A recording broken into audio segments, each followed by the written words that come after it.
Well, good morning, ladies and gentlemen. We'd like to welcome to all of you to a regular meeting of the Shasta County Board of Supervisors for Tuesday, April 5. Just a hair after 9. Oh, it says 9 a.m. on my clock perfectly. Wonders of wonders. Thank you for having everything ready. Greatly appreciated. So just a couple of things. If you want to speak during today's board meeting and you'd like to be taken in order before others who have not filled them out, there are some of these cards in the back. You can speak on any item on the agenda, and we will take you in the order that we have received. We have received a few of them already. I'd like to point out just a couple of things well, of course, you have 3 minutes to speak. I guess I should include that, and you can see where the podium is for your speaking convenience. We would just ask that everyone take the time to listen to everyone else, and so that we can all hear clearly what people are saying. Regardless of where you're at on an issue, it's important to us to be able to hear it. And in the end, this is your board that's going to vote on each issue, so we want to make sure that you're addressing us, and we have the ability to hear you all clearly. It's greatly appreciated that you're here to speak. Regarding a couple of items, if you'll see on your note on your agenda, item number, can't even talk this morning, item number R5, it's a discussion about some Assembly bills and some Senate bills in the state of California. And normally we would hear an item like that a little bit later in our agenda, but it is put before open time on purpose because we have counsel that counsels us on these items, and this is the time they're available on the morning side of the day, so we're going to go ahead and hear that on the morning side along with other presentations. The second part is that we're going to have an unusually long break today.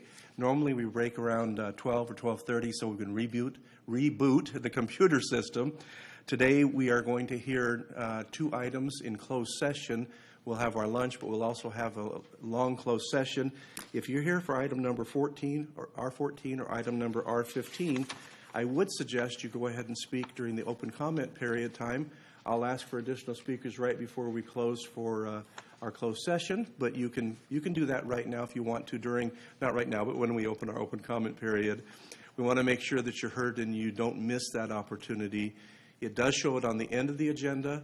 Again, during the lunchtime and right after lunch, we have scheduled specific legal counsel to be able to advise us on both of those items. So we've asked our outside legal counsel to be able to do so, and that's the time they are available. So normally that would come at the end of the meeting at an unknown time, but I guess frankly we really don't want to pay them to wait on the phone for 10 hours. So it makes a lot more sense just to schedule them in advance. So with that, we appreciate your being here. The meeting is officially open. We're going to have our invocation from the Reverend James Voss of the First Presbyterian Church to be followed by the Pledge of Allegiance from Supervisor Garman this morning. Would you all join me and stand, please? First of all, thank you for the opportunity to offer this prayer this morning.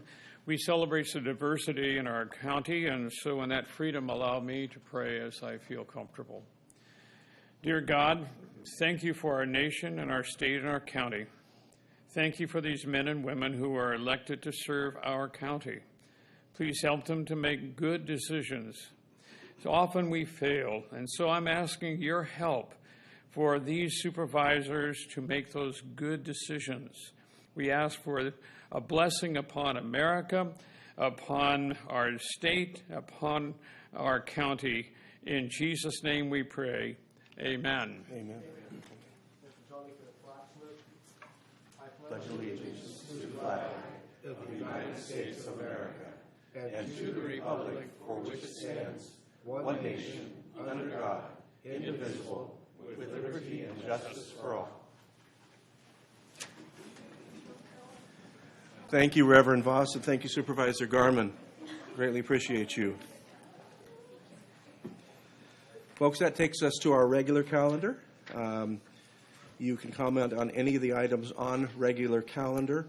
I don't have any requests for these specific presentation items, but before we vote, I will ask for public comment. So item number R1, support services personnel, is adopt a resolution which recognizes Shasta County Health and Human Services Agency Mental Health Clinician 1, Stacy Hughes, as Shasta County's Employee of the Month, and this is going to be presented by Supervisor Commenti. Supervisor? Thank you, Chair. Now, therefore, be it resolved that Stacy Hughes, Mental Health Clinician 1 of the Shasta County Health and Human Service Agency, is hereby named Shasta County Employee of the Month for April 2022. And be it further resolved, Ms. Hughes' passion and drive to support children and families is what makes her an excellent public servant. Ms. Hughes models a positive attitude in face of challenges. She recognizes that when staff initiative is low, it can permeate the entire department, and she then focuses on the needs of the department to ensure morale stays high. As a facilitator of the Family Living in Transformational Environment, FLITE, this is government, so everything has to have an acronym, Ms. Hughes respectfully engages with parents as she identifies partners around the table who would support the parent and achieve reunification. When parents are not active in the program and unification with the child is at risk, she is able to find the right words to have hard conversations with parents around how their behavior is delaying reunification. This respectful behavior is core to what Ms. Hughes is and does with her clients and colleagues. In an effort to further build her clinical competence, Ms. Hughes transferred roles from serving the early onset of psychosis and 05 population to assessing those youth actively seeking mental health service. And anyone in this community knows how much our children are at risk and how much we really need this kind of support. Her goal is to advance her clinical assessment skills, diagnosing and linking youth services.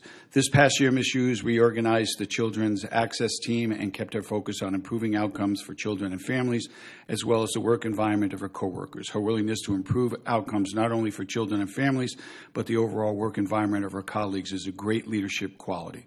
Ms. Hughes is an amazing role model for others, and she's an excellent leader. So with that, I'm going to make a motion to approve, Chair. And I'll second.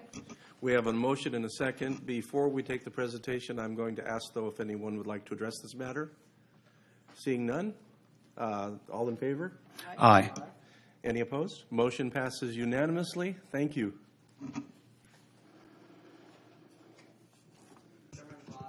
Rickard, Supervisor Jones, Supervisor Clementi, Supervisor, where are you? Garmin. My computer now started to freak out on me here, so just give me a second. I have a lot of really great things to say about her, and I don't want to forget. We want to hear it. Community members. My name is Miguel Rodriguez, licensed clinical social worker, and I'm the Director of Children's Services. I would like to thank you for recognizing Stacy as the Shasta County Employee of the Month for April. It really, truly is really fitting this month, as this month is also Child Abuse Prevention Awareness Month. And as a social worker, Stacy has worked in a child welfare and mental health systems of care. Stacy started her career with the county as a child welfare social worker in our intensive services unit. Our intensive services units, for those that don't know, are kids who are most severely in danger. So she worked in that unit.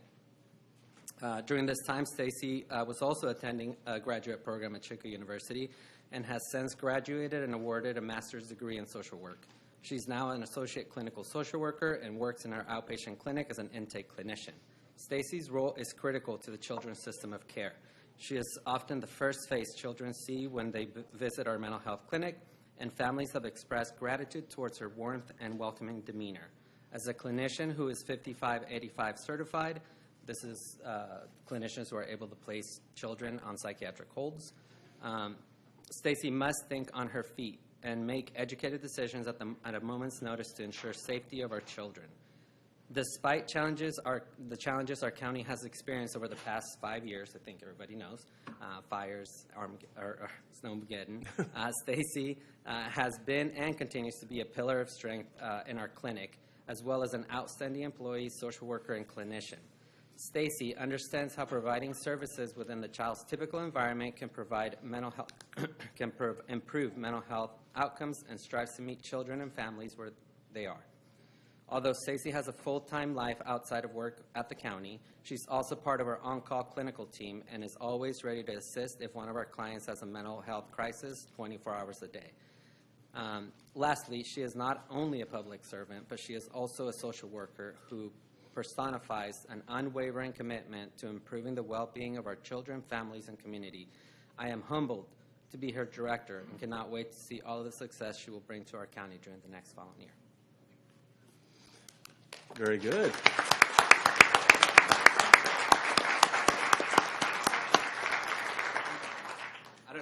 sit down. You can, is she here so we can, let's welcome you to the podium.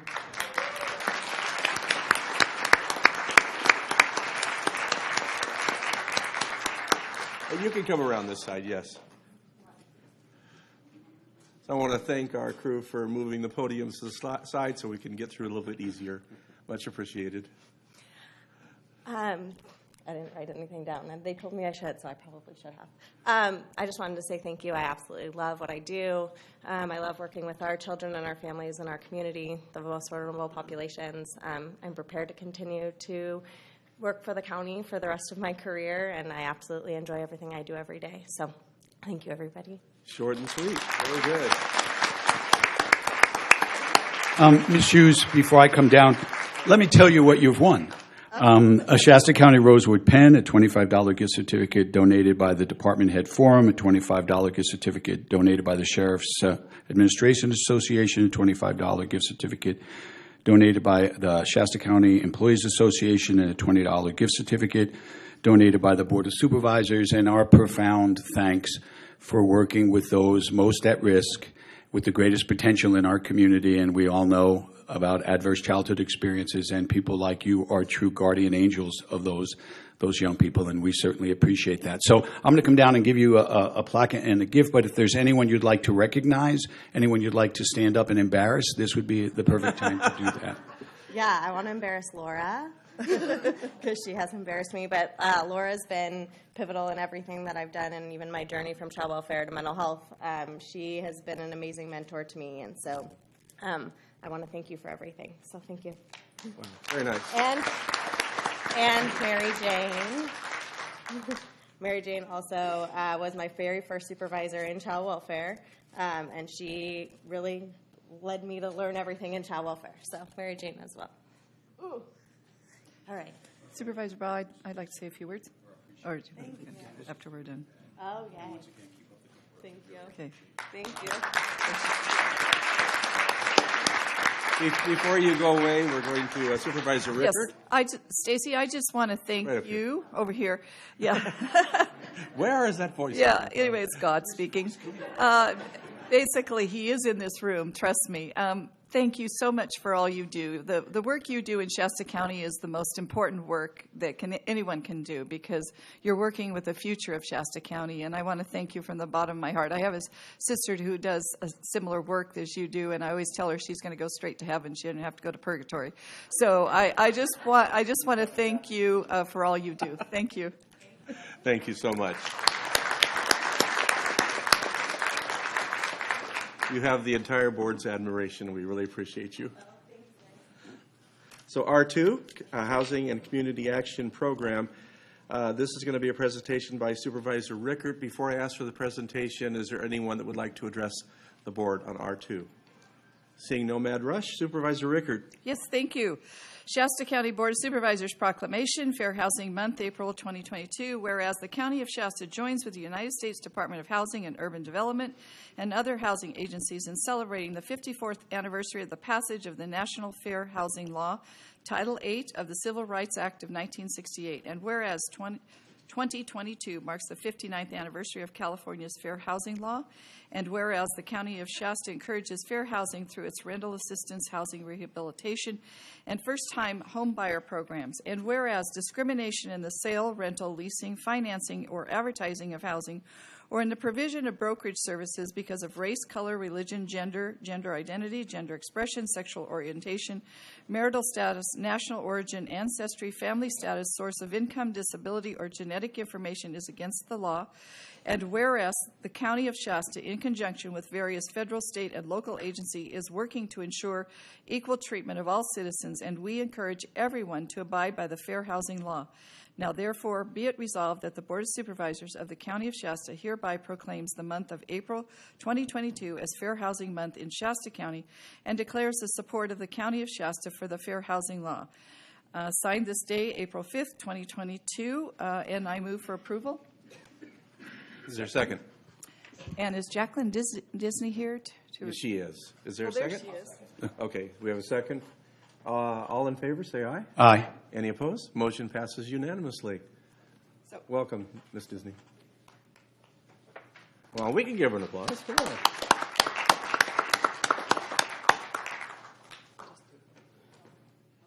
Anyway, here is your proclamation. Thank you for all you do. Shasta County is so grateful to have you as the Director of Housing. I've worked with Jacqueline a lot over the last couple of years, and she's an amazing person heading this department, and she cares about each and every citizen in Shasta County to provide housing for them, especially now after the car fire. We have a shortage of housing, and it's more challenging. So would you like to say a few words? Sure, I'll keep it brief. I know we have a long agenda, and thank you so much for the proclamation today. I just want to remind everyone, Shasta County's been a housing authority since 1971, and this board has served a dual role in being both the Board of Supervisors as well as the Public Housing Authority. And in 2011, we became a regional housing authority, so that means we serve the counties of Siskiyou, Modoc, Trinity, and the unincorporated areas of Shasta County, City of Anderson, and City of Shasta Lake. So we have a pretty robust territory, and we've come a long way as an agency, and we've a lot farther to go to improve our utilization and our service to the community, but we're looking forward to that. Thank you. Perfect. Thank you.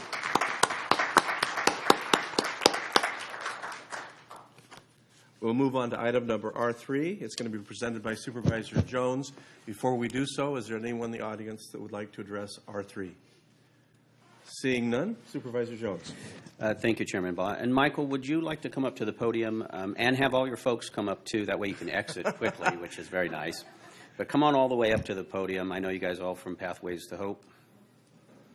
I'll read this proclamation, and then I'll present it to you, Michael, and then you can have a few words. So this is Shasta County Board of Supervisors Proclamation, Child Abuse Prevention Awareness Month for April 2022. So whereas, as a society, we have a responsibility to nurture and protect our children and ensure they become healthy and productive adults. And whereas the Centers for Disease Control and Prevention ranks child abuse among America's top public health crisis. And whereas scientific studies confirm that a direct link between child abuse and significantly greater risks later in life for substance abuse, criminal behavior, suicide, eating disorders, smoking, premature death, and chronic disease, cancer, and other serious illnesses.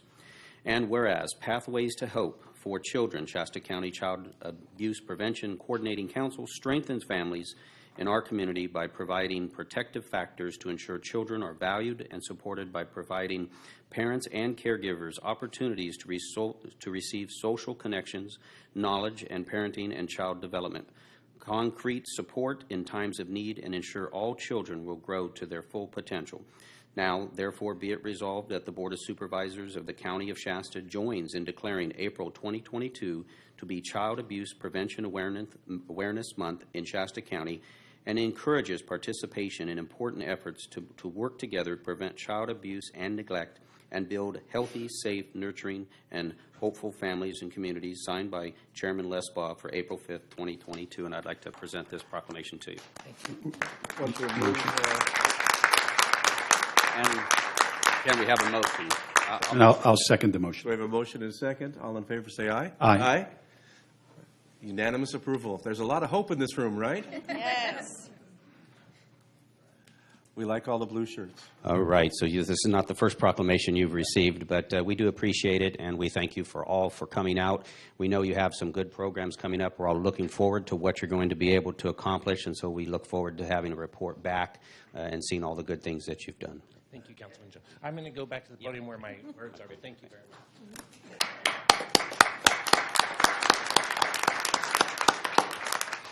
I don't quite have this memorized, so I did want to take the opportunity. First off, thank you, Supervisor Jones, Chairman Baugh, and the rest of the supervisors. Thanks for having us here today. April is National Child Abuse Prevention Awareness Month, as we just heard, and Pathways to Hope for Children is the community's Child Abuse Prevention Coordinating Council. We encourage each person to play a role in ensuring that children and families in our community thrive by creating these pathways to hope and healing. Our children have suffered greatly the trauma associated with the pandemic, with the wildfires. It has affected their education, their social, emotional well-being, and their mental health. The 2021 stats were just released. Unfortunately, child abuse is on the rise in all categories from 2020. It's kind of what we expected because of the shelter-in-place initiative. In 2016, we were at our lowest point in recent history, but it's been a steady curve upwards with the exception of a small dip in 2020, which has changed. We now had, in 2021, we had 686 reports of substantiated child abuse in our community. We had 3,294 reports of child abuse, and that's up from 2,930. So we had an increase of 364 reports of child abuse to our partners at HHSA's Children's Services. This resulted in 218 children being removed from the home. We know that foster kids have the highest average ACE score of any category of youth in our community. That's why these numbers are so high. Shasta County rates are almost triple the state average, according to the California Welfare Indicators Project website. Shasta County had 18.2 cases of substantiated child abuse per 1,000 people, where the state average is 6.3 per 1,000, 3 times higher. We believe hope is a way forward. Pathways to Hope for Children has focused all programs towards the science of hope. The foundation of hope is the belief your future can be brighter than your past, which of course is optimism, but you take a role in making that happen. When you take a role in your future, things change. In 2,000 published studies on hope, hope is the single best predictor of well-being over any other measure of trauma recovery. Hope is the mindset that drives resilient behavior. We appreciate our partnership with the county and Health and Human Service Agency as we start to change our community and bring these numbers down. My staff here is behind me. I'd also have some board members, Kelly Kafal and Kathy Barry here. I'd like them to stand. We have members of our Parent Leader Advisory Group. And truthfully, everybody in the room who's ever worked to help prevent child abuse in our community, can you also stand and join with us? Because this is a community time. Everybody in the room who's worked to help children.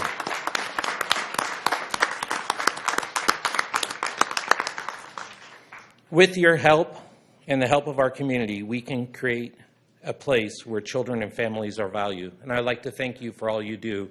And while I have your attention, a month ago you gave me the go-ahead to open a new teen center in Reading as part of our Hope Park program. In 1 month, we're ready to go. So I've left up here a personal invitation for all of you to join us Thursday, April 7th for our community open house at the new Reading Teen Center over there at Four Corners on Churn Creek. So I hope you all can make it and join us, and I hope you all can too. So thank you very much for your time. Michael, we're going to have just an observation from Supervisor Rickard. Don't go away. Okay. I just can't pass up an opportunity to thank you, and you have an incredible team standing behind you. Just the look on their faces tells me they're ready to go for it. So thank you, and I anytime, call me, Michael, if you ever need anything, because I'm behind you 150%. Okay, we'll see you April 7th for Thank sure. you. Very nice. Nicely done, Michael. Thank you all again for being here. Can we give them one more round of applause, you guys?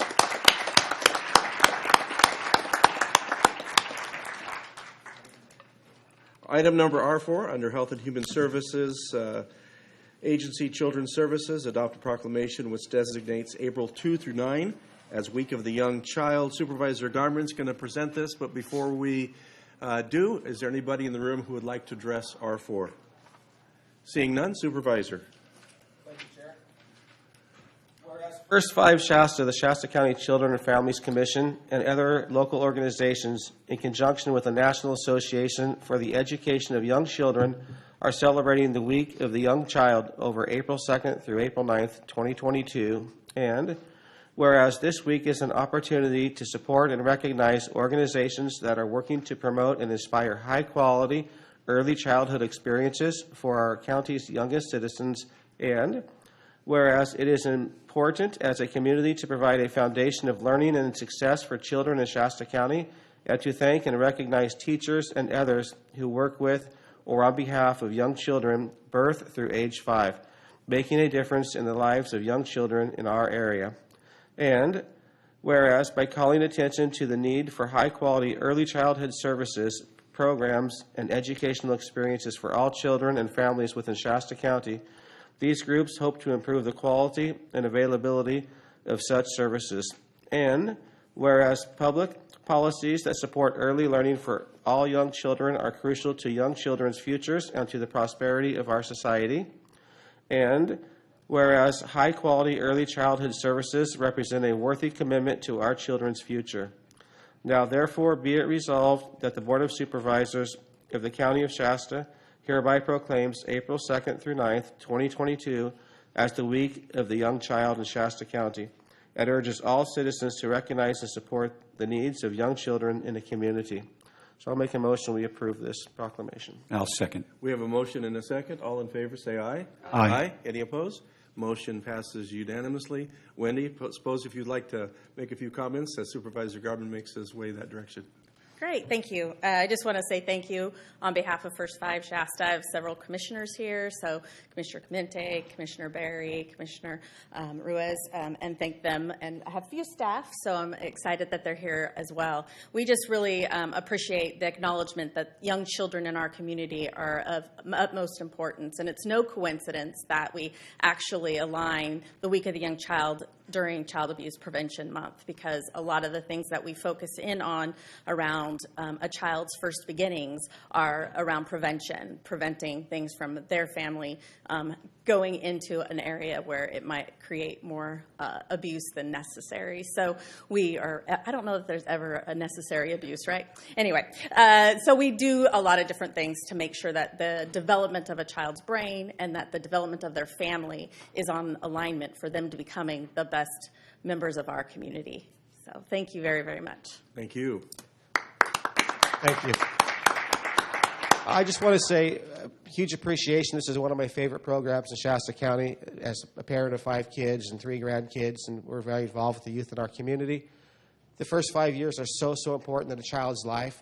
It's the time that it just sets them up for life. So thank you for being part of that and helping our kids and our families in that matter too. Thank you. Thank you. I did leave some Week of the Young Child little pamphlets for you guys to look at all the different activities that families can go out and do together, and making sure that they are building each other a network of other supporters as well as building their child's brains. So thank you very much. Very good. Supervisor Rickard. Yes, I, again, can't miss up an opportunity to thank you, Wendy, and your team. You do such great work.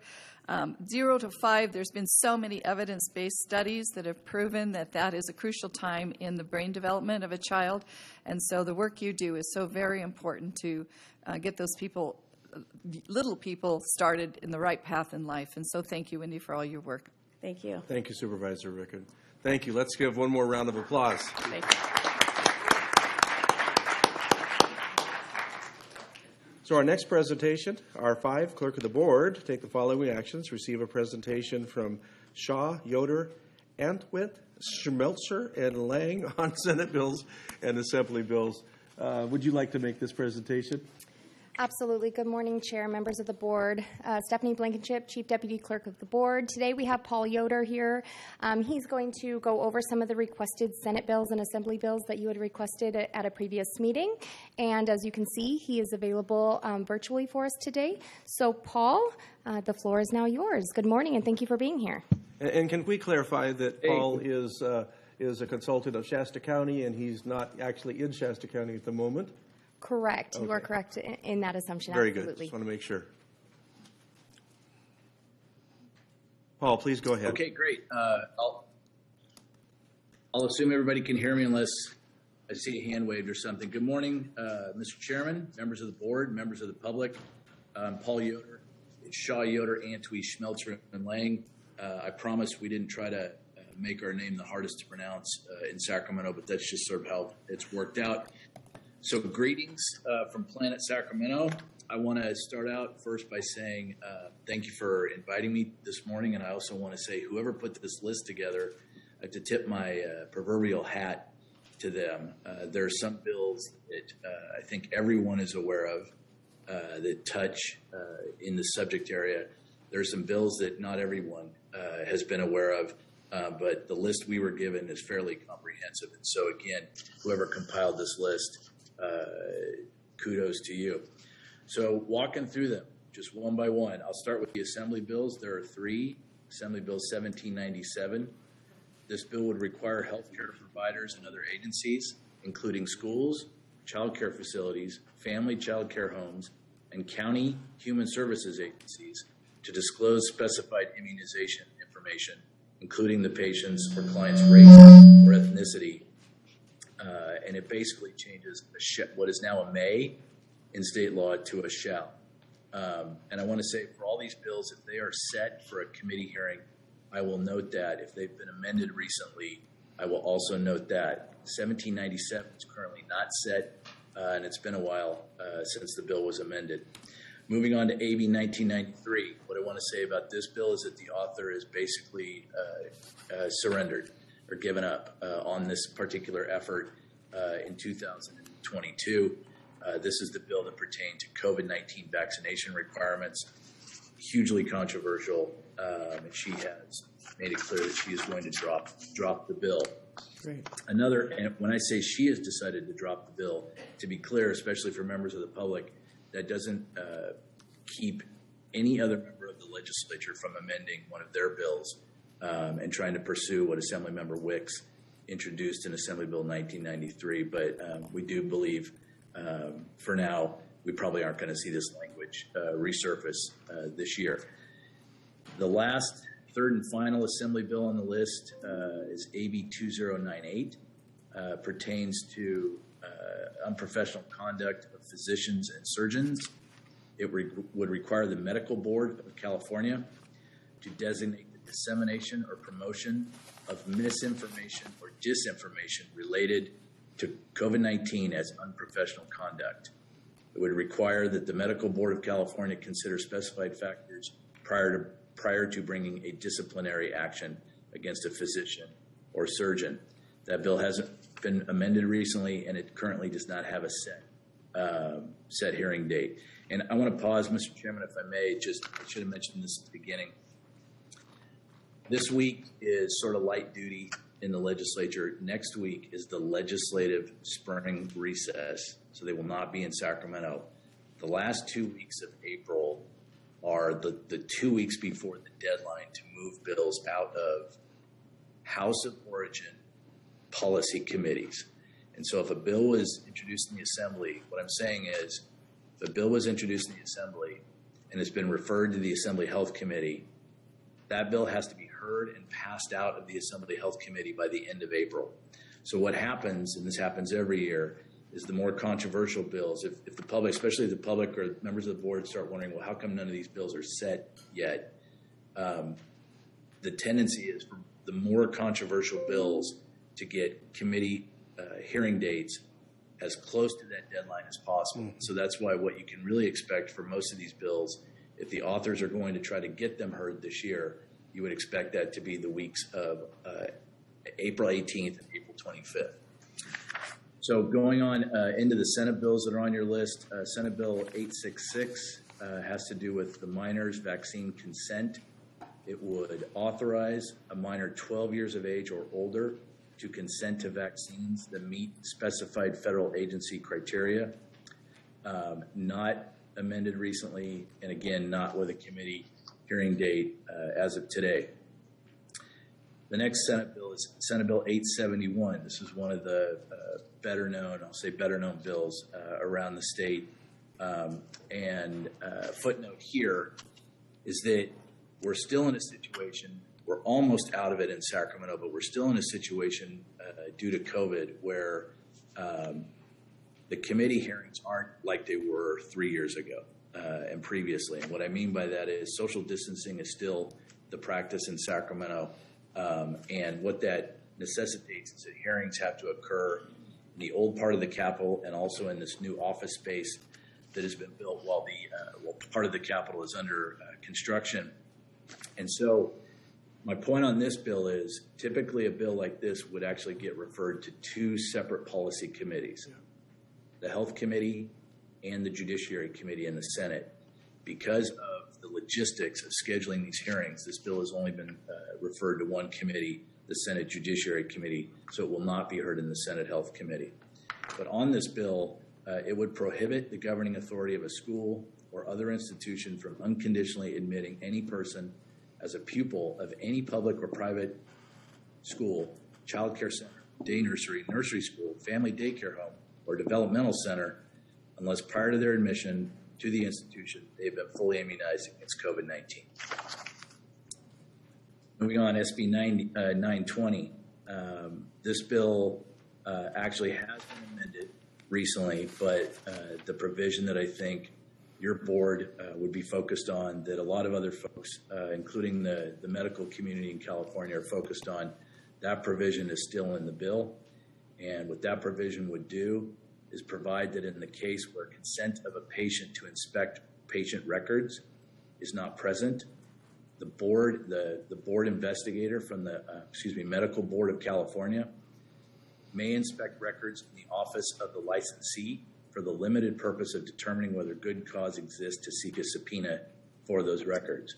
So to state it a little bit differently, this would allow inspectors from the Medical Board of California to go into any medical office in California and inspect any medical record of any patient.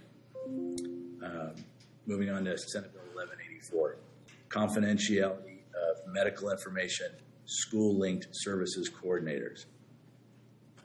This bill would, this actually has been amended recently as well, but the provision, again, that I think your board, members of the public around the state would be most focused on, that is still in the bill. This bill actually has a hearing set. It is set for hearing later today in the Senate Judiciary Committee, so we'll know a little more information about where the legislature is going to fall on this bill shortly. But it would authorize a provider of health care or a health care service plan to disclose medical information to a school-linked services coordinator. Moving on to Senate Bill 1390. This has to do with social media. It would prohibit a I need to back up. Here we go. This bill would prohibit a social media platform from amplifying harmful content in a manner that results in a user viewing harmful content from another user with whom the user did not choose to share a connection. The bill would define amplify for the purposes of the bill. More? Stop. Happy to take questions. Another bill that actually has a hearing date, so there are only two on your list, I think, that actually had committee sets. Senate Bill 1464. This bill is set in the Senate Health Committee on tomorrow, Wednesday, April 6th. Would require sheriffs and peace officers to enforce orders of the State Department of Health. There are a lot more words here, but I think that's a pretty decent short summary of the bill. Last but not least, Senate Bill 1479 has to do with COVID testing in the schools. This would require the State Department of Education to coordinate specified school district, county office of education, and charter school COVID testing programs that are currently federally funded or organized under the California COVID-19 Testing Task Force. That bill is not recently amended. That bill does not currently have a committee set. So those are the bills I was asked to speak on, Mr. Chairman. Let me pause there and see if there are any questions that I can hopefully answer.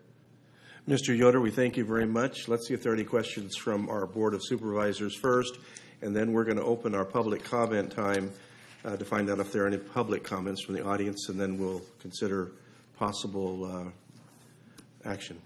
Any questions from the board at this point? Supervisor Clementi?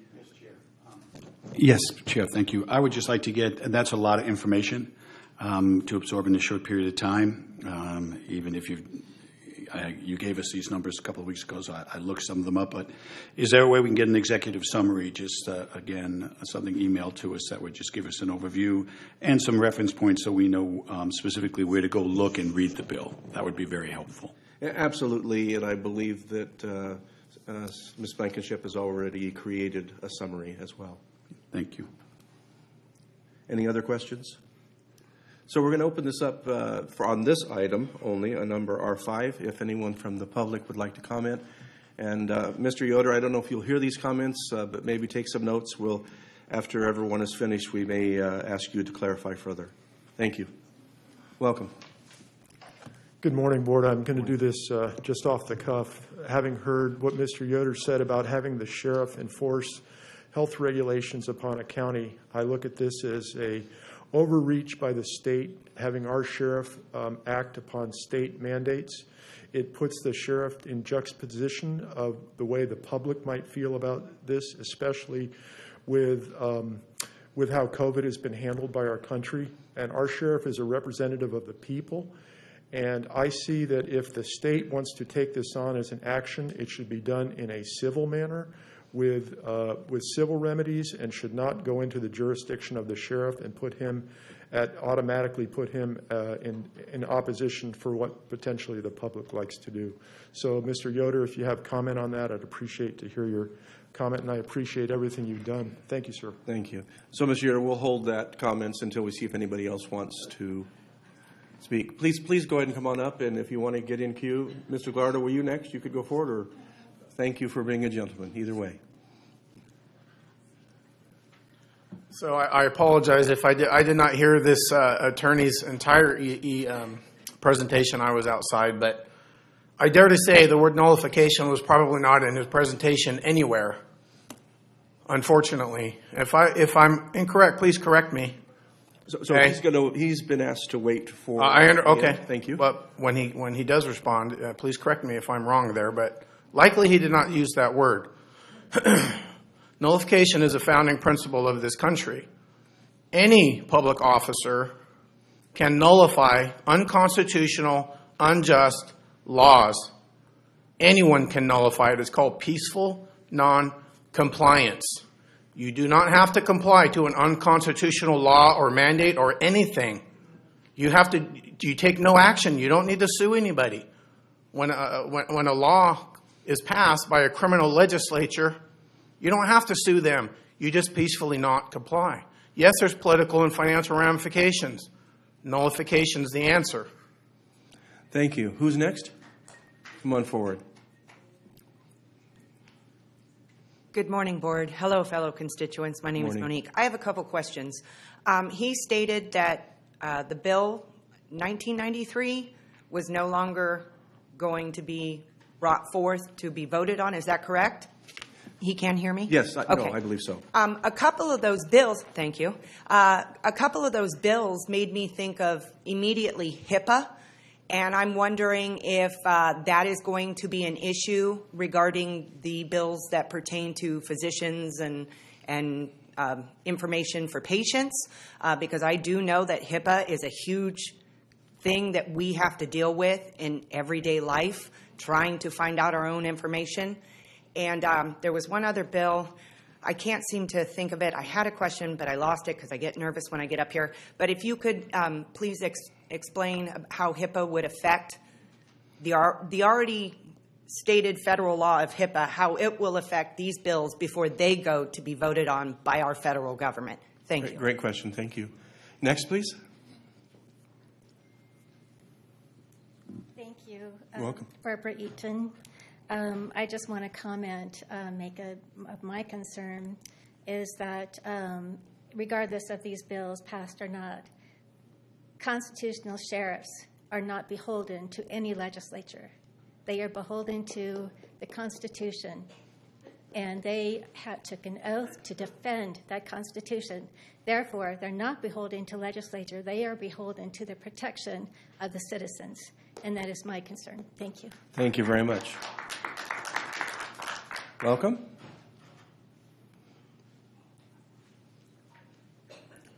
Good morning, Board. I just wanted to make a comment regarding the SB and AB bills, specifically requesting that your opposition come in writing against these bills. And the four that I want to specifically address are the SB 871, 1464, 1479, and Assembly Bill 1993. Even though some of these bills are not yet calendared, I just wanted to say to you that we've spoken before about the oath of office that you all took, and that you took the oath of office protecting our Constitution. And I would just ask you that you remember, and if you haven't looked at it, you need to study the Constitution, because it's a big issue, and the people are waking up regarding our constitutional rights in the nation. And so these bills affect our Constitution, and I would like you to really review these bills Anything that has to do with our rights, parental rights, our people's rights, are in question in these bills that are being presented. And regarding the concern about there's a division regarding people's personal opinions on COVID and the testing. Mainstream media is preventing the truth from coming out. And as the truth starts to come out regarding these jabs and these nasal testing, you're putting everybody in jeopardy if you agree to these and do not oppose these bills. It is a personal right to choose. So I'm just asking that you review the Constitution and that you review these bills and the consequences if they're enforced. Thank you. Thank you for your comments. Welcome. Hello, and thank you so much for putting that presentation together. And this is absolutely what the other speakers had mentioned, is that this is about usurping the family. It is somehow going to have a 12-year-old make a life-changing decision about an experimental gene-altering product. There's no way a child can understand the long-term effect or the immediate effect. So Dr. Pan, Richard Pan, Senator Pan, has been a problem since the days of the MMR with the autism. Dale Bigtree had filmed him twice running down the state stairs, running away from an interview. That's the caliber of this individual. And he's introducing this, and this is to protect. These are pro-vaccine people, and they're not even a vaccine, to be very clear. They're not a vaccine. They're an inoculation to alter forever the immune system. It goes into the liver, transforms the DNA. Just there's so much information there. So again, this is absolutely to destroy the family and the health of children. And they're now after the baby infants with allegedly, the research I'm doing is remdesivir at 3 shots. 3 shots. Why? You see what's going on? This is to destroy humanity at some point. So if you live long enough, after shot 1, shot 2, a booster 4, 5, 6, come on, how many people are still going to roll up your sleeves and participate in this? We know it's not working. It is not safe and effective at all. So I would just encourage more people to do a little bit more research on that. And I'm always curious to see who's under the influence of these inoculations and how their cognitive measures go, their neurology, their thinking, their logic, their irrationality, conduct, behavior. It's bad enough if people are under the influence of street drugs and all the rest, prescription, you name it. I have an individual here today still harassing and pestering, not in good shape. And he's made a video of himself taking 2 Moderna. So, grown man, make your own decision. So, again, I want to appreciate the time that the lawyer took out of Sacramento to at least start to lay out the current options. Thank you. Thank you. Come on forward, please. Thank you. I wanted to comment specifically on SB 871, not allowing any personal belief exemptions for children to, and requiring them to get vaccinated with this. It's not even a vaccine, like she said. But anyway, that requirement takes the freedom out of the family, and it pretty much says that children belong to the government. They don't. My children will not be getting this. Do not come against moms and their children. We will become mama bears. But I just want to say that this is absolutely insane. Parents should have the choice whether or not to put something in their children's bodies. And if they want to require that to go to school, then there will be a whole lot more homeschooling parents. I guarantee that. So please definitely do so much research on these before making your choices, and remember the oath of office that you took to uphold our Constitution. Thank you. Thank you very much. Next, please.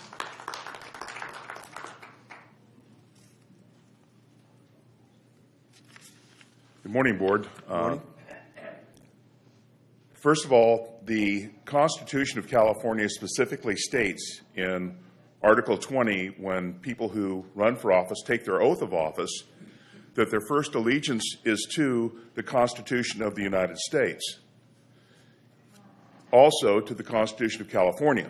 In Article 3, Section 1 of the California Constitution, it specifically states that the state of California recognizes the Constitution of the United States as the supreme law of the land. And anything that the states, when they made the compact and created the federal government and created the Constitution, anything the states had put in there to give the federal government to do, that is the only thing they can do. However, they do have jurisdiction in the things we gave them. The thing I don't understand, we have three positions: jurisdiction, interposition, and nullification. The role of government is simply to protect the rights of the sovereign. That's simply the role of government. It's amazing to me that we have bills that come out that violate not only our constitutionally protected rights. We don't have constitutional rights, we have God-given rights. The Constitution is the line in the sand the government may not cross. When we have a situation where there are laws that may become legal that are not lawful, according to the oath of office that all of you took, and according to the Constitution of the United States and the Constitution of California, why don't we have a constitutional compliance committee in our assembly? In other words, if it doesn't pass muster, as far as the oath of office they took, Article 3, Section 1, and if it doesn't follow the Constitution of the United States and the Constitution of California, how can it possibly become law? If the Constitution of the United States is the benchmark, and the Constitution of California is the state benchmark, then how can you possibly pass any law, including making a sheriff who takes an oath to this Constitution follow or obey any law that's unconstitutional? Why do we even have these laws coming forward? I think that's the issue. And I would like to see the state of California have a constitutional compliance committee made up in the legislature so we don't even have to worry about it going to committee. If it doesn't pass muster, with the Constitution of the United States and the Constitution of California, how can it possibly be law? Thank you. Thank you for your comments. So, Mr. Yoder, I don't see anyone else coming forward to comment. Could you address some of the thoughts that were expressed by the speakers, please? Yeah, absolutely. I counted 7 speakers. I guess the first thing I want to clarify is I'm not an attorney. I'm just a consultant to the county. My mom threatened to disown me if I went to law school. Thank you for that clarification. We appreciate it. Yeah, I thank you. So I think I'll just start at the top. On the bill that would require the sheriffs to enforce, a couple speakers talked about that. I think there is going to be a lot of opposition to that around the state. The State Sheriff's Association, I believe, is going to oppose that bill. I'm trying not to make editorial comments in this presentation, but I think I do want everybody to know that is one of the bills. Even if it gets out of the first house, in the second house, I think it's going to encounter really, really, really significant opposition due to the requirements, proposed requirements on the sheriffs and law enforcement's objections to that. So the first speaker talked about that. Second speaker and at least one other speaker talked about nullification. I want to make sure the public knows I wasn't asked. I was only asked a sort of Joe Friday Dragnet. If folks remember that show, I was asked to give just the facts. And so when I was describing the bills, I want especially the public to know that I was reading from the bills themselves. Those weren't summaries that I had come up with or my staff had come up with. I was reading literally from the bills. And so that the word nullifier, nullification, isn't in those bill descriptions. On HIPAA, I have to say, I have the same question as that speaker. Yeah.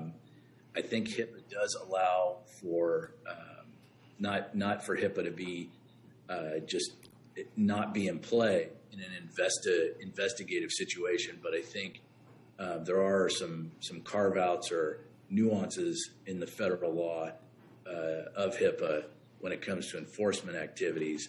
And I think, so far that's how the authors of those bills, I think they're walking a very thin line there. But it's one thing to walk the line, and it's another thing for the public or interest groups around the state, for other legislators to think it's okay to walk that line. That's another one there. I don't want to editorialize too much, but I think that one ultimately is going to have some rough sledding at some point in the legislature. Another comment about sheriffs not being or being beholden to the Constitution. Amen. One of the speakers talked about four bills in particular, and then the last speaker talked about how can these laws be proposed and the need for constitutional. I can't even read my own notes. Constitutional Compliance Committee. Can I go with that? I think we all understood what the speaker was suggesting there. I want everyone to know that the legislature has its own lawyers. They work in an office called the Legislative Counsel's Office.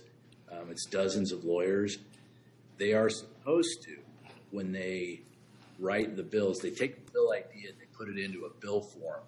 When they're in the process of doing that, one of the things they are supposed to do is, if they think a bill runs afoul of the federal or state constitution, is to notify the author that to opine to the author, hey, we think what you're proposing, because legislators can propose whatever they want, but their lawyers in the legislature are supposed to advise them when what they're proposing might be unconstitutional.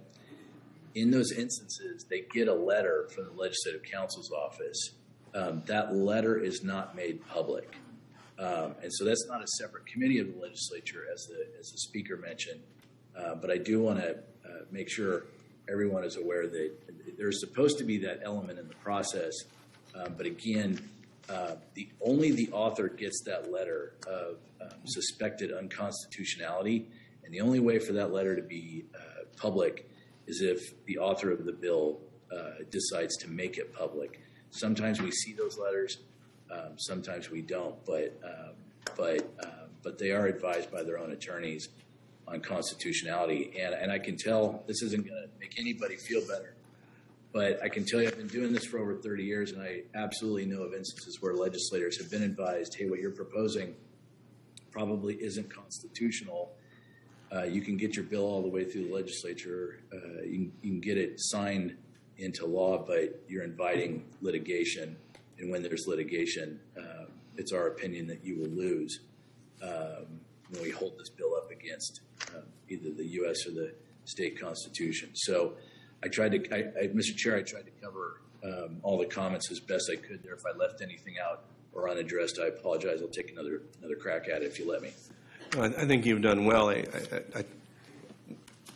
have to ask, how did we get to a position in the state of California that a letter advising an unconstitutional possibility doesn't become public? Do you have any history on that? Yeah, if I may. Yes, please. I think we're probably, most of us who are participating in this meeting, wondering the same thing. And that's, we have a process in California where the public can gather signatures and on its own put things on the ballot and change California law. We can even change the California Constitution here in California if enough signatures get gathered and enough people vote aye. So that's still the case in California. And I don't know, that might be a thing that ends up on a future ballot someday, for all I know. But yeah, I really want to commend everybody for the thoughtfulness at the start. I talked about how many bills you'd listed, and I just think it's clear everybody's thinking about how our government ought to work and operate. And I think the more people who think about that, the better off we'll all be. Well, thank you, Mr. Yoder. And just separate from today's discussion, I think every member of this board would appreciate getting just a short note from you through our clerk of the board as to the specific legislation that authorizes the secret advice regarding constitutionality. Maybe that would be something we could pass on to those that like to tackle the state in terms of changing the state of California. So we'd appreciate that. We can pass it on to our constituents. So folks, just next, the reason that I asked that all of these bills be placed on today's agenda, and I'm grateful to Stephanie. Thank you for getting our own advisors to read these. Folks, I thought that if they came from me and I read them, you might hear them with my opinion. And I certainly have my opinion. I presented them all today so that we might oppose every single one of them from this board. That's my hope. But I didn't want you to hear it. Thank you. I didn't want you to hear it from me. I wanted you to hear just the raw information presented in the bills, in other words, the facts. So just my summary, and the reason they're all on here today, is each of these bills in their own way, depending on which bill we're talking about, either literally takes over and usurps parental rights, which I'm not willing to give up. It steps on our local school board's authority. If they choose not to cause any of this to happen, they will perhaps no longer be able to separate and govern their local school board because they'll be subject to the state, as we are. It steps on your local government's authority to be able to comment and intervene, depending on the bill. Absolutely, Mo, you asked the question of the day. It's a fine line on most of the bills, trampling on not only HIPAA rights, but the rights of doctors to treat and advise their patients. The answers would be subjective in a state non-elected position to tell a doctor whether or not his advice is good to his or her patient. And I don't think that we want to ever go there. You select your doctor based upon your own needs and your own opinions. It should stay that way. Of course, the local sheriffs in the state of California are saying to this one, well, I won't tell you what they're actually saying, but they're saying no. They're saying no, this is not going to happen.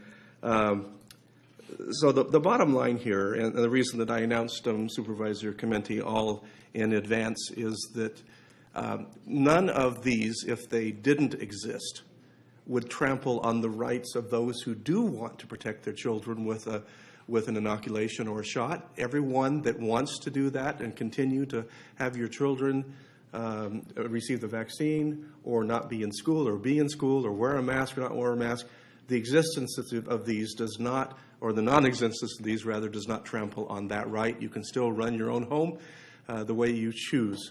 But it does take away the rights of parents who do not want to have the government run their homes or be their parents to their children, or don't want to have the local school district or teachers that they love be put in the position of having to chase your child out of the classroom because you have chosen not to have them vaccinated.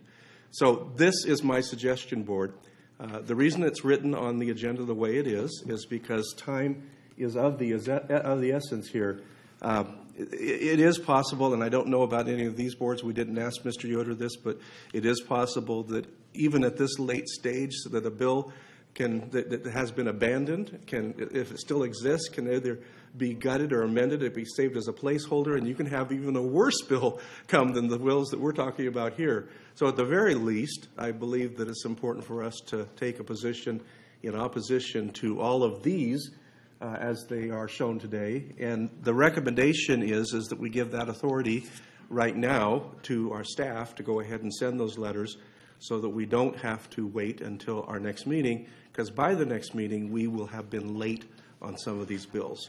So that's my request. I'm looking for unanimous approval to oppose each of the bills presented.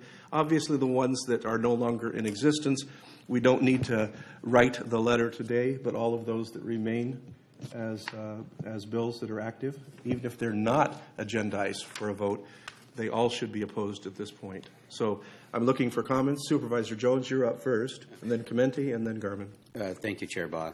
So it's unfortunate in California, every year we have anywhere from 800 to 1,000 new bills a year And so I like the idea. I think all these bills are very similar. I would oppose each and every one of the 10. So I would certainly be happy to make a motion that we take the position, send a letter to oppose all 10 of these, direct staff to express that, and in the future do more. Obviously, with nearly 1,000 bills passing a year, there's probably more things that would affect us in this county, but I'd like to make that motion. So we have a motion. Do we have a second?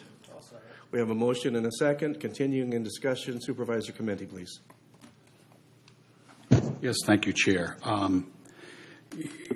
We've just been introduced to these, but going through them and having had the opportunity to do some research and listening to what I've just heard, I can't find any reason why I would support any of this.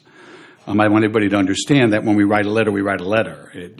The real challenge is the legislators who think this is good policy. Yeah. And this will be my quick editorial. I think we're at a point where we're starting to have an unhealthy fixation with COVID-19. Okay, we've been through COVID-19. We learned from COVID-19. I think we realize that COVID-19 is now part of our coronavirus repertoire, and we need to just be prepared for that. And I think especially today, what concerns me in trying to protect children, since we went through, a presentation on child abuse and the level of child abuse that exists, and any abuse of a child isn't appropriate. Extreme abuse of a child means people should be put in prison for the rest of their lives. And what I'd like, again, my editorial, I'd like to spend a little more time talking about, childhood obesity, childhood diabetes, and of course, child abuse. And I would like to see our legislators maybe working on stricter criminal penalties for those who abuse children, those who engage in domestic violence, and a litany of other crimes. So I know that's more editorial. But again, I just want to caution everybody, we send letters because we've sent letters before. We probably won't get a response from anyone, but certainly, I'm comfortable in supporting us opposing these bills. Thank you, sir. Supervisor. Supervisor Garman, please. Yeah, this is pretty simple. It's definitely tramples all over our rights protected by the Constitution and every one of those bills. So it's a simple, at least I take it as a very simple step, just to oppose these bills. And like one of the speakers was saying, the whole vacation, it absolutely would come into play with these bills. So I'm comfortable with it.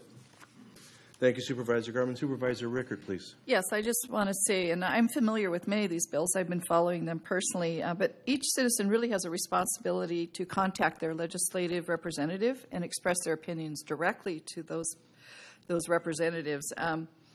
This body doesn't have any ability to pass legislation. I do feel that COVID is working its way behind us, and I think we need to we have a lot other more pressing issues, in my opinion. And I just want to say that basically I'm opposed in general. I don't agree with every single bill. I have my own personal opinions, but in general, I'm going to support the consensus of the board. So. Thank you, Supervisor Rickert. Mr. Pontes, in sending letters, what sort of folks would receive our letter in opposition? Have you guys given some thought to that? Obviously, I'm thinking those who have conceived the bills, if there's any co-signers to those bills, as well as our own local representatives, so they'll know how we feel locally, both state and federal, just to get the interest there.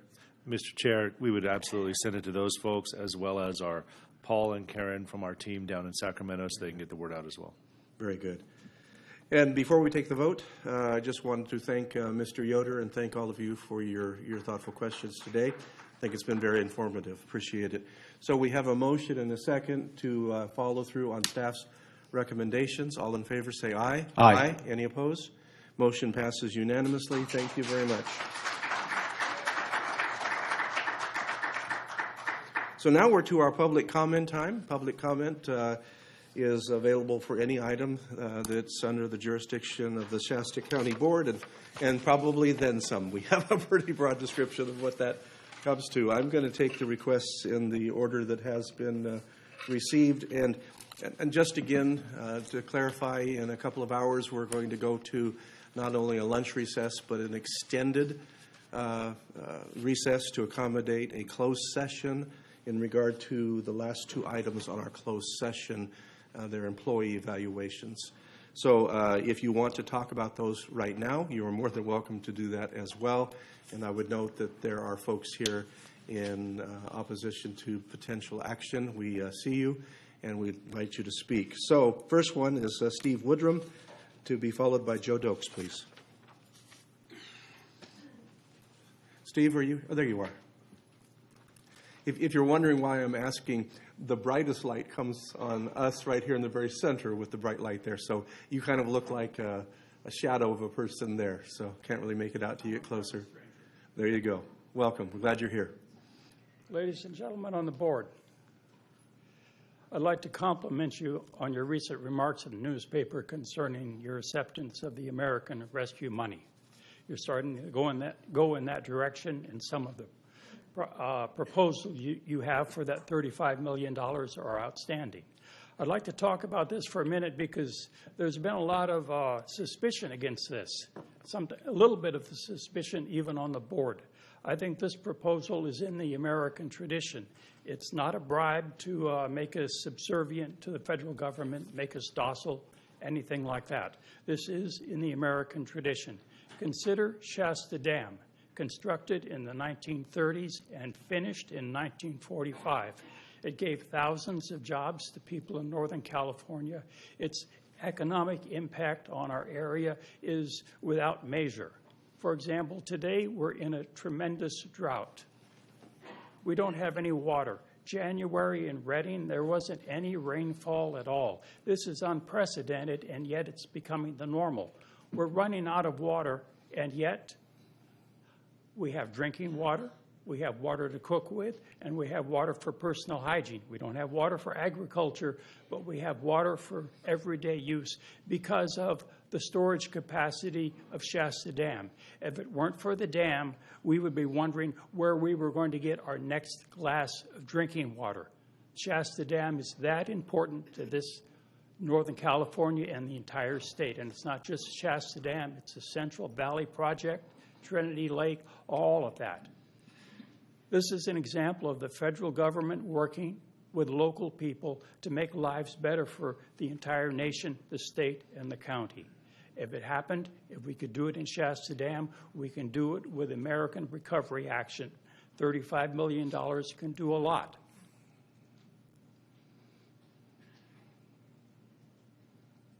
The other thing is, and this is a broader issue, I'm amazed that we constructed the Shasta Dam at the same time we worked our way through the Great Depression, and then we fought the Second World War.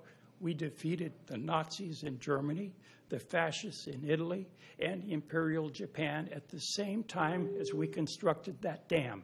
If we could somehow get back to that measure of social unity in this nation, there's no telling what great things we could do. We've really, I hate to say it, but we're not equal. We're not equal to that generation that fought the Second World War and built the Shasta Dam. I hope we can get back to that. God help us. Thank you, Mr. Woodrum. Joe Dokes, to be followed by Robert, please. Board, before I start, Les, I wanted to use the audio-visual equipment, and I hope that you can discuss that among yourselves and maybe come up with a policy that would allow us to use this in an appropriate manner. We are discussing it. Thank you, sir. You're welcome. Thank you. Good morning, Board. Our handout today comes from ISIC, the International Academy on Science and Impact of Cannabis, Doctors Educating Doctors on Cannabis, and is the gold standard in cannabis education. The literature shows a direct causal link between cannabis use and mental illness. NIH reports 68% of the homeless populations have schizophrenic disorders and 75% of them have drug abuse issues.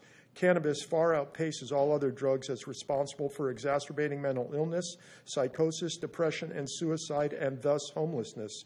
Government sources report states like California with legal recreational cannabis have higher incidences of homelessness.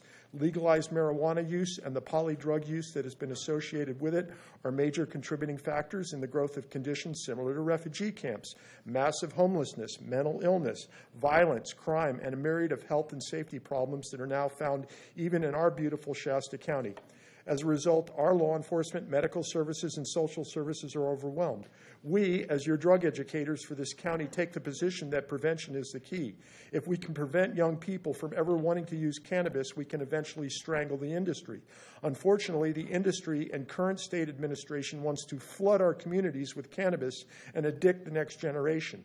We battle legislators like Democrat Wiener, whose bill is trying to force counties to accept dispensaries to share in the cannabis funds already promised.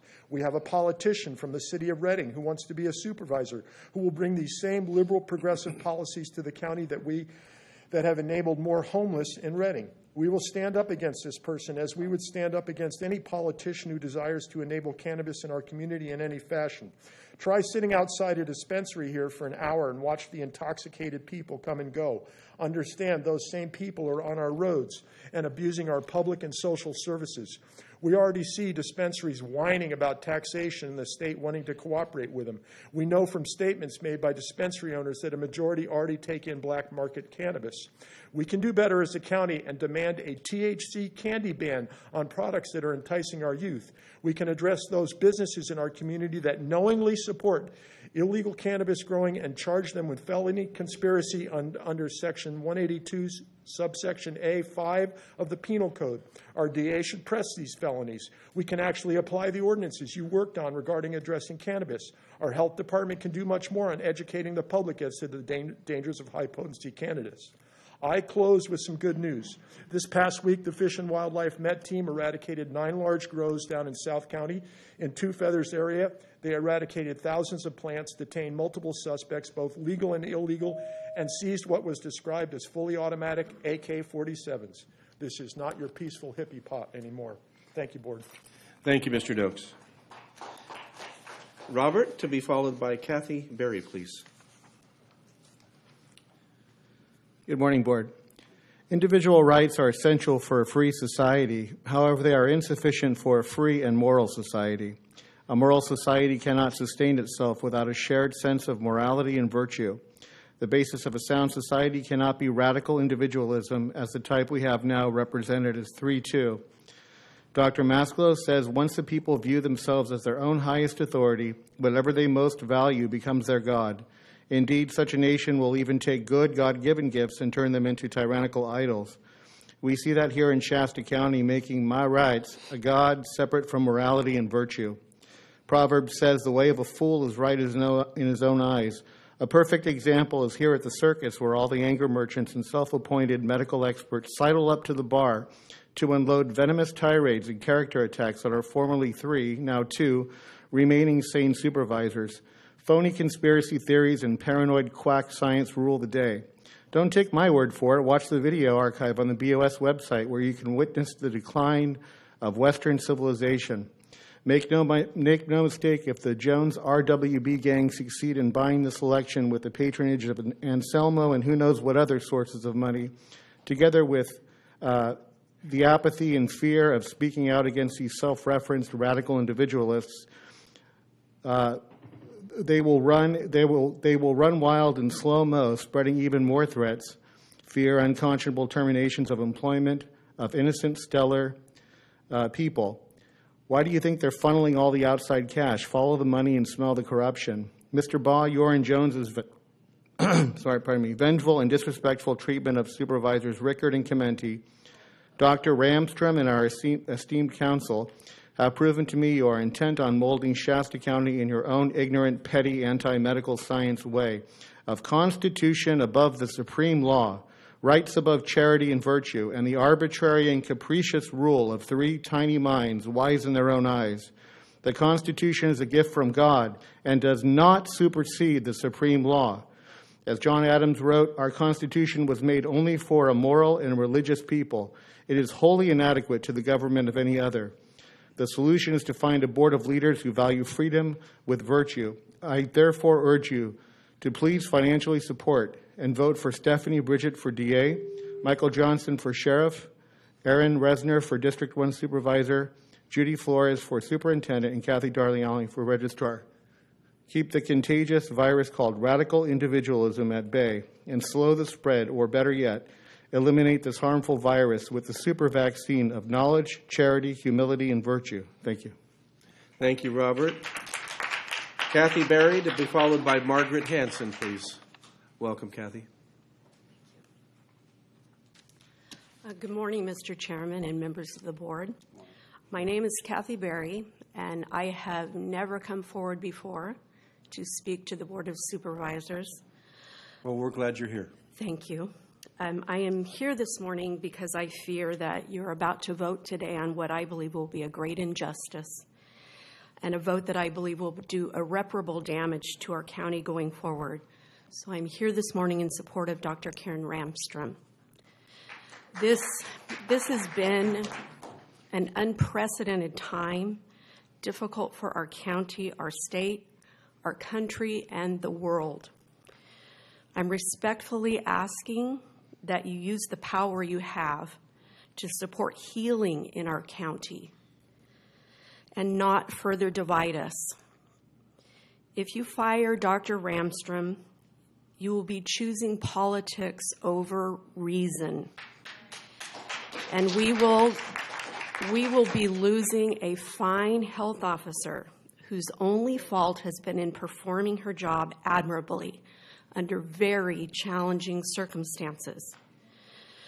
Contrary to what we hear and what many have been saying, our schools in Shasta County did not close, but they remained largely open because Dr. Ramstrom and her team supported effectively the schools. If you talk to school leaders, you will hear that she is seen as a champion for education. She did not ask for a pandemic. She did not ask to be thrown into politics. She has simply continued to do her job in spite of all of it. We teach our children to follow the rules, to follow the law, even when it's unpopular and even when it's hard. I'm asking that you do the right thing and let her continue. Help our community to heal. I implore you to retain Dr. Karen Ramstrom. Thank you. Thank you, Kathy. And Margaret is up next. Margaret, before you speak, Mr. Pontes, we're hearing a very low vibration. Do we have an HVA unit, AC unit, ready to jump off the ceiling here? Mr. Chair, I don't think there's any safety issue presently, but we are having some technical difficulties we're working on. So okay, so it's a sound vibration, not. It's not in your head, I don't think. Well, it might be. Yeah, it could be. Yeah. We are looking into it. Freudian, yeah. but might be certain. Thank you, Margaret. You're going to be followed by Kristen O'Donnell, please. O'Donnell, rather. Concerning Health and Human Services employee Karen Ramstrom. The unconstitutional actions that the government of the state of California started working on us in March of 2020 through the present moment has caused irreparable harm. 14 days to flatten the curve, businesses were shut down. Then we were told that we needed to be shut down longer. 751 days of state of emergency, and Governor Newsom's on vacation. 83 days later, after the shutdown, 498 hours of lost work, 6 hours a day, that's $32,000. My business has yet to recover completely. It's been 2 years. The veiled threats from county and city entities that they were going to enforce what the governor said, which are mandates, which are not laws. Ramstrom was the pit bull for the state. The disapproval of the stand against the violation of rights is why she needs to be dismissed. She wasn't the only one, but she was an integral part of why businesses were shut down. There's at least 7 of them just in my area that totally lost their entire business. There were others that spoke here, like Dill's Deli, who was threatened, not just by the state, but she kind of sicked them on him. So there's some issue here. The whole fiasco, the shutdown, the kids, the masking, which is like a mosquito flying through a chain link fence. Okay, that's how the virus is with the masks that we have, no matter what they are, unless you wear an N95. The stress caused for kids, the depression, I've seen it in a lot of kids. I work with a lot of people who have special needs for my work, and I wasn't allowed to do that for a long time. And finally I said, enough is enough. I don't care what you guys think. I'm going to do it anyway because they needed me. MS people, people who are in wheelchairs, stroke people, you know, people in dire pain, and they were screaming for me, please come and help me. This was all in this realm. She's an unelected bureaucrat, okay? She might have some qualifications. I don't dispute that, but I dispute how she handled things here, and I dispute that she's still disapproving of what the doctors forum had talked about because I heard her on video. And she was very like a school marm. Nope, you need to do what we say. I'm sorry, no. The Constitution's my mandate, and I'm going to stick with that. Thank you. Thank you, Margaret. Kristen O'Donnell, followed by Patrick Moriarty. Welcome. Hello, Board. So instead of looking at other alternatives or, at least maybe looking into what Dr. Robert Malone was saying and others who didn't follow the mainstream, Karen Ramstrom blindly accepted what the political machine spit out, which we're learning now never even worked. And our children's mental, emotional, and developmental health has suffered because of it. My children told me many times over these past few years how much they hated being forced to be masked. They said they couldn't breathe. They got headaches almost instantly. I know children who had bacterial infections right where the mask was. Mask choice would have been a good option, but they would also get very high anxiety because they couldn't see faces. It's very, very crucial for children to see faces so that they can learn how to differentiate, like how a person is feeling towards them. My daughter told me once that she was afraid that someone would try to take her and she wouldn't be able to describe what they look like. That scared me. We need to have someone in charge of our health department who is willing to look at all sides, not just what the government tells them to look at. Harassing businesses, forced shutdown, pushing the masks, and experimental vaccines is unconstitutional. So we need somebody who's going to abide by those values that we the people want, what you, the board, decide. So I am definitely not supporting her. Thank you. Thank you, Kristen. Patrick, to be followed by Denny Pollock, please. Welcome. Thank you. Good morning, Chairman Baugh and members of the board. My name is Patrick Moriarty, a 42-year resident of Shasta County, and I discovered yesterday, now a voter in the 2nd Supervisorial District. Thank you for your service to our community. That service includes the responsibility to act in the best interests of the citizens of Shasta County. I'm urging you today to continue acting in the best interests of our community by retaining Dr. Karen Ramstrom as the very capable and competent health officer that she is. Her performance over the last 2 years deserves to be applauded and commended. We are a safer and healthier community because of her and her leadership. This board has plenty of opportunities to resist and to buck state mandates. You don't need to get rid of fine public servants and professionals to do so. Thank you. Thank you, Patrick. Denny Pollock to be followed by Margaret Beck, please.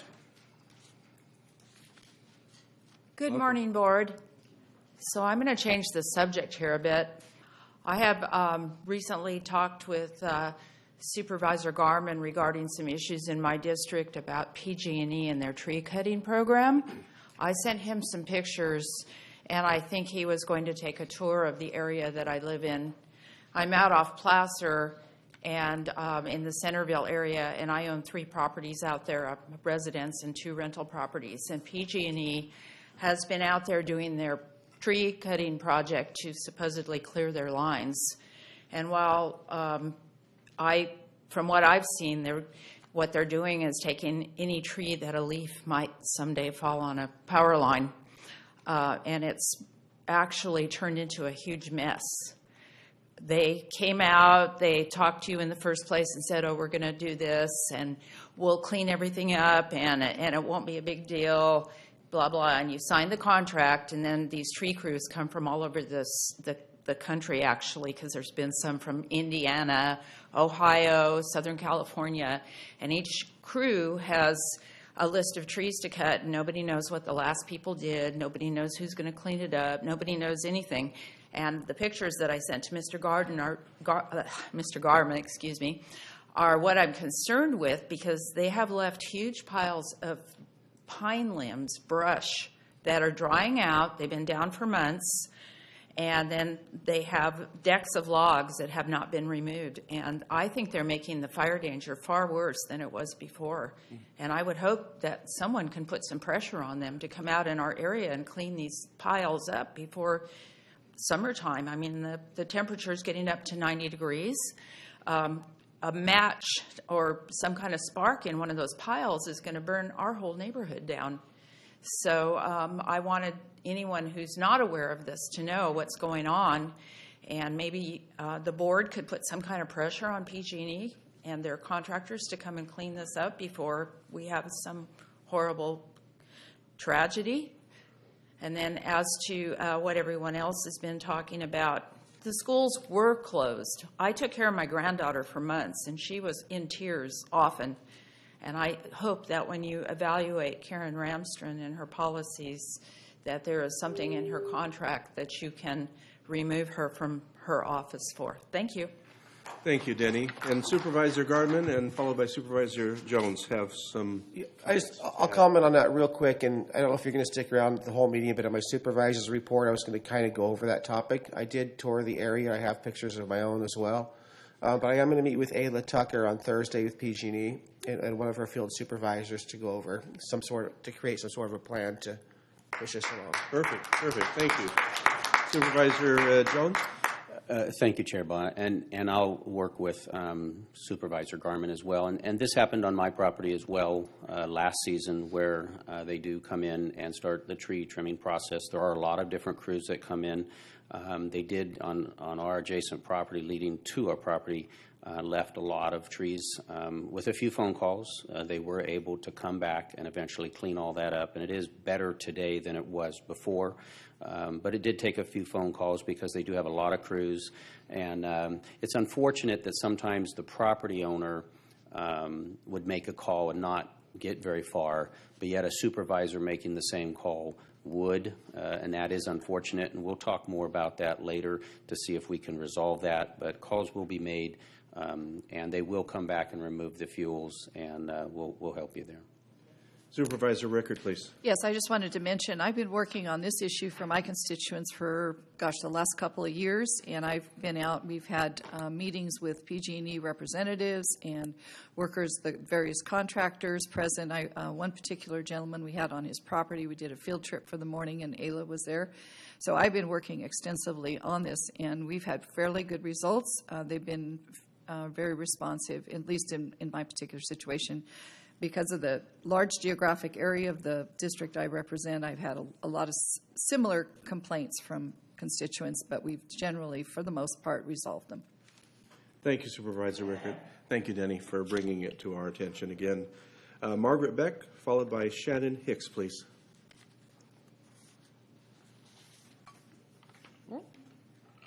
Good morning. Good morning. Welcome. I'm in the same position you are. Just for a little heads up, I've also been pretty successful with phone calls and going out there and just sweet talking the boys, and then they come back and do it. So it's a nightmare. And the other thing they told me was that I could leave some trees if I wanted to take responsibility for if they started a fire. So that's that yin and yang from my side of it. So anyway, I've spoken to this board in the past in support of Dr. Ramstrom. Rumor has it that the majority of the board does not agree with me on my assessment of the value of this stellar individual in this position. In that light, then, I would like to appeal to this board to consider the use of public funds and potential liability that we'll be creating. I happen to be financially very conservative and definitely would be labeled as a fiscal conservative. I've worked with HR professionals for 40 plus years and watched while employers who made impetuous decisions that were not well considered ended up in extended and costly litigation. Frankly, should Dr. Ramstrom's employment be terminated, it really would make perfect sense for her to proceed with legal action. I would hope that the board's promise of transparency would also include disclosing any final disposition in such a matter and the cost, including any final cash settlement, as well as staff time and any other cost to defend such action. As I cannot see any legitimate personnel reason for terminating her contract, I can only assume this action would be pandering to a vocal crowd to garner political favor. Therefore, I am requesting that the board consider the financial ramifications of terminating this individual's employment, and I'd like to now ask each board member if they will commit to full transparency on the effects should the county decide to proceed with terminating her employment. Margaret, that's not your place to ask. This is your time to talk. Thank you. Okay. Well, at some point in the future, I hope that will happen. Thank you. Thank you. Supervisor Ball, I have a comment. Supervisor Rickert? Yes. I think our speaker raises an excellent point, and is it possible that we can make sure all that information is available to the public? Absolutely. Any action that the board takes will be made public. As far as the financial costs? Absolutely. Any action the board And takes will be made public. Yes. The potential for litigation, is that a possibility too? Could we have some kind of information on that? Well, it's an easy answer. Anybody can sue for anything and everything. The potential is 100% for everything we do. Mr. Hicks. Thank you, board, executive staff. Today, I want to address items R14 and R15, but first, I want to welcome Mr. Tim Garman, our newest supervisor. Congratulations, sir. I haven't had a chance to sit down with you. Hopefully at some point we'll have coffee if you enjoy coffee, but I've heard from those that I know and I respect who have found you to be sincere, approachable, and reasonable, and that you've worked hard to really understand each department and really have dug into that. So for that, I thank you. We need that knowledge. But I'm also going to ask you today, and I apologize for putting you a little bit on the spot, but I'm going to ask you to consider your decision very carefully in closed session. Specifically R15 on the potential dismissal of a county employee. If it is related to COVID-19, please consider your own position on the pandemic. And I'm not trying to air anything that hasn't been done before. I think it was during the candidate forum in Anderson this was brought up. But on March 24th, you expressed your frustration early days of the pandemic that people were not sheltering in place. And you said that if people can't stay home, the Governor Newsom may have to order martial law. And that's something that you didn't want, but you would support it if necessary. And we have evolved through this process with the COVID-19 pandemic. I lean toward freedom and I lean toward science, but I also understand that we were all scared spitless at the beginning of the pandemic, watching, these Italians suffocating en masse. So I would hope that during that review that you extend the same understanding and grace that was extended to you. If these performance reviews or firings are part of a larger effort to replace key county positions, then I would say there's three things that would happen if those are not grounded with cause. One, wrongful termination suits. and they would be self-inflicted. Second, amateur hour decisions with the appointment of unqualified department heads, resulting in lost opportunities to build a much-needed jail and rehabilitation center, funding, and grants. Third, a brain drain, with many fleeing that are here today, but also those who would be unwilling to ever consider employment in Shasta County for fear that they would be fired for capricious reasons. I know you have a lot on your plate, Supervisor Garman, and I know as the newest member of the board, I'm asking you to be a voice of reason for all residents.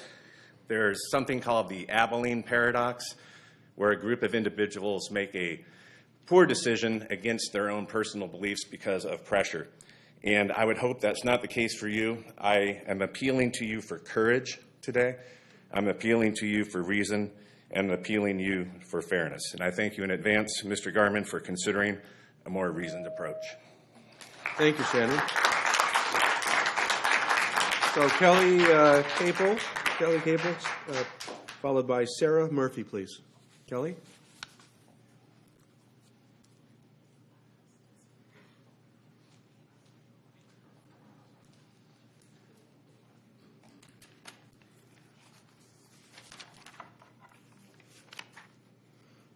Hi. Welcome. Thank you.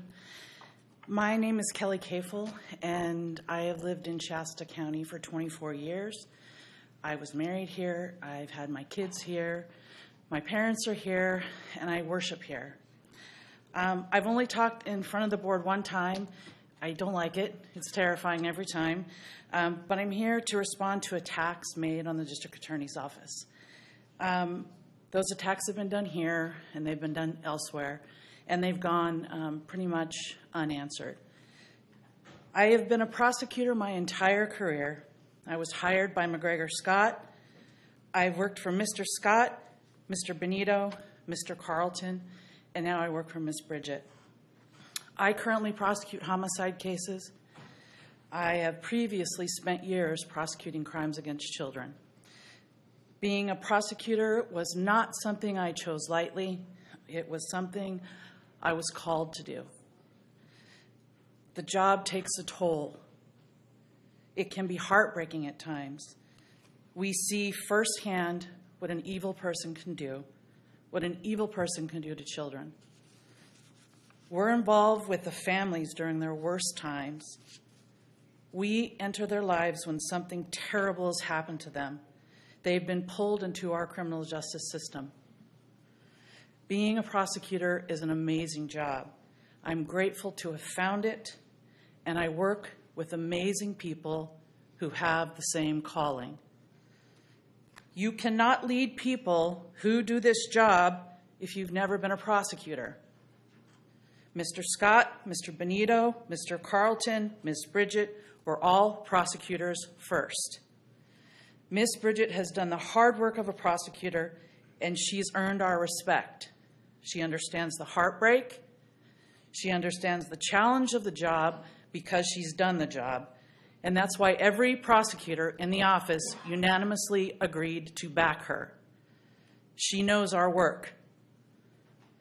The people that have been throwing ugly insults are witty.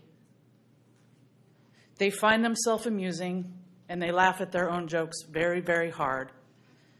Appreciate. We take our job seriously. We care about what we do. We care about our community. Do the people who come at us have to be so dishonest and so hurtful? Is there no place for us to be respectful? Thank you. Thank you, Kelly.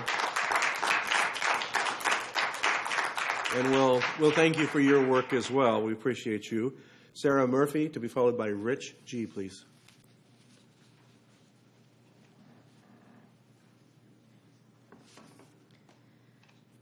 Good morning. Morning. Board of Supervisors. My name is Sarah Murphy. To begin, I am a county employee who has taken the day off of work to come speak before this board. I am here as a person who is intimately familiar with the inner workings of the Shasta County District Attorney's Office. I am a prosecutor. I am someone who will not stand by and allow hateful, misrepresented garbage to be spewed about the incredibly hard-working employees of the District Attorney's Office. If you don't work or live with an employee of the Shasta County District Attorney's Office, you have no clue how much time, energy, effort, and heart the employees of that office put into prosecuting cases and protecting each and every one of you in this room and in this county. The attorneys in that office spend countless hours reviewing, filing, and prosecuting cases. And prosecuting cases isn't simply about going to trial. In fact, the cases that end up in trial are a small portion of the cases that are actually prosecuted. And by countless, I mean that attorneys work until the job is done. They work weekends, they work evenings, they work on their vacations, and they work on holidays for each and every one of you. They don't get paid extra to be called at a crime scene in the middle of the night or when an officer calls them in the middle of the night to ask a question. The victim advocates who work in that office, they go through the drudges of despair with victims, they listen to their stories, and they help them navigate loss and pain and trauma. The support staff do exactly that. They support the rest of the employees in that office to ensure that we can get our jobs done and to do our jobs well.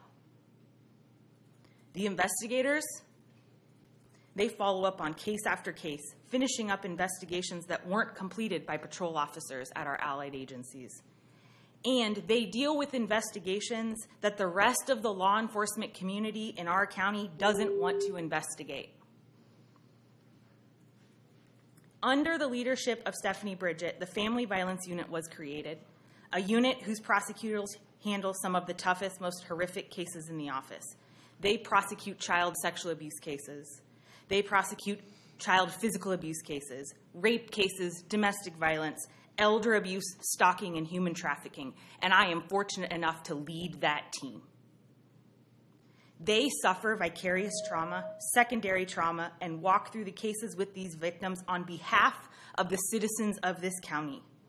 They handle cases with horrors that many cannot even imagine to give those victims a voice. If you haven't sat outside a courtroom holding a 9-year-old child as they sob because they are in the middle of testifying against their abuser, you have no idea what the prosecutors endure to fight for justice and to hold offenders accountable and to give that victim a voice and protect this community. Sarah, I'll ask you to draw it to a close, please. An attack on one is an attack on all. The members of this office do not do this work for the thanks or appreciation of the community, and they certainly don't do it for the pay. They do this work because they are called to a greater purpose.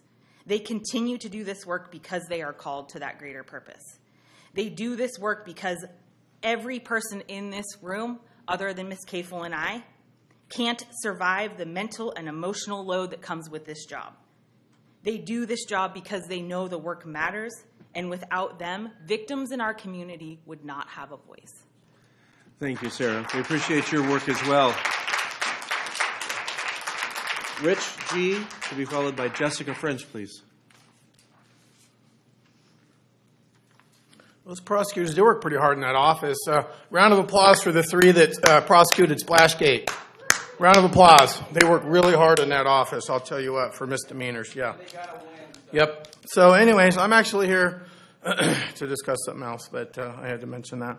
So yesterday, KRCR, here it is, they did a story on the second round of, the fourth COVID vaccine booster has been approved.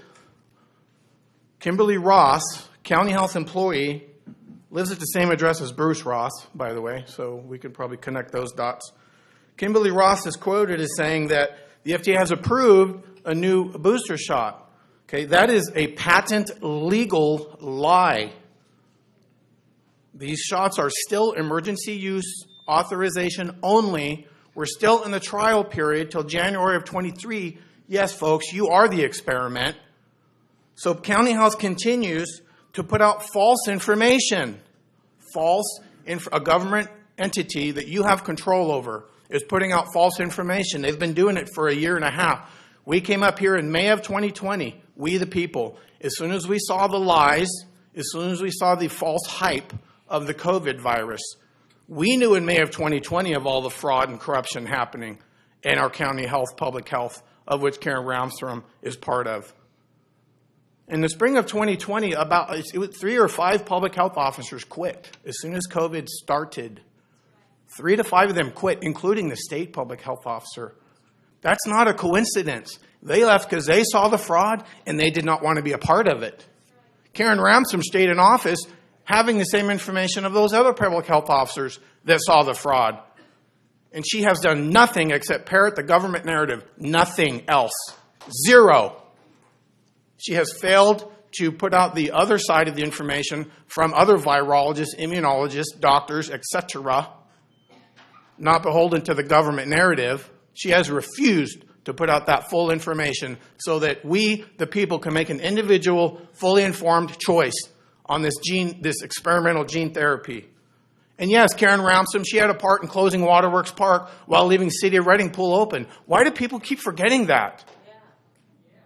She was a tyrant. Oh, we didn't enforce it.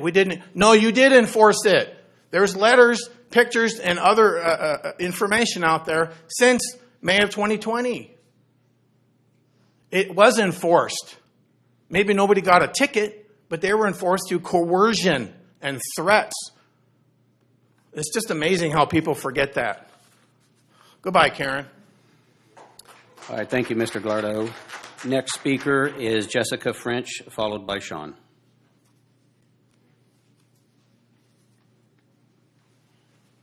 Good morning, Board. Good morning. Thank you for having us to speak today.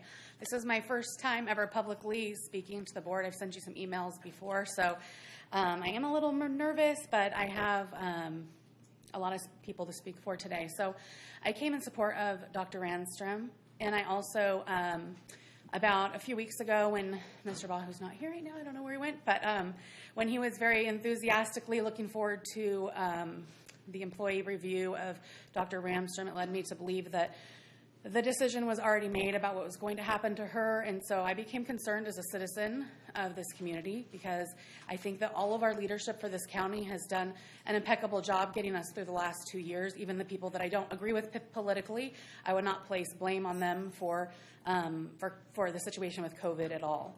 So I started a petition for community members that also supported Dr. Ramstrom to sign and leave comments for. So I'm going to spend the rest of my time reading those here today.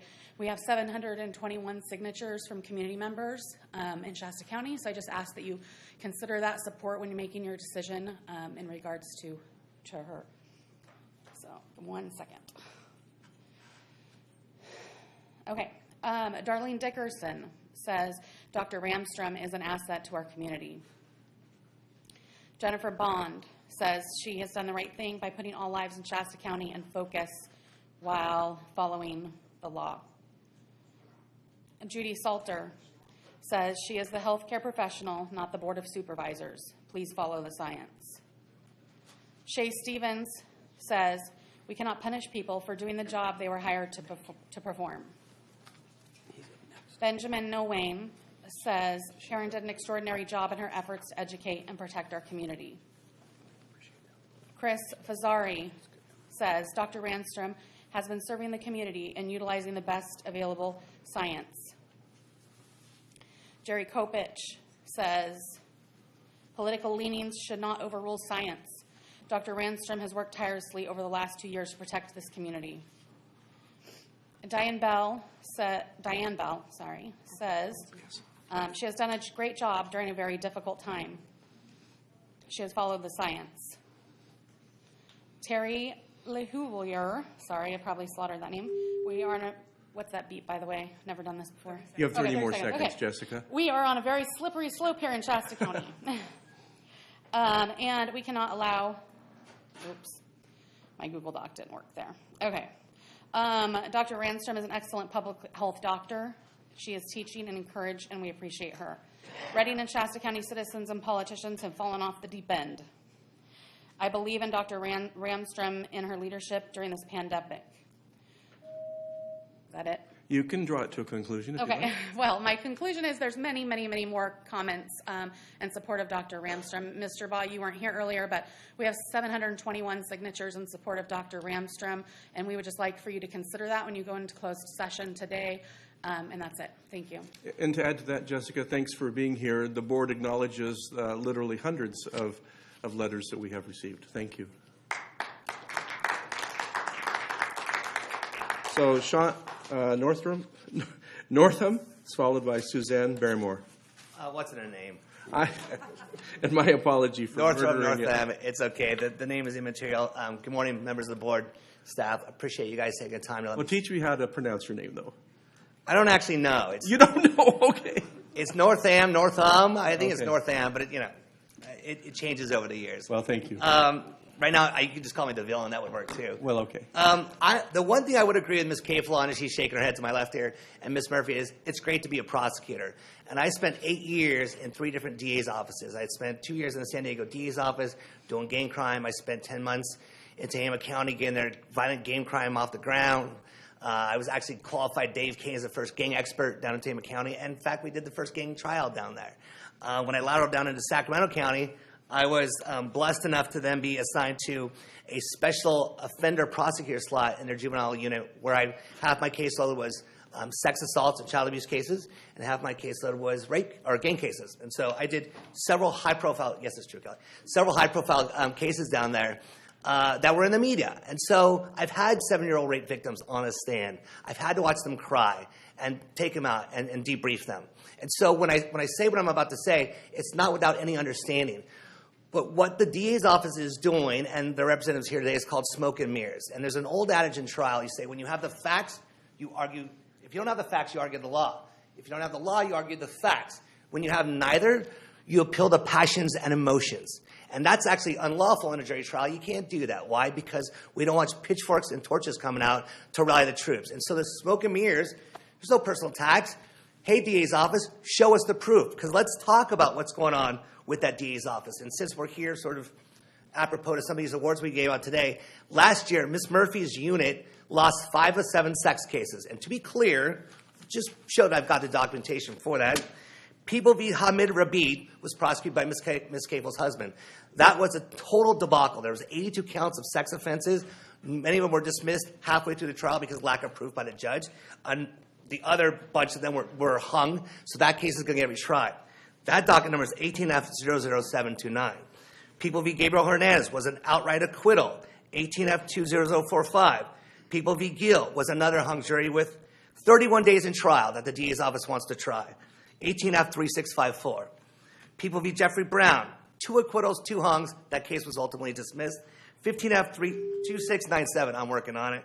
And People v. Brandon Schroeder, 17F517. So when you talk about wasting taxpayer dollars, talk about if the prosecutor's office is prosecuting innocent people, there's a problem. If the prosecutor's office is prosecuting guilty people and not getting convictions, then that's a train issue. Either way, there's problems with the DA's office. 2018, 2019, 20% conviction rate. Have the DA's office bring those cases. Let's see the stats. They're bringing the stats, right? It's just bring the stats. I have the metrics, I have the data, and I'll leave it at that. Thank you very much. All right, thank you. We can keep our comments to the podium. Suzanne Barrymore, to be followed by Dick Gardner. Good morning, Welcome, Suzanne. Good to Supervisors. see you again. It's nice to be here. Thank you. I'd like to speak today with regard to the personnel actions that you may be considering. As Patrick Moriarty said, I'm also asking you to consider serving our community's best interests as well. And to protect the county from the legal and fiscal ramifications of firing these appointed officials, as one of the other speakers had referenced. Just because you can take an action doesn't necessarily mean you should take that action. Firing the health officer and prospectively the county council, since it feels like that's the circling of the drain here, that doesn't feel like the best tool to use to address the community issues that continue to be brought forward to you. While these professionals serve at your pleasure, they are still obligated to follow the laws which govern their professions and our communities. Doctors take an oath to do no harm. Attorneys take an oath in order to be admitted to the bar.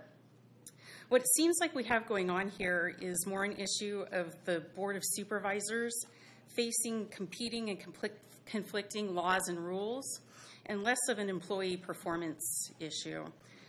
One of the roles of the board is to work with professionals all across the county to solve problems in light of those competing issues. And Dr. Ramstrom has done that. A good example is rolling back the mandatory flu shots after talking to people in the community, after reassessing various issues. She made a different determination. She and Donnell and CAO staff fought valiantly to get red tier in 2020 instead of us going back to the purple tier. Dr. Ramstrom has been valiant in teaming with the school leaders to get kids into schools as quickly as possible, because we all know the impacts to kids and to everybody in the community from being tucked away for so long. Continuing to terminate qualified staff instead of working with them as the qualified resources that they are, it's destabilizing to good governance and to delivery of services. The decision to fire the health officer and the county council will destabilize good governance. I have worked with Ruben in the past. I have seen him keep this county out of so much hot water. He has served this county admirably. And one thing, as a person who works for a statewide organization, one thing that we're losing here with these ongoing firings is that Northern California operates differently than the rest of the state. And we have professionals here who understand the nuance of that. You're going to be hard-pressed to find somebody else to replace these people who have that same appreciation for our rugged individualism. So, thank you. Thank you, Suzanne. Nick Gardner, be followed by Barbara Eaton, please.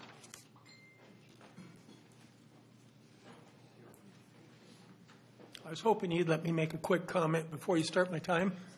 You had the gal here for Housing and Community Action Programs, and that reminded me of something I thought of.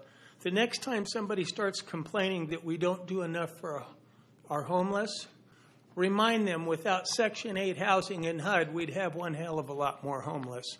And without food stamps, our food lines would be around blocks and blocks and blocks. We do plenty for the less fortunate.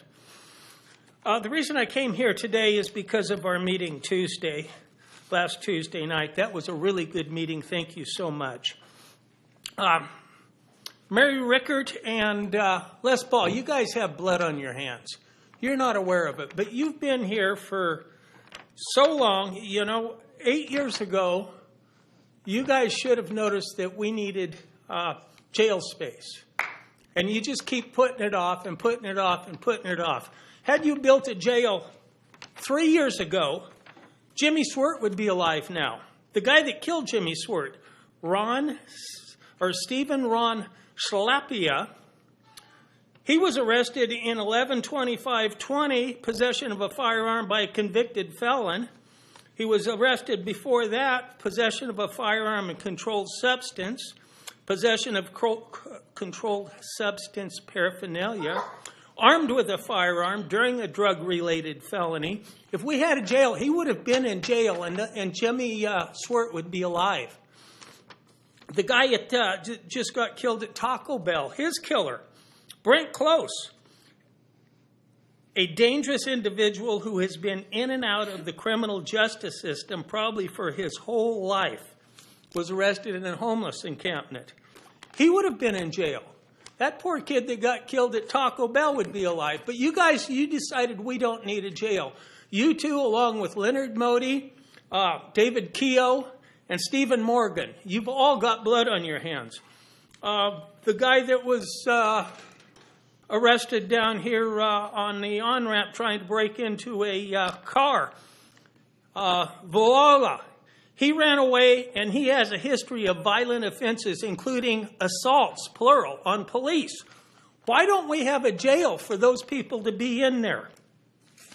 You know, it's not going to be long. You're going to have blood on your hands, because when we declined Measure A and Johnson's Life Center, you should have gone out right then and started soliciting funds for a jail, and it should be being built right now.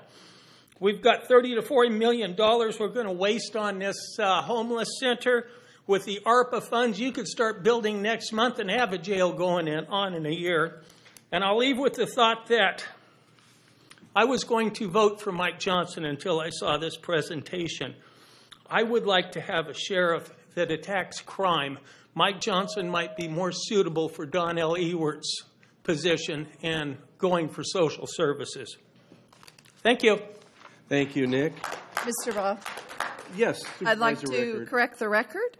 I've been in office for 5 years, 3 months, and 5 days. I was not here 8 years ago, so I was not part of that decision, and I'll accept your apology if you'd like to apologize. I do apologize. You've made such poor decisions that it seems like 8 years. As a matter of fact, you could have voted against Measure A and got a jail going then. So, you know, there's still blood on your hands. Think about that, these crimes. These people could have been locked up. Thank you, Mr. Gardner.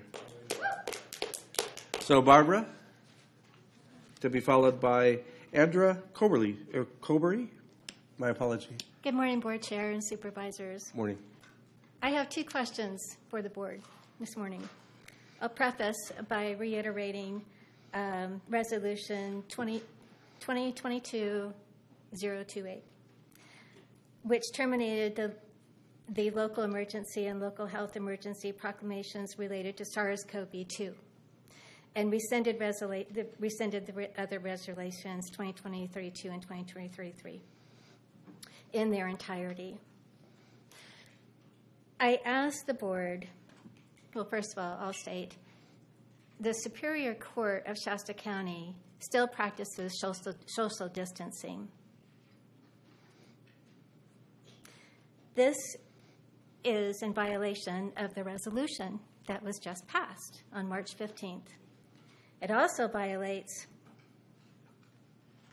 our God-given, inalienable rights, our federal and California constitutional rights, our federal and California civil rights. In doing this practice, they are reenacting Rosa Parks segregation all over again. If the Board has the authority to issue a cease and desist of this practice of social distancing at the Superior Court of Shasta County, will they do so? Will they issue a cease and desist? That's my first question. My second question pertains to CAL FIRE employees who reside and work in county buildings, county facilities. If this resolution is enacted, does it affect those employees? Can you enforce non-testing? Well, let me explain.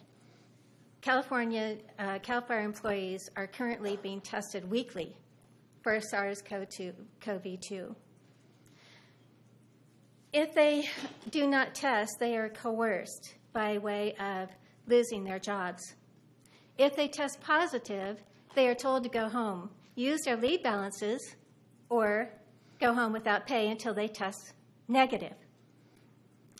So my question is, does the Board have the authority to issue a cease and desist of all testing of Shasta County residents who work at Shasta County facilities? So, Barbara, I'm going to thank you for your questions, and I'm going to direct you to leave your contact information with the clerk of the board, and we'll pass it on to the CAO's office for a proper response. Thank you. Thank you. Andra Covery, to be followed by Monique Whelan. Well, this is my second time to come before the board, and I'm generally trying to educate myself of what's going on in our county. Well, you're welcome. And I wanted to say that for the first time in a couple of years now, I have hope because we have a board that it seems to be for the citizens. So thank you.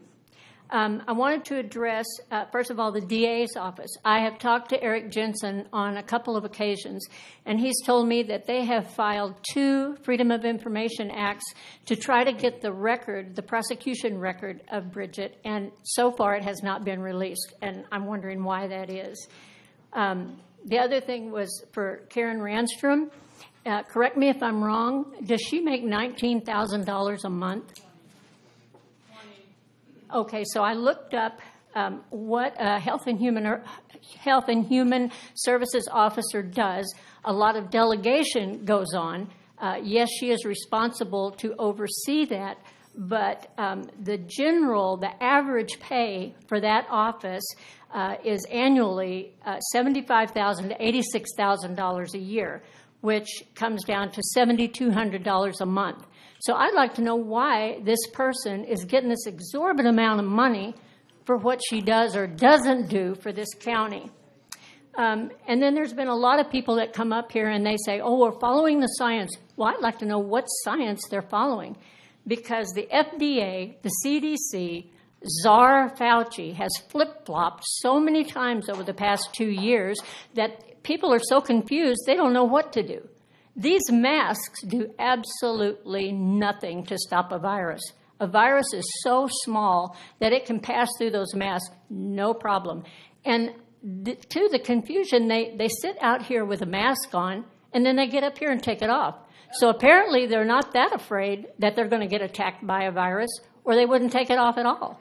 And I feel really bad for these people because I see them riding around in cars with the windows up and a mask on. If you're living in that much fear, you're not really living, you're existing. So I just appreciate that this board is looking at and listening to everybody's opinions. And I hope that you will make the decision based on the facts, not on emotion. Thank you. Thank you, Andrew. Monique, to be followed Chair. by Ronald. Oh, Chair I'm Paul, sorry, you Supervisor. just keep overlooking me. My I was apologies. wondering if we could correct the record, please. I don't know if Mr. Cruz or Mr. Pontus might be able to explain the position that Dr. Ramstrom holds and the qualifications that are required. And I think the speaker was a little confused and got confused as to what she looked up versus what Karen Ramstrom does. By all means, Mr. Cruz, would you like to weigh in, or maybe CAO Pontes? Supervisor Rickert, through the chair, I don't have that information in front of me, but we can provide that information back to the board. Yes. Thank you, sir. Yeah. Appreciate it. Yes, I think it's important that the public gets the accurate information of what her qualifications are, and she's commensurate to other health directors throughout the state, what she gets paid. Thank you, Supervisor Rickert, and my apology for not noticing the. I'm going to keep you on your toes. That's great. Please do that. So, Monique, to be followed. Can I ask you to sit down and we're going to take the next person in line? Can we take the next person in line, please? No, there's only one bite at the apple per day, so I'm going to ask you to not get in line again. Monique Whaley, followed by Ronald Plum. Good morning, Board. Hello, fellow constituents. Wow. So when COVID first started, I used to come in all the time and speak at public open time and leave, because after I speak, I shake. Sometimes I black out when I come up here, and my mouth just goes, so please forgive me. But case in point, I've had a few conversations with Dr. Randstrom, and I really like the lady. I really do. And in talking to her and watching a lot of the COVID presentations she did when this first started, probably the end of November 19 through January of 2020, I paid attention to what she said. And then I would sit and listen, and I would listen to not reply, but listen to try and find solutions and things. And then I came in here and stated that we were going to go through this indoctrination, that people with information that was constantly changing was going to cause mental health struggles, not only in ourselves, but in our future generations, children, our vast future. So in my mind's eye, I always see Fauci, and he's, what's that guy, Alfred E. Newman from Mad Magazine? What, me worry? Guy's got nothing to worry about. But anyways, case in point, I really do like Dr. Randstrom. I also need to speak or rise to the last time I was here was for the presentation for the Life Center. I feel the next time you have a presentation that is that big, it should come from that dais, not this one. Because the whole evening, all I saw was the backs of the gentlemen. I wanted to see what their face said, because as you know, communication is 97% not what's said, but what we convey. And I couldn't really get a conveyance, so it felt awkward for me. So I would appreciate if next time we can see the sheriff, Mr. Pontus, Mr. McGreeny, or whomever make such an important presentation, it come from there, not from here. The other thing I want to state is, you know what? There's a lot of people that speak in here, and I've got my own mind. I come up with my own conclusions from my own experiences and my self-actualization, my cognizant thoughts, introspection. And a lot of times I agree and don't agree. And one of the things I wanted to say was I really agree with what Mr. Raposa said about the Constitutional Compliance Committee. I think that's extremely important because as Mr. The gentleman up here who said you guys have blood on your hands because you didn't do things years ago, I think part of the problem with bureaucratic governmental overreach is that we pass a bill like Prop 47, 57, AB 109, and that leaves us in the public to have to deal with all this bullshit. And then we got to fight these actual bills. So if we had a constitutional committee, compliance committee, to say, hey, that is going to violate people's civic rights, their liberty, their pursuit of happiness, then we should never pass a bill in the first place. So my point being is, yes, every fire started by a transient, that's on your hands. Every death at a Taco Bell because we have not taken these people off the streets because of their own anosognosia, mental health issues, that is blood on your hands. And these last few years, all I've heard is a cacophonic dissonance. And it's bothering me because it feels like we are strifing and struggling against something bigger than us. Please work with us. Now, what you do about Randstrom and the other people, I don't know. But like that lady said, there were 771 signatures in support of her. And I do like the woman. And a lot of my speeches came from having a conversation with that woman. So thank you, Mr. Ball. Monique. Ronald Plum, followed by Patty Plum, please. Morning, Board. Welcome, Cowboy. Good morning, morning. I think one of the things that are really important, I would just like to talk about the fact that everyone has good and bad in them. And we're not necessarily here to determine if this individual is qualified or whatever, but what you look at is what has she done? What do we do? What have we done, each one of us? And many, many people have come here to discuss all of those situations. I really believe that we need to investigate every area of our county, every department of our county, find out exactly what they have done, get the facts, and let us know. And if there's bloated budget, then we need to take care of that.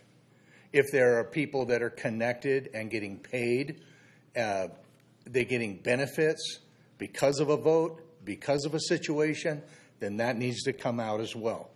And that comes from investigation. We want to know what has happened. No one here, well, very few of the population of Shasta County believes that they've been supported properly for the last 2 years, that our rights have been violated. Our constitutional quoted rights from God. And you can't take those away.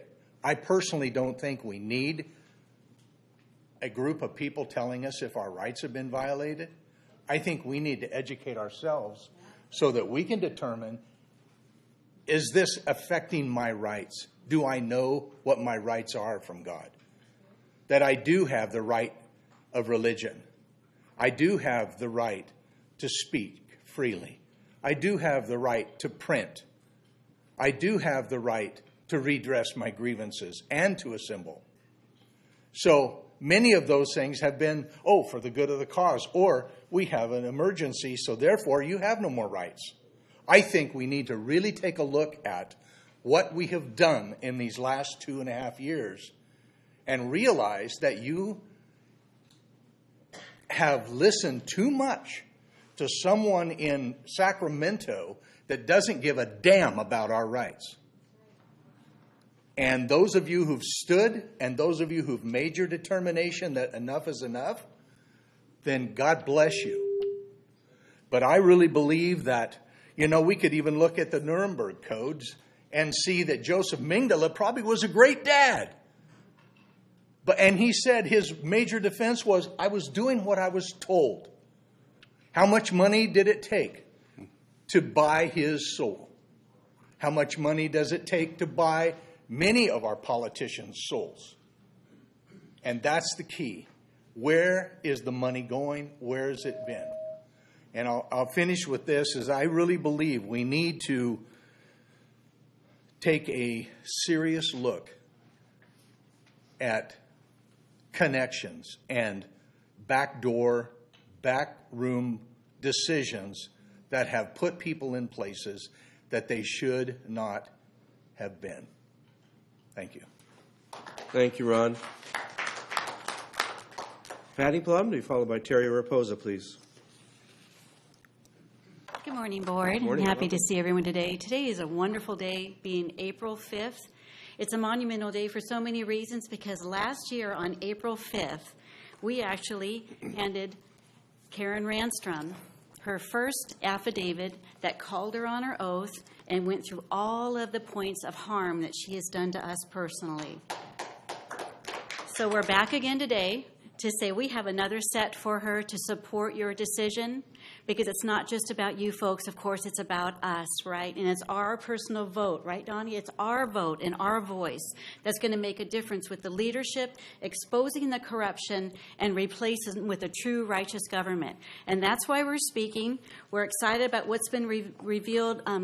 Les Baugh, Supervisor, I want to thank you for uncovering the bill 1464 so we could see it. So many bills, as you know, have done in the middle of the night. We never even knew what happened while we were sleeping. But guess what?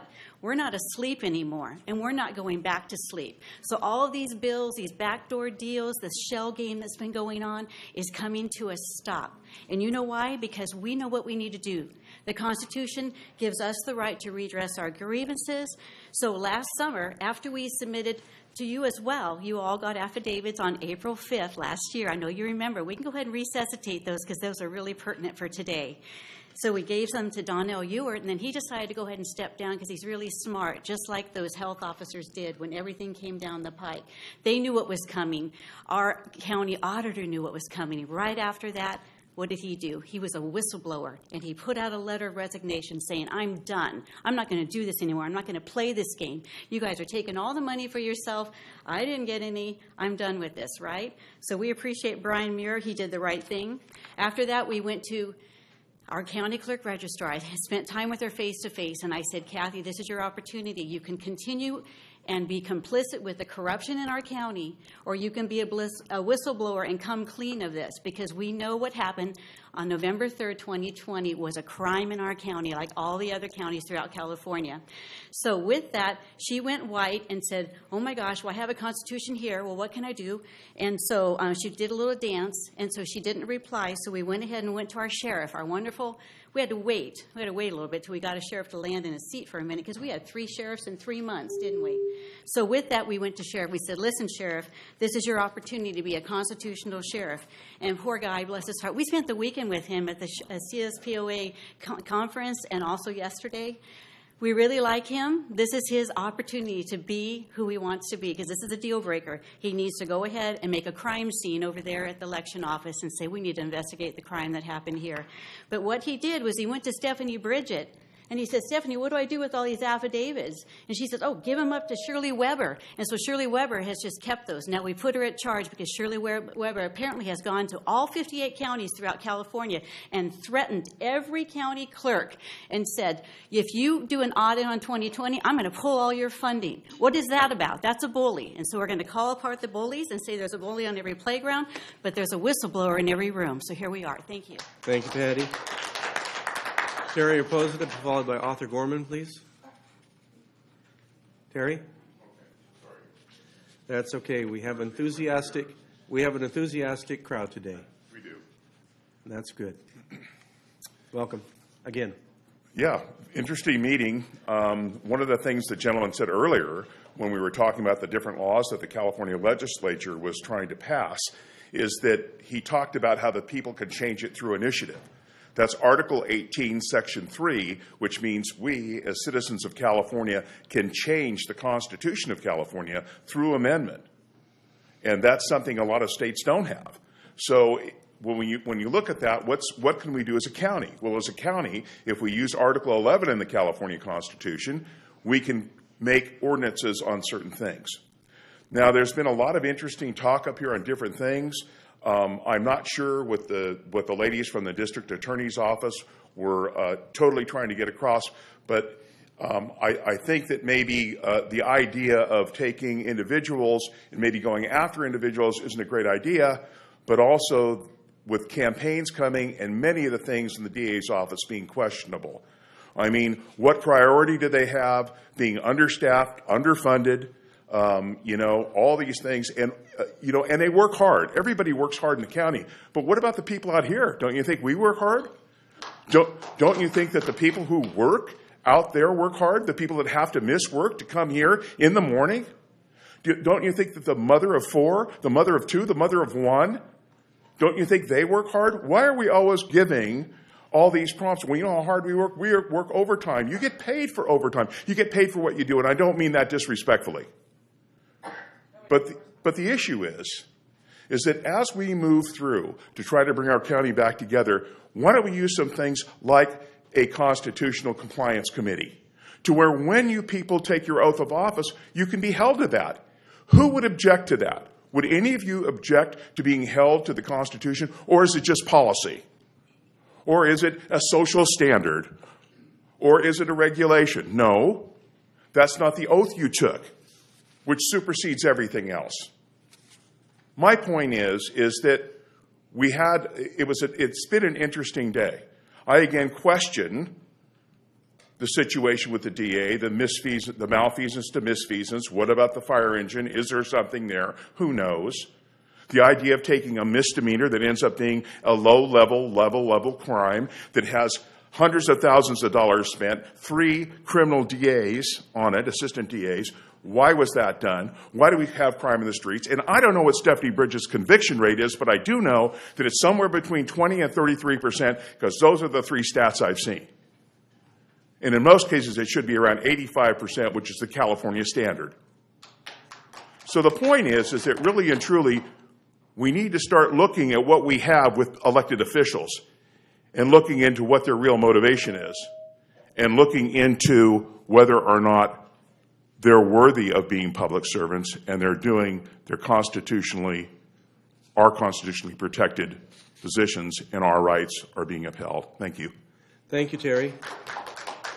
Arthur Gorman, to be followed by Kevin Cry, please. Welcome, Arthur. Good to see you again.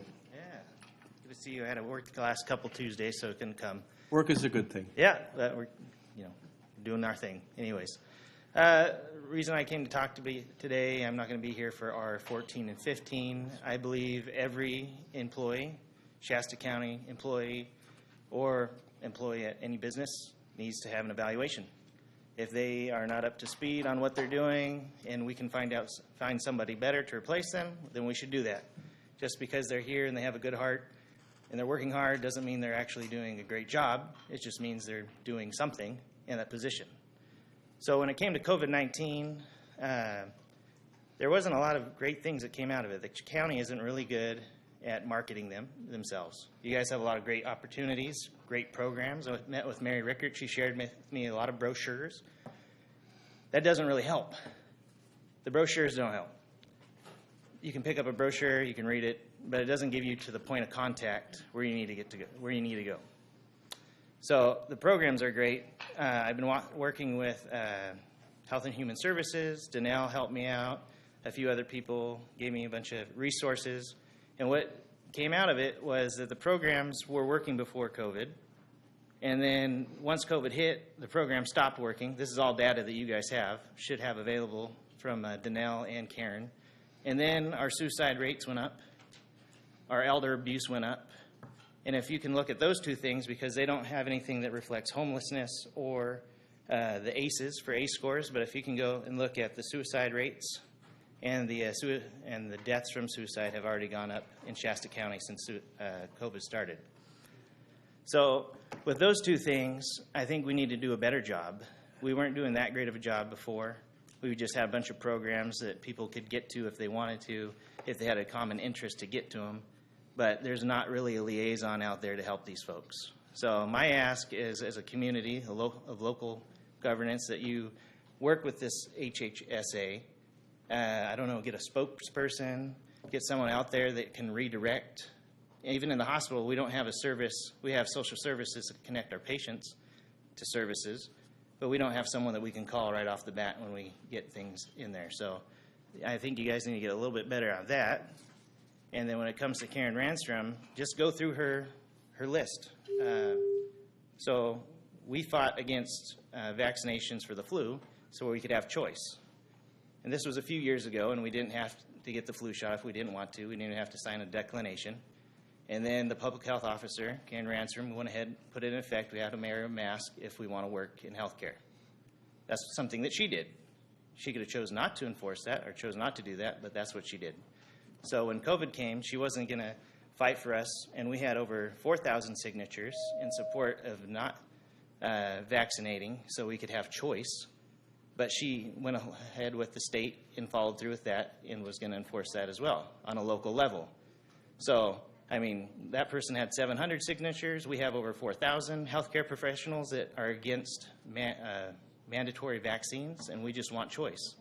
So if Karen wants to enforce mandatory vaccines, we're against that, and we'd like her to go. Thank you, Arthur. Supervisor Rickert, please. Yes, Mr. You know, I took the time to meet with you. I gave you brochures because it was a lot easier than trying to go through every program. And you met with many, many members of Health and Human Services. You're telling me that I want the data, is what I want. Well, but and I got a little bit of data, but there's a lot more data out there. You did get data, and yeah. You have to be specific. I think I could go through all the things you guys sent me and see what specific thing you want, but I only got two things of data from you guys, from the whole county. How many people did you speak to? Over 10. Over 10. I do think that and they're all high-level people that have the information, so I like the information. Okay.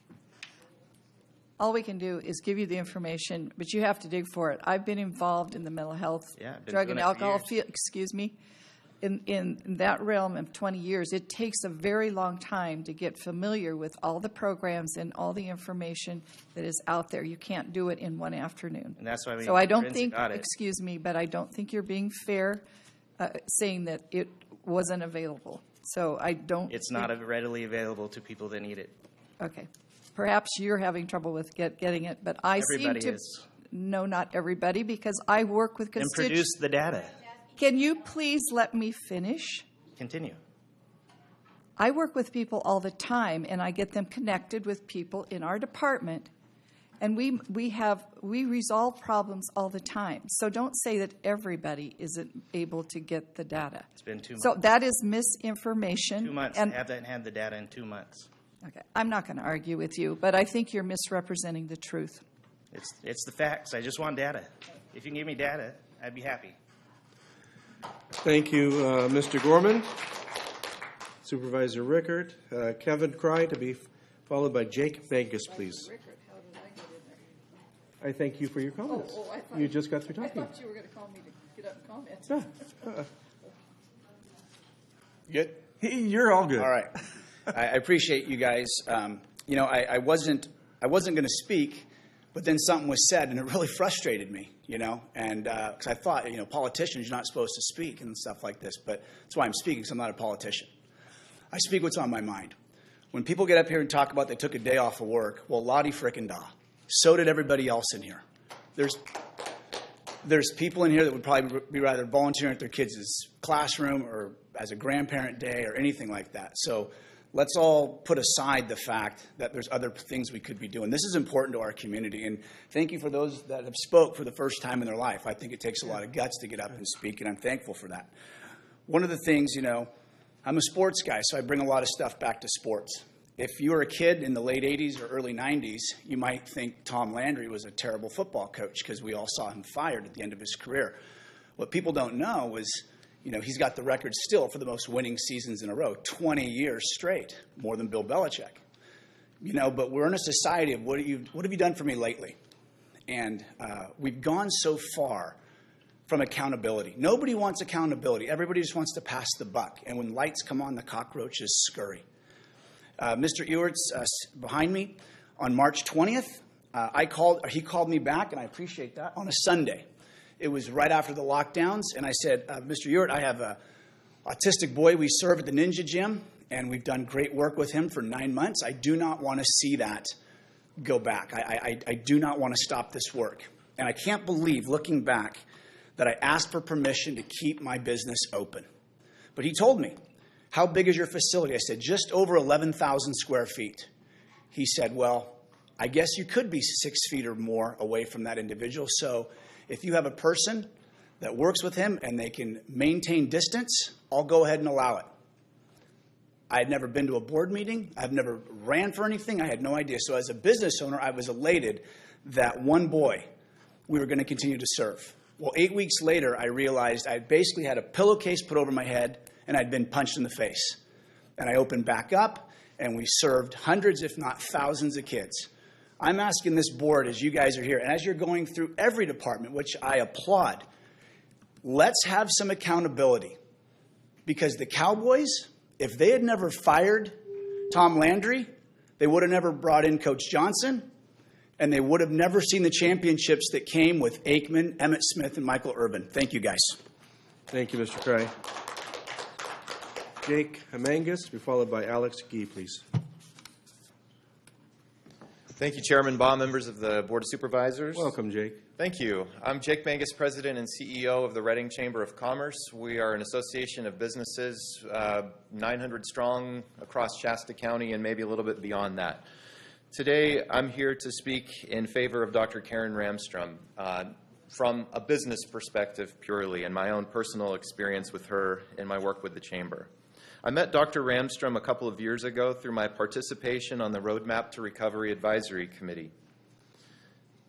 The mantra became education, not enforcement, very early on. And that decision, with that approach, came from the Board of Supervisors. And it also came from our health officer, Dr. Karen Ramstrom. She worked with us and many of our members in finding reasonable ways to keep businesses open safely. This was recognized up and down the state of California in the chamber industry with some of my colleagues. I remember getting calls from the Culver City Chamber of Commerce president, Colin Diaz at the time, saying, how in the heck are you doing that up there? We can't even leave a mile radius from our homes right now. And it was really great to be able to talk about the approach that we've taken in Shasta County, something I'm really proud about. That's reflected in the unemployment rate that we've seen month over month since April of 2020 through January of 2022. Shasta County's unemployment rate was less than that of the state average. And I think a lot of it had to do with the approach taken by the supervisors and Dr. Karen Ramstrom.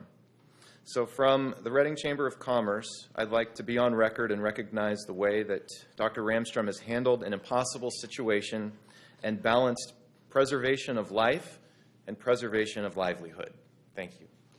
So, Jake, just to clarify, this is by vote of the Chamber Board, not just your comment. This is actually just my comment, but representing the Chamber, I think that it's difficult to separate the two of them, but the Board did not make this decision. I'm here representing. The reason I'm asking is your closing comments, you said on behalf of the Chamber of Commerce. Yes, and I would say that just because it would be, I guess, fallacious for me to think that there really is a separation, I'm here representing the Chamber.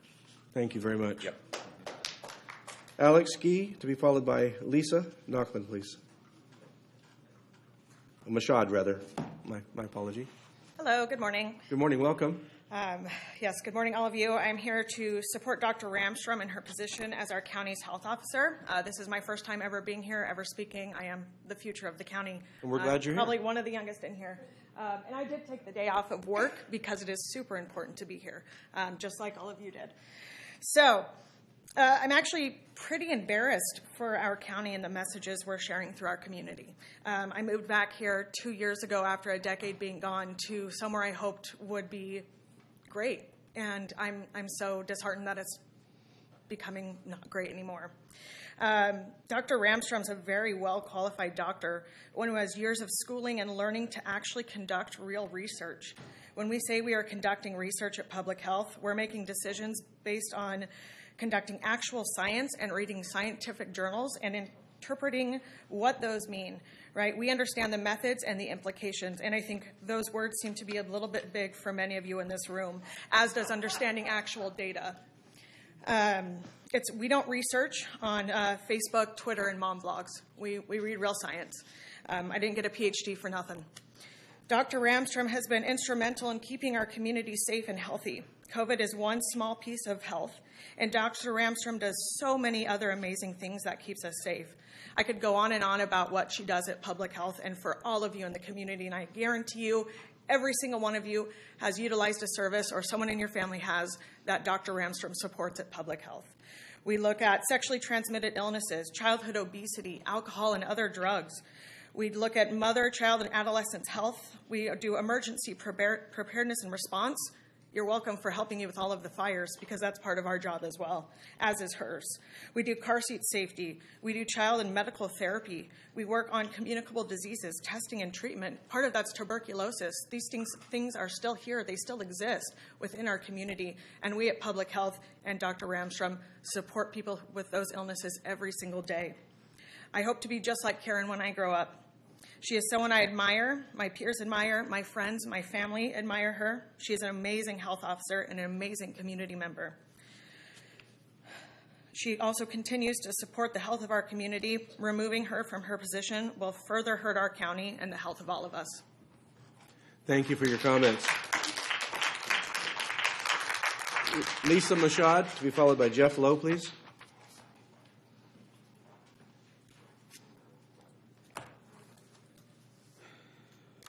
Hello.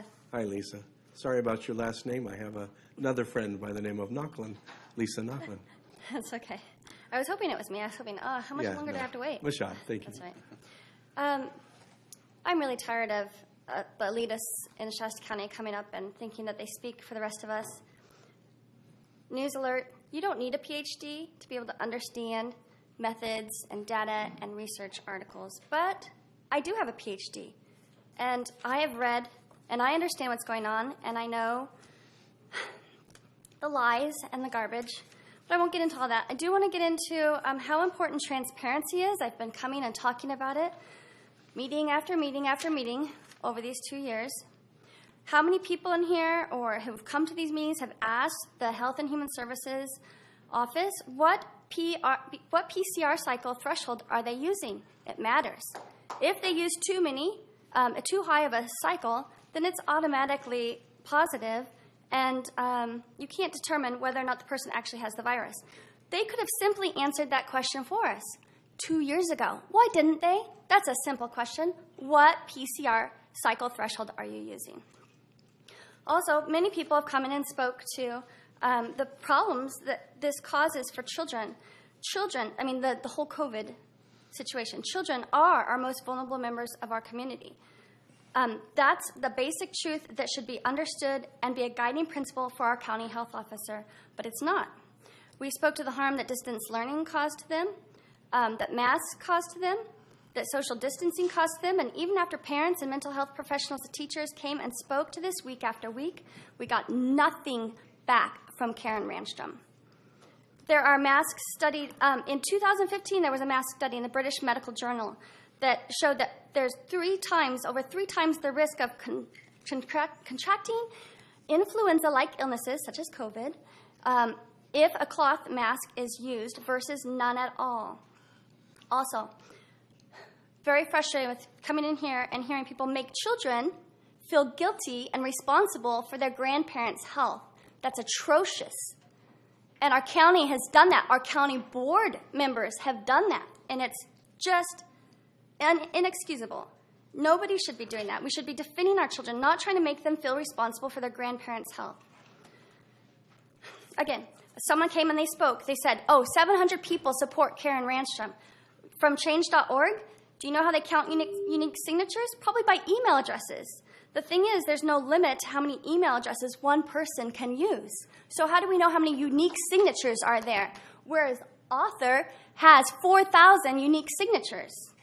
Are they coming in here? Well, listening online, I heard a county employee say she took the day off to be here. I'm glad she didn't come on our dime. But I have been here for meeting after meeting over the past 2 years, and I've had to take time away from my job, my family, my life. Why would I do that? Because I care about the people of this county, and nobody pays me to do it. If you care about them, you speak out and you do what's right. And she hasn't done it, and neither have many of you. Thank you. So Jeff, to be followed by Freedom, please. Welcome. Thank you. Good morning, Board. Just barely. About 3 weeks ago or so, I brought up these 10 bills to the Board, and I'm just really happy that you decided to take a stand on that today. That's commendable. Really appreciate that. Thank you. But the thing is, we've had 2 years of very similar things coming from Sacramento, and much worse than these 10, or similar in their severity to what the damage that they've done to our county. And Karen Ranstrom has supported all of these in lockstep with Sacramento. I'd like to know what her feelings would be on these 10. I think it's a pretty pertinent day for her to be here to speak her piece, but is she here today? That's one of my biggest problems. She's hardly ever here to speak for her department and for these health issues. I hear lots of support for her, but really, where is she?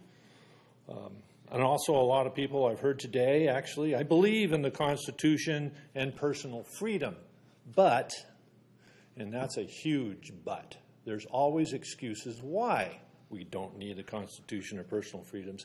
In this case, and I think that's a serious problem. I'd like to hear what Karen Ranstrom has to say about these issues. Also, on R9 coming up, we're going to appoint an acting HHSA director at another $17,000 a month. Okay, fine. I would like to hear what that person, Laura Birch, has to say about these items too, before we put her in that position. Just a thought. Thank you. Thank you, Jeff. Freedom, to be followed by Thomas Hildebrand. Welcome. Hi, good morning. Sorry I'm late. Had to take care of the kids. You're right on time. So first, I'd like to pray over you. Thank you. Heavenly Father, thank you for giving us another beautiful day, giving us the chance to be able to bring our grievances in front of the board so that hopefully they can see and use their discernment and their wisdom to help us to hold on to what constitutional rights we have and hopefully will continue to keep. I ask this in Jesus' name. Amen. Amen. Thank you. So, one, no, I am not a supporter of Karen Ranstrom. There's been many different issues that have come about, whether it's my children losing time at school, them being forced to do the online as opposed to being able to be in person. This has affected many students, not just mine, but others. And it is shown in the scientific studies that it is affecting them and going to continue to affect them for many years to come from just being separated socially and everything. I'd be curious, I wish she was here. I'd like to know how she feels about at least 9 different bills and legislation that are pushing through that have to do with health, human services, and all kinds of things through the Assembly and Senate, just to name a few. SB 871, it's a vaccine mandate on children for them to have the COVID-19 vaccine to go back to school. There's AB 2098, which is for doctors getting disciplinary action if they give any advice or disinformation that goes against the consensus. Who decides what's disinformation? What science are they actually going by? There's also SB 866, going against parental rights and giving the age of 12 and over to be able to decide which vaccines they get, which who knows if they're being coerced or bullied by teachers, other students. None of them know the adverse reactions, like I've mentioned previously. Just my kids getting a flu vaccine landed them in the hospital for a week each. Who are they to decide what my children should get? Or the MMR vaccine that my son got that ended up having seizures for 2 years. But they want to push a vaccine onto my children that they may not remember because it happened so long ago. And then there's SB 920, a physician to being overlooked by the medical board as to why they're giving exemptions. There's the SB 1464, police being defunded if they don't enforce mandates. There's also SB 1479, school continuing to do COVID-19 testing by government officials. There's also SB 1390. It's very vague, but prohibits free speech on social media for disinformation. Again, who decides this disinformation? And then there's AB 1797, government vaccine registry to identify individuals or patients for their demographic, their vax adverse reactions, and complying with the laws.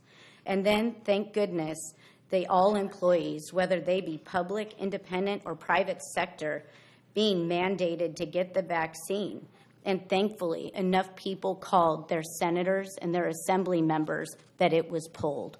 Please consider writing to let each of our assembly members and senators know that we in Shasta County do not stand with this push of going against our constitutional rights.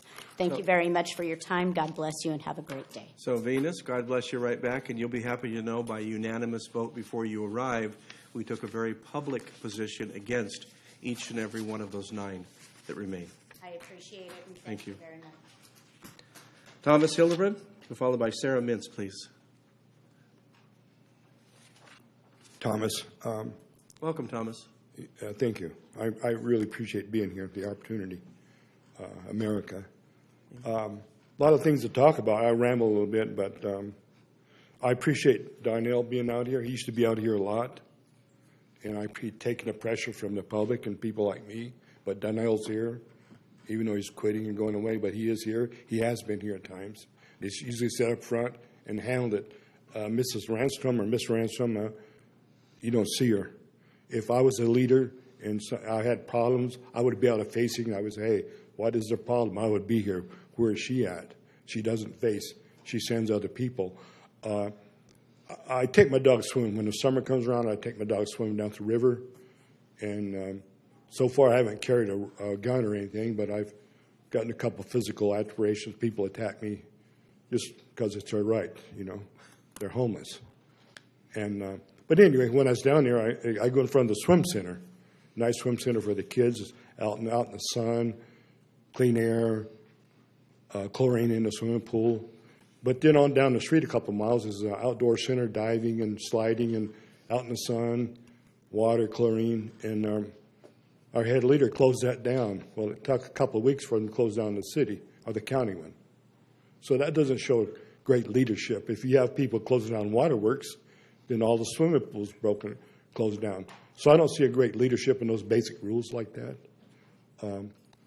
Also, I think if I was hired to, I've been coming here for a couple of years in jails. We need jails, and so far, from what I look, we're 6 years out. And we've been voted down all this convention centers and rehab and getting education and then giving county jobs. We need somebody to put simple things, take care of kids. Part of growing up in Redding is you're going to get drunk. Get out of high school, you're going to get a car, you're going to have a beer, and hopefully you get thrown in jail. First time you get thrown in jail, you should go to jail for 30 days. I've had a couple of kids I know got thrown in jail. Nothing happens. They're out drinking the next night. Now, if we'd had a place to put those kids for 30 days, they might, and put some money out of their pocket for when they go to work, they have to pay for it, they might decide not to drive and drink. But we have no jails for that. We have no jails for simple things. You're still good, Tom. Time goes by fast, and I had a lot more things to say. But I would say that we hired a guy here that the cops, when we appointed him as sheriff, the cops didn't want to work for him, so we give him a job, $100,000 a year. And then it's been, a year? He's supposed to get in jails. I could, in 3 weeks, have consultants up here saying, we can build this jail. no communication to the public, obviously no communication. The people want jails. They don't care about this graduating and when we get our new jails, what color tattoos are we going to have coming out of a Reading jail? Is it going to be red or what? I don't see needs for tattoos in jails. And that could be a simple thing as hiring a guy to say no tattoos and sitting there and searching somebody. I've been in jails before. They searched everywhere. That night there was drugs in jail. Thanks, Thomas. Sarah Mintz, please.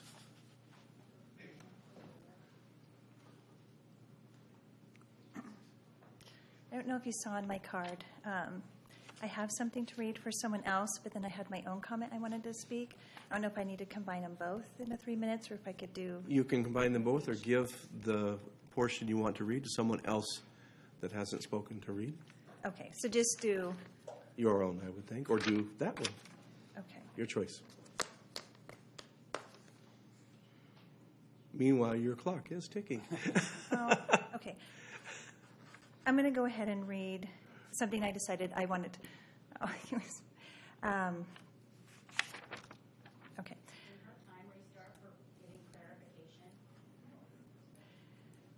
Okay. On the way over, I heard... by the way, I don't know if you guys, maybe you got it worked out. The streaming, all sound went off for a while when I was driving, but the video was playing. There was no streaming. But little bits I did hear.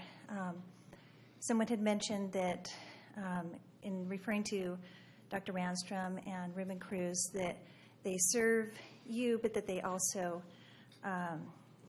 have oaths that they take, and that they maybe also answer to other boards over them and things like that. And she mentioned, for instance, that Dr. Randstrom, has to take the Hippocratic Oath, and she's to do no harm.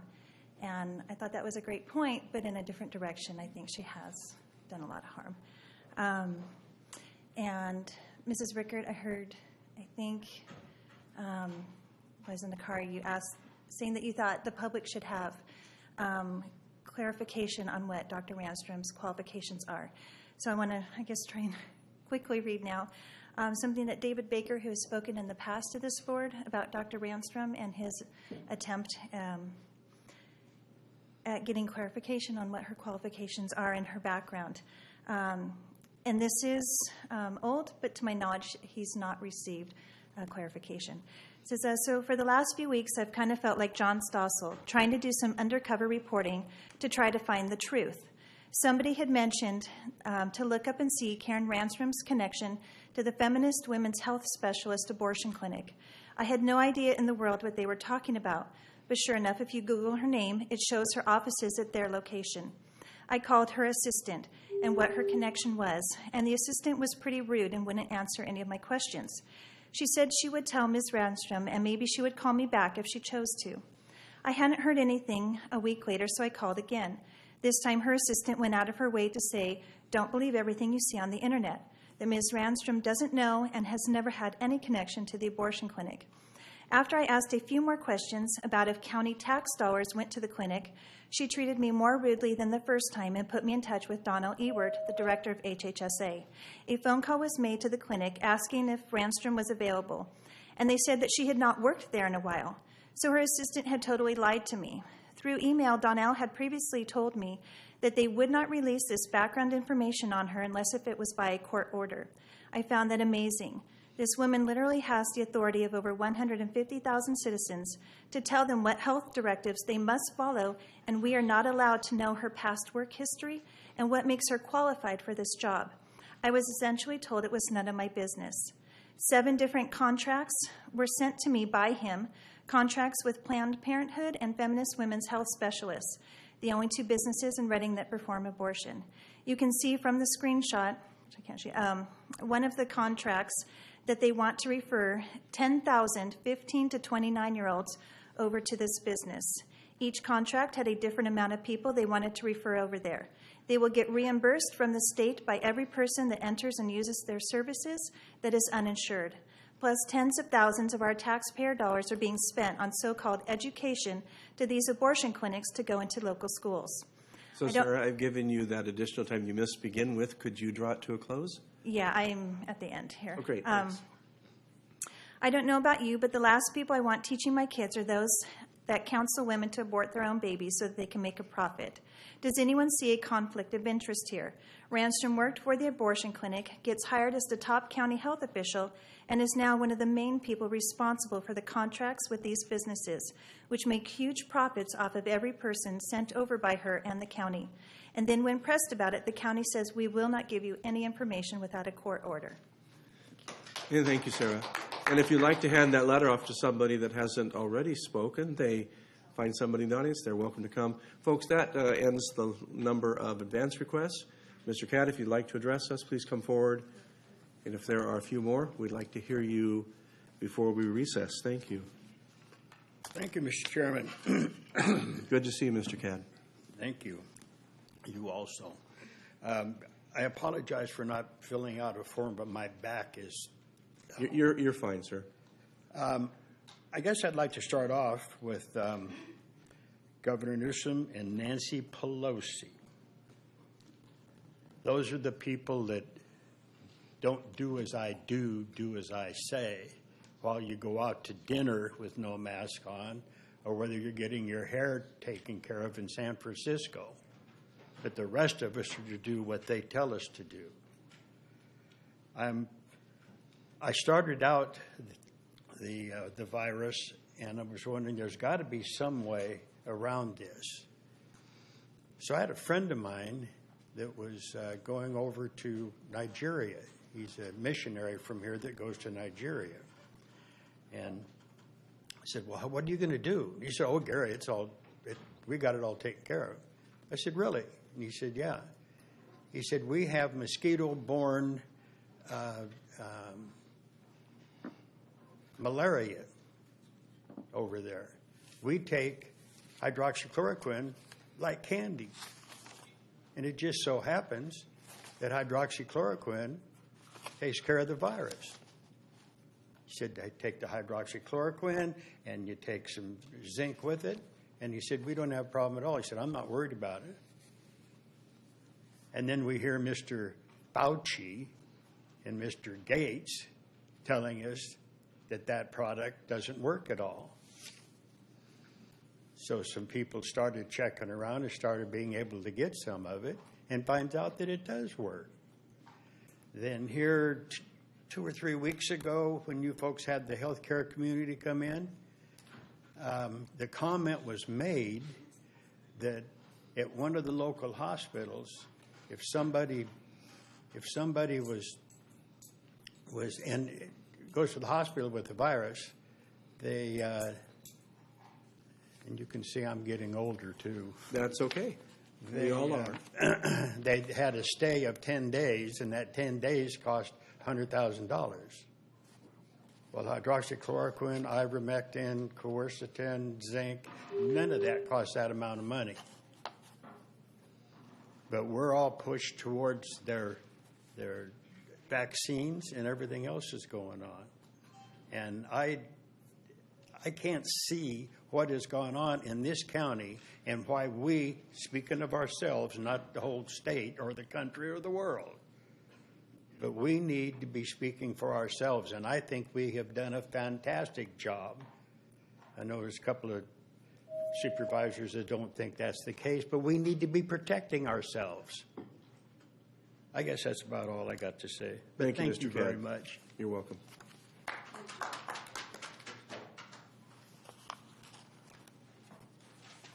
Welcome. Good afternoon. I'm Jim Burnett. Good to see you, Jim. Hi. I'm here to say I think it's time for Karen Ramstrom to go.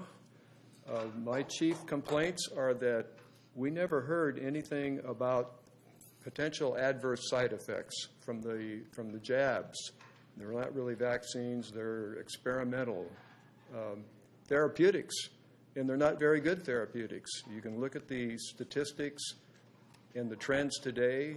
Countries like Israel, Scotland, the Nordic countries, there's wave after wave of reinfections, new variants. These experimental jabs have been abject failures. They initially were supposed to provide immunity, to prevent the spread, to prevent illnesses, and at best they lessen some of the symptoms. So it was, like I say, a total failure, and yet we still hear from our own health department, hey, there's more jabs available to you. Sign up and line up and, show us your arm, when in fact nobody really needs these anymore. The time is long since passed. So for that reason and for other reasons of not educating the public, people have talked about how our county took the tack of educating rather than enforcement. But I had never heard much, if anything, about natural immunity and what you can do to enhance that.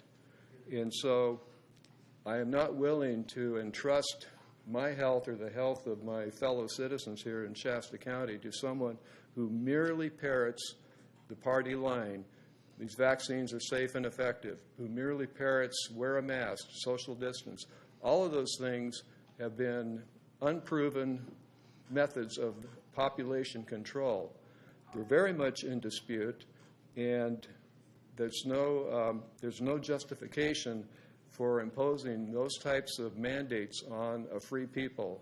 There's just none. So for those reasons, I think that she ought to go, because she needs to serve the people and also be aware that before you do anything as drastic as what has been visited upon us, you better be sure that it squares with the Constitution, and you better be sure that there are due process protections in place before you can just go ahead and say, hey, we're going to do this and you're going to like it, or you're going to pay the price for it.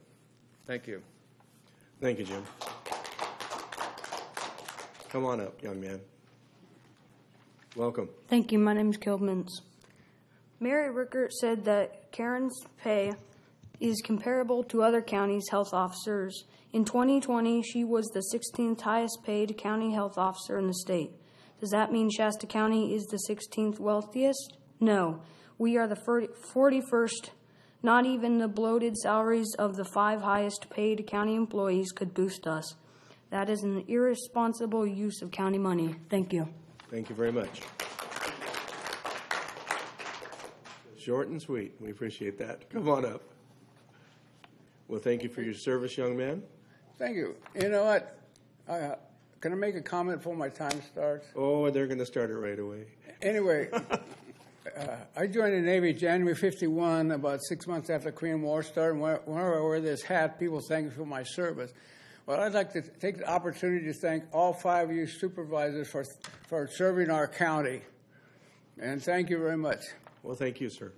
Much Anyway, appreciated. a couple of weeks ago, there was a big discussion about jails and the rehabilitation center.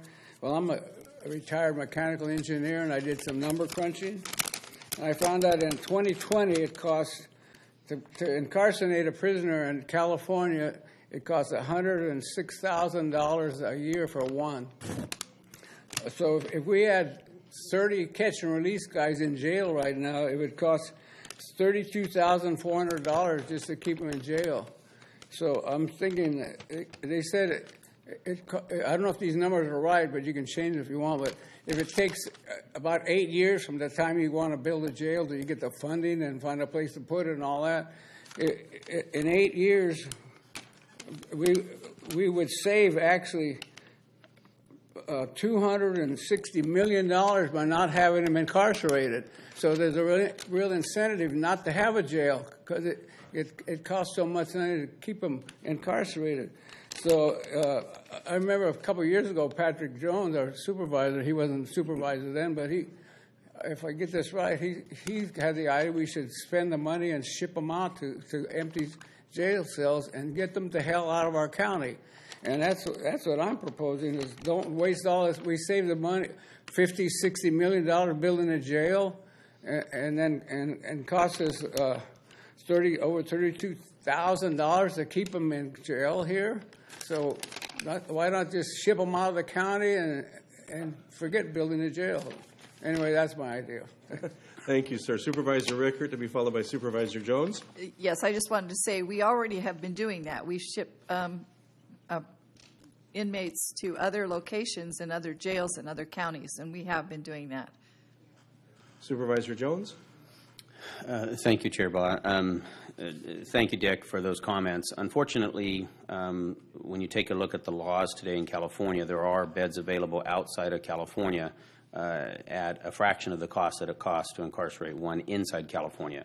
But unfortunately, the laws keep going back and forth, and I think currently right now shipping them out of state is not an option here. I would certainly be very much in favor of it. We could incarcerate 3 times more in Louisiana than we can here in California, but I don't think the laws are allowing it. Thank you, Supervisor Jones and Supervisor Rickert. Mr. Pontes, just to make sure, are we still housing out of county? Mr. Chair, I don't have that exact number on me, but we are still housing folks down in Southern California, I believe, Kern County. I'd heard the number was somewhere around 30, but I don't know that for sure. That's pretty close. I heard a couple dozen. So. Okay, just to provide the information. Thank you so much. All right, come on forward. You have a gift box. I hope it's not puppies. I think we could all use a box of puppies and kitties. Well, we do like puppies. Yes, I agree. They're more therapeutic than the thing in the syringe. So, my name is Lori, District 4, Shasta County Citizen Journalist. We're recovering fraud and corruption. We still have our tip line, 530-962-5168. I wish we'd get more of the doctors coming forward like Dr. Kathy Reschke, who was here twice in a row. We absolutely know there's people that know what's going on here with this entire system, and they just either don't have the confidence or they're willing to take a paycheck and a pension and look away. Joe Clemente, we do need more closed session meetings. I think when we have something that was proclaimed to be a pandemic or whatever, scandemic, as I've heard it called as well, we shouldn't wait once a year even for those kinds of evaluations because of the impact and the power and control that the health officer has. I don't know if we actually need one or we can divide that job into 2 positions or something else. She has not responded, and I used to send all of you, as well as some of the other individuals in public health, HHS, and I never got a response. Vacant, gone. This box contains just only everything media briefing when they started in 2020. I took copious notes, never missed one. And they used to be regular and long, and they'd include a lot of the local community partners. Then it started to fade away once the truth started to come out about how ineffective this all is, and they couldn't run the scam anymore now, could they? So, ended with the YouTubes, ended with posting comments, butchered our questions half the time, tried to have a town hall here in the middle of the day. That doesn't really include a lot of people, does it? Back to that kind of thing. So, yeah, I have lots of boxes on a lot of people because I collect and track. Just like with this fake comic here pestering me, still we have programs from people covering up my signs of the proof and evidences of the person constantly emailing me now. This is wrong. This is absolutely sickening. So Lynn Doro, she's retired. Is that going to be Karen Ramstrom's new potential home? I don't know. This is not supposed to be a political issue. It's a humanitarian issue. We're here fighting for the lives of people that don't want this. Who's it? That Pfizer Vice President? Children are 50 times more likely to die from the COVID vaccine than the virus. That's Dr. Michael Yeadon. There's massive amounts of doctors out there. No, we're not on Google. Are you kidding? Good grief. So no, this is absolutely, she is just so incompetent for what's going on and not responsive. She's absent and gone, disappears. You're afraid for your safety? How about some of us? I have been here 2 years straight having to deal with some very outrageous individuals. I don't attack them, but I will copy when they start harming me and all the rest. So, yeah, if we're having a fertilizer shortage, just go look at whatever the track record is for Ms. Dr. Ramstrom. Leaving you 10 copies in the box here. This is 7 reasons why this has been a planned pandemic. Massive information on it. Thank you. Thank you very much. Next, please.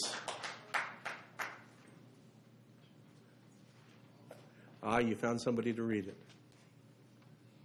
Karen Ramstrom shut down Waterworks Park. That's not education. Okay. Very good. So are there any others on open comment time? Very good. We're going to go ahead and close our open comment time then. Just to make you aware, if you weren't in the meeting to begin with, we're going to hear in closed session, and we're going to do double duty while we're having our lunch. We have our outside legal counsel to help us walk through item number R14 and item number R15. I wish I could tell you I knew the time that we're going to reconvene in here, but I don't have a time.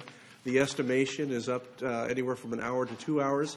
I just don't know what time that's going to be, so I will say goodbye to you for now. The doors will remain open and unlocked, so you may remain in here.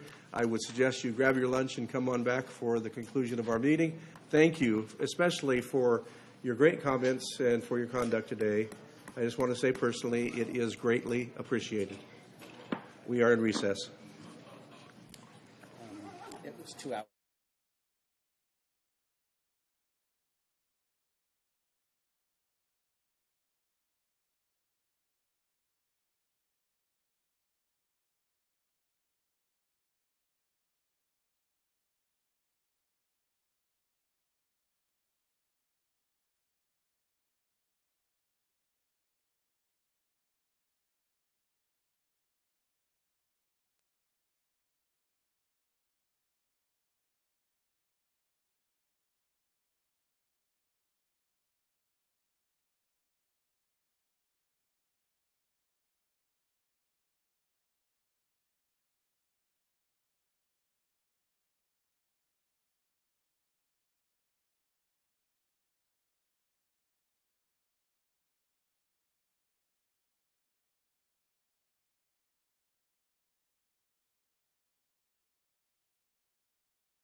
Good afternoon, everybody. Stephanie Blankenship, Chief Deputy Clerk of the Board. I did just get an announcement for those in closed session that they do have about 45 minutes remaining on their first portion of closed session. They will take the remaining 2 items on closed session at their normal time at the end of the agenda, but I did want to give you guys all that heads up and that update.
So we're back from closed session with the following report. Mr. Pontes.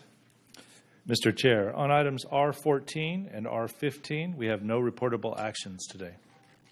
So I will add one point. We were gone for an awful long time, and I just want to say to you that we gave great thought to each of the items that we are agendized for. And I think that's what you're all asking for, is we give thoughtful consideration to everything we do as a county. And while there is no reportable action, we have performed our job well with lots of conversation. So we'll leave it at that. We'll go ahead and move on where we were. We had just finished with the public comment open time. We're now on the consent calendar, and you have pulled item number C12, is that correct, for staff? at staff request. So the consent is generally considered to be those items that are non-controversial. We can vote on them in a single action unless a member of the board or staff asks that we take them off of the agenda for individual discussion. I don't have any advance requests from anyone. Is that correct? So what's the pleasure of the board? Motion to approve. Second. We have a motion and a second, maybe even a third. Is there any discussion at all from the board? Very good. All of those in favor say aye. Aye. Any of those opposed? Motion passes unanimously. Chair, would you like to take public comment on consent? Public comment. Yes. Is anybody, after the fact we voted on it, thank you very much. I should have asked for that before the actual casting of the vote. There is still opportunity for you to comment. My apology. Would anybody like to address the board? Okay, seeing none, I'm sure that there are more other items that you will want to address the board on. I will just tell you in advance, I have a couple of requests on item number R7, and other folks that want to speak are going to fill out one of the forms, and we'll take all of that. So with that, we're going to go to the regular calendar continued. Item number R6 is a presentation from, or presented here on behalf of the clerk of the board. Mr. Pontes, is that you taking this presentation? Mr. Chair, thank you. Dr. Richard Salina and I will be kind of tag teaming this item. He's going to go ahead and start us out with a very brief presentation, kind of set the stage on what they're looking for, and then I'll kind of close it out. We'll have a recommendation to the board and move forward. Very good. Thank you. Welcome. Thank you very much, Mr. Chair and members of the Board of Supervisors. Thank you for asking me to come back. I know you have a long agenda. I'm going to move through my introductory comments as quickly as possible. I do have a few slides. Is it up? Is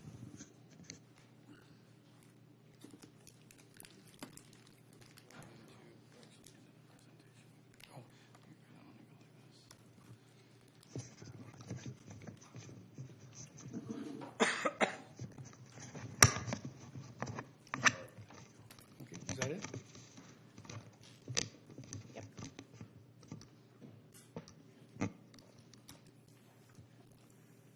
Well, very good. I thank you very much for having me back.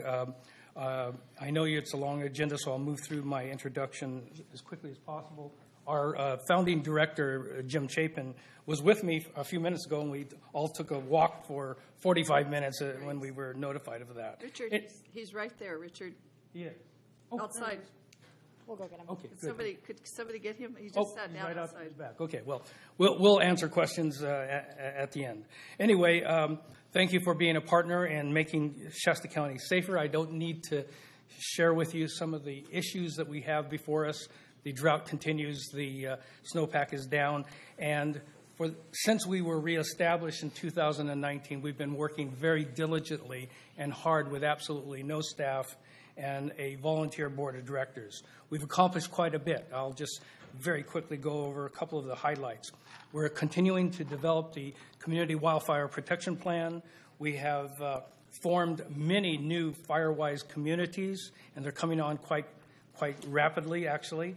And we're putting together some educational workshops. In fact, we have 3 ignition zone workshops that are occurring this month and in May, and that information should be hitting everybody's email box as we speak.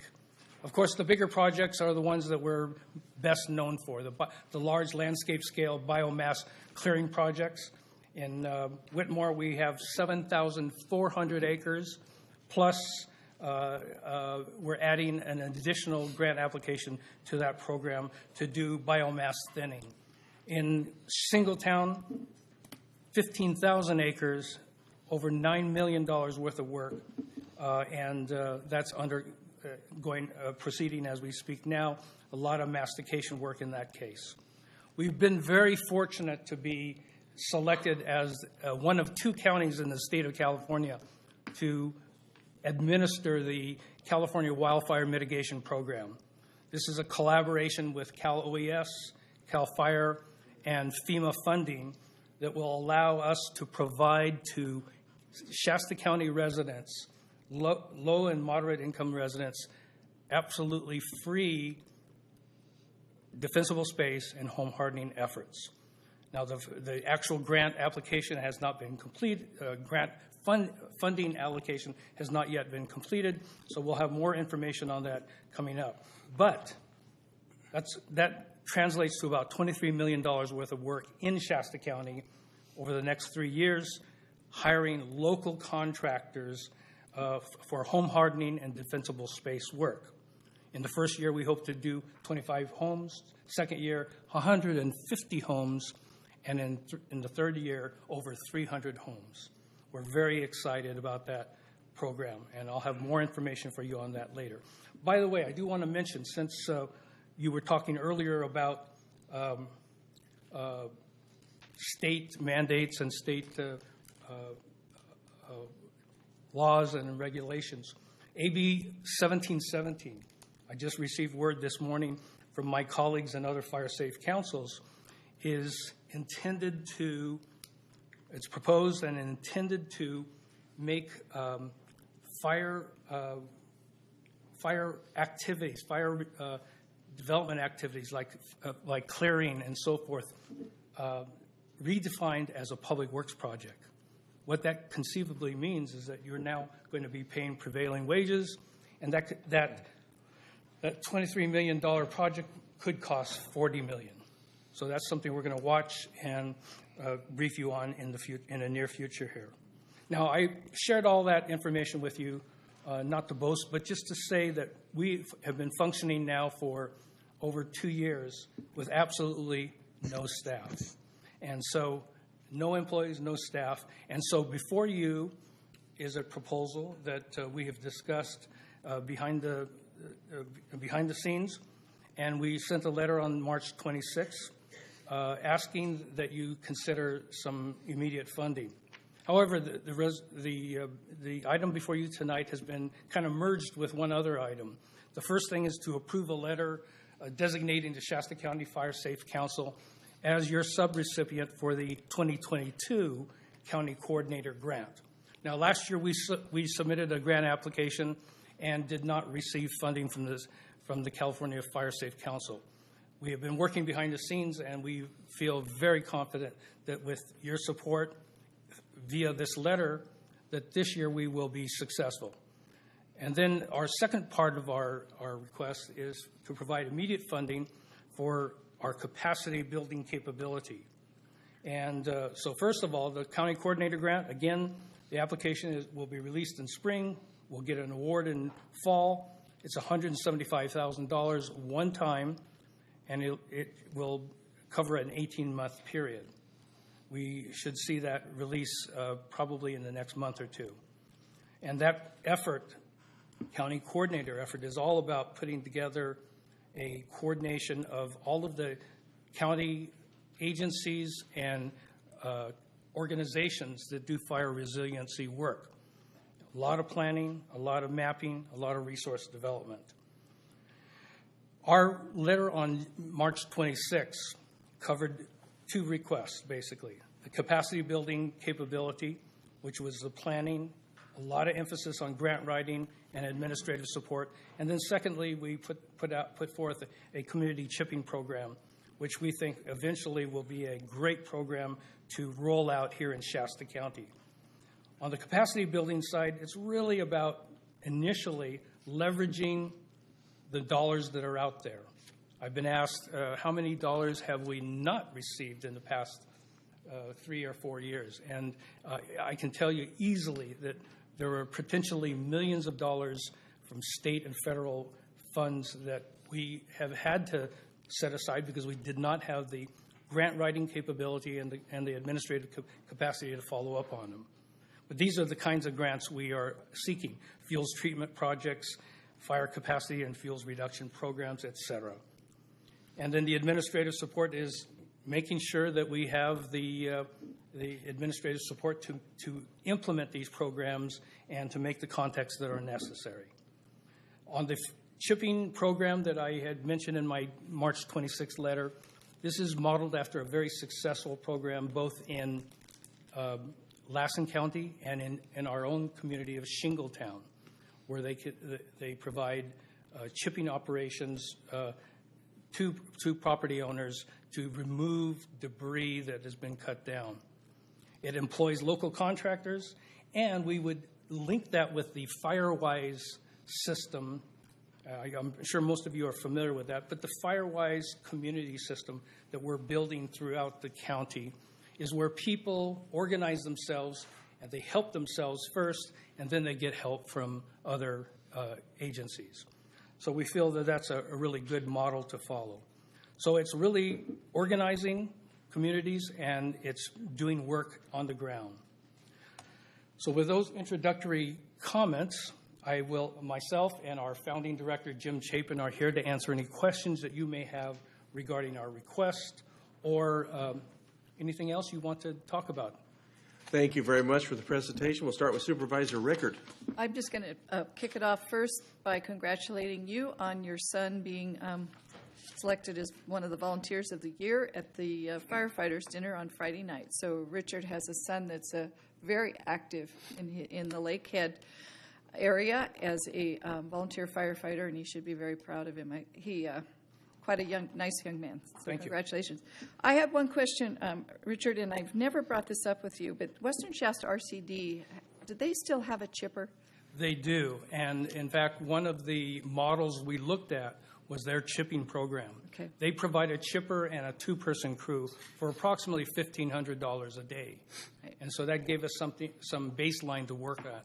Is it possible, do they use it all the time, or is it possible you could do some sharing in the meantime?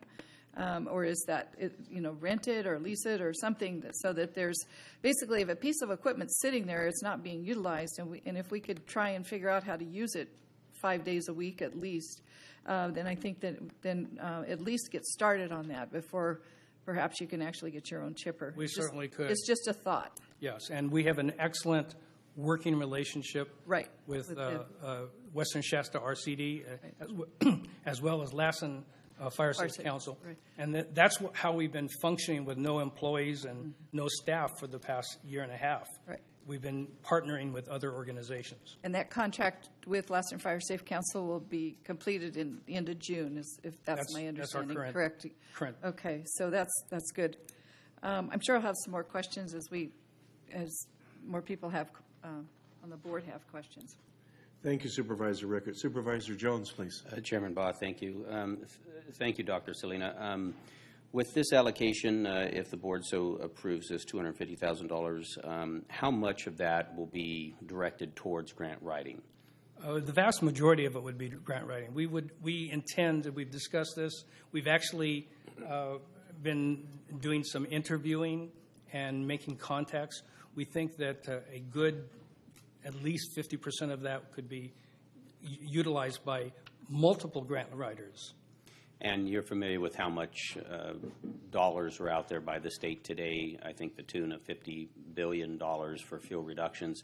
What are going to be your basic goals as far as applying for grants and receiving? What are you thinking that it's possible that we could see several $100 million worth of grants come back for fuel reductions, $500 million, $1 billion? What kind of high, lofty goals might you have? No pressure, right? I'll turn that over to in my opinion, our resident forester and expert. Because that's my goal, right, is to be able to leverage this money into a huge amount of grants that are available, and can we take advantage of that? Supervisor Jones, I'll try to answer that. First, I'd like to say grant writing is very important, probably the most important thing that we need to do. However, we've learned that it doesn't do us any good to write grants or submit grants if we don't have the capacity to implement those grants when we get them. We have to have project managers, and we have to have foresters, and we have to have an executive director. If we get, let's assume that we get 3 or 4 grants that add up to $10 million, all we have is volunteers right now. We have to have the capacity to be able to implement those grants. So as important, or maybe more important, is we have to show the grantee or the grantor, the person that's going to give us the grant, that we have the ability to administer and implement those grants. So grant writing is important, but having the capacity to implement the grants is just as important. So I'm gonna ask my original question. I mean, you mentioned $10 million. I'm hoping you're looking to leverage a bit more than that. Well, that would just be in the first year. You have to ramp up. Again, you have to have, CAL FIRE or the Forest Service will not give us millions of dollars of grants if we don't show that we have the ability to implement them and accomplish them. I guess my concern here is that we have an opportunity this year of $50 billion out there for fuel reductions, and it sounds like we're not going to be able to take advantage of the vast majority of it, is what it sounds like. We're just simply not ready. Is that what I'm hearing? Well, we won't be able to take advantage of it unless we get the capacity to do it, including grant writing and including showing the grantor that we can carry it out in a logical manner. Now, I can add to that and say that as we speak today, we have already interviewed a number of highly qualified candidates who can assist us in the short term in grant writing, who can actually go forth and find additional grant writers. And they're few and far between, to be honest with you, in this area of specialty. And then we would continue to share the load among our board of directors as well. So getting let's say $50,000 to $150,000 initially would give us a great start on bringing more money to the county of Shasta. I can't be more specific than that. The grants oftentimes come out and we have 2 weeks to pull together all of the necessary documentation and to complete the grant, and sometimes that's a heavy lift, and that's what the capacity building will allow us to do. I'd like to add one more thing. Go ahead. Supervisor Jones, just as an example, the Lassen Fire Safe Council has been in business now for about 20 years. They get between $15 and $20 million a year in grants. They didn't get that when they started out. They've had to prove that they have the staff and the ability to not only apply for those grants but to implement them. And so they have the trust of the CAL FIRE and the Forest Service and the BLM that if they give them grants that they're going to implement them.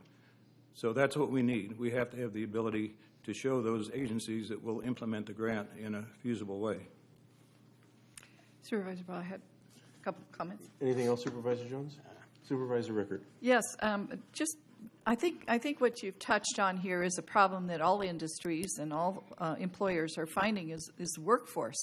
We have a real shortage of workforce, and we only have a limited number of companies within Shasta County or within the neighboring counties that can perform this work. So we are limited, as you said, by the capacity as far as our workforce is concerned. And to get out on the ground, I know, Creekside Logging, for instance, they're really busy, and they're working as hard as they can, but you just can't find enough people to take on that kind of a workload if you had, say, $20, $30 million worth of grant projects. The other thing is, and I think, Jim, I've sent you to the direction of what used to be the Shasta Regional Community Foundation, now it's the Community Foundation of the North State. Perhaps there's some ability to leverage some of these grants, and they might be able to find some matching funds at any given point too to help us at all. Do you think that that's worth exploring? And then also, I think they would be able to help. You might be able to find someone that is a talented grant writer in the interim before you get somebody on board that might be able to help you with that, just as a kind of a quick fix, so to speak, to get the grant writing started. We have received a grant in the past from the Community Foundation, and we have an ongoing dialogue with them. Okay, great. I just wanted to make sure that conversation is continuing. So we will beat the bushes, I assure you. I know you will. But thank you both for coming. I can't tell you how excited I am about all the progress that you've made. You've really made huge steps forward. I'm sure, Matt, in all your years of experience, that this Fire Safe Council has really made a lot of progress in a short period of time. Thank you, Supervisor Rickert. Supervisor Garman. Yeah, thank you for your presentation. I'm going to support this with the hopes that we can get more than 10 million, more than 20 million as time goes on. The sooner the better. Obviously, it's going to take a community effort to make this happen and get the right pieces and the right people in the right places. But we have to start somewhere, and this is a start. Thank you. Thank you. So Make the motion for approval. Are we done? you can make a motion, you bet, right now? Okay, I'd like to move that we approve R6. I'll second. We have a motion and a second, and under continuing discussion, I'm going to comment a little bit. I'll see if Supervisor Menti wants to comment, and then we'll take comments from the floor as well. So I'm excited about this. I just want to thank you in advance for your shout out for the Shingletown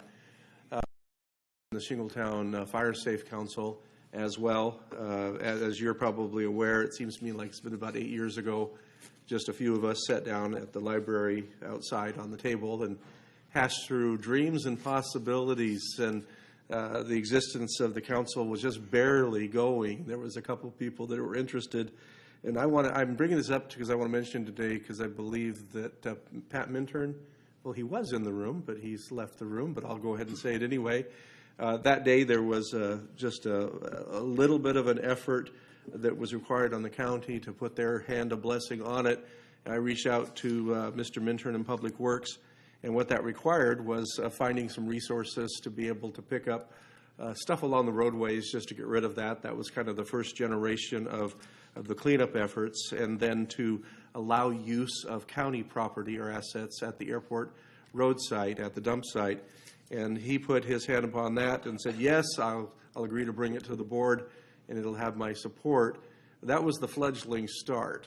And even without the expertise, the Shingletown Council, years later when they began to apply for loans, as you're aware, they applied for just some asset loans. They received it. They performed well. And I think their first successful application after that was for, I want to say, $8 million? Like that, yeah. After that. And so I'm wondering, they were able, as a fledgling organization, to demonstrate the capacity to not only receive the money, but to perform. So how did they do that, and why can't we do that now? What's in the way? That's what we're not hearing. I'm really excited about this, and my intention is to support it, but I also want to hear that we're not afraid to go after the big money, and that we find answers at how to make that work rather than to pass it up. So what am I missing here? No, you're not missing anything there, Chair. The grant, as our founding director, Jim Chapin, mentioned, a lot of times the grant administrators, whether it's a CAL FIRE person or a FEMA person or whoever else, they'll say, well, what is your capacity to follow through? Since we are a reestablished Fire Safe Council, that's one of our challenges. We don't have that. The fact that recently we were selected by Cal OAS and Cal FIRE to run this $23 million project here in Shasta County, that's something we can hang our hat on. Yeah. That's showing capacity. The fact that we have pre-existing strong relationships with Cal FIRE, with RCD, with other fire safe councils, and that we have demonstrated success in projects, that provides another resume of our capacity. So it's the chicken or the egg situation, and so we're not pulling out any stops. We're going to go after the big money. Obviously, well, we're not going to worry about the small ones as much, but we will go after them. But our top priority is to get the big dollars. So just an add-on question to that. If right now we are considering an action for $250,000, and the concept was to get some grant writers on board, and you've told us that was possible maybe to get multiple grant writers for, I think you mentioned the amount of $150,000? Yeah, well, or whatever would be there. Would it be helpful if this board gave you more latitude in the use of this initial investment to invest not only in grant writers, but you say you lack administrative or on-the-ground help to actually move forward with some help as a portion of this money so that you can answer both questions? So you have some on-the-shelf projects, but you've also got somebody in place that has lined up, and I can think of at least 3 firms that are not currently working, that would love to be in the forest masticating or whatever it is that you need, but they don't have jobs right now because they're already taken by some of the larger companies.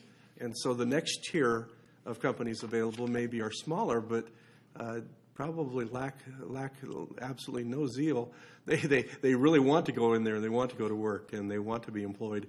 This is one of the reasons why I mentioned that AB 1717 Yes. issue, because we need those local contractors. We want to employ local contractors, and they will do the best job for our county. And so we are actively in the process of establishing a very robust database of contractors that will serve us for that FEMA grant project I mentioned, the California mitigation grant effort, as well as our own defensible space and home hardening efforts in the county.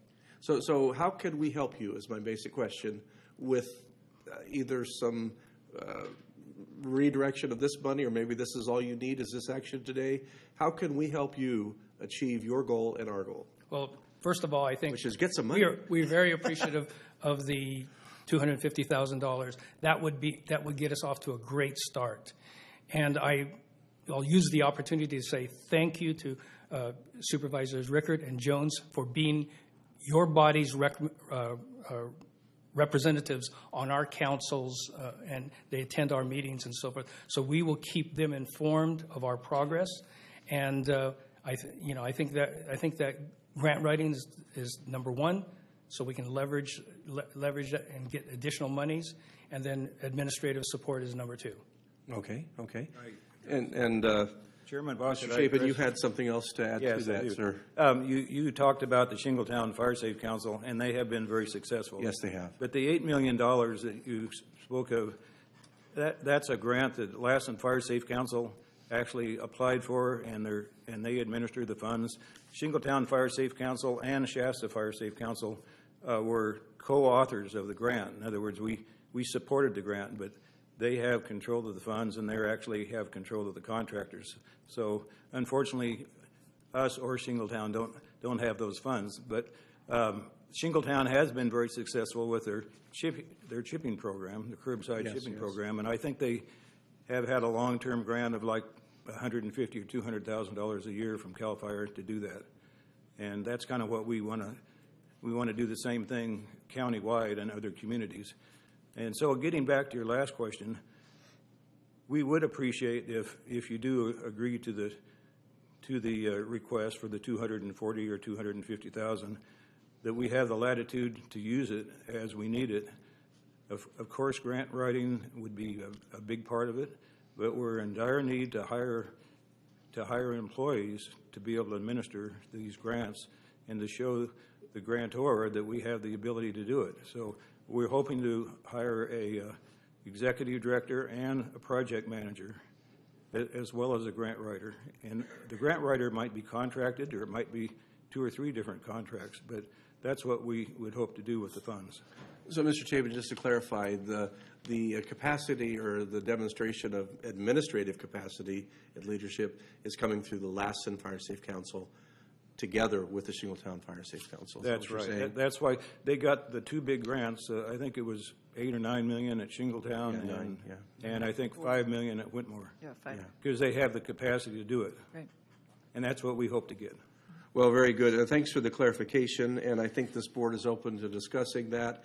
And Supervisor Rickert wants to weigh in too. While we're in the conversation, are we willing to hear at this board AB 1717 to get some clarification on what that is, and have you bring that back to us? Is there kind of a consensus there? Sure. Board? Okay, so put that in the hopper there for the future. Since you've requested, we responded already. So Supervisor Rickert. Yes. Another question, Richard.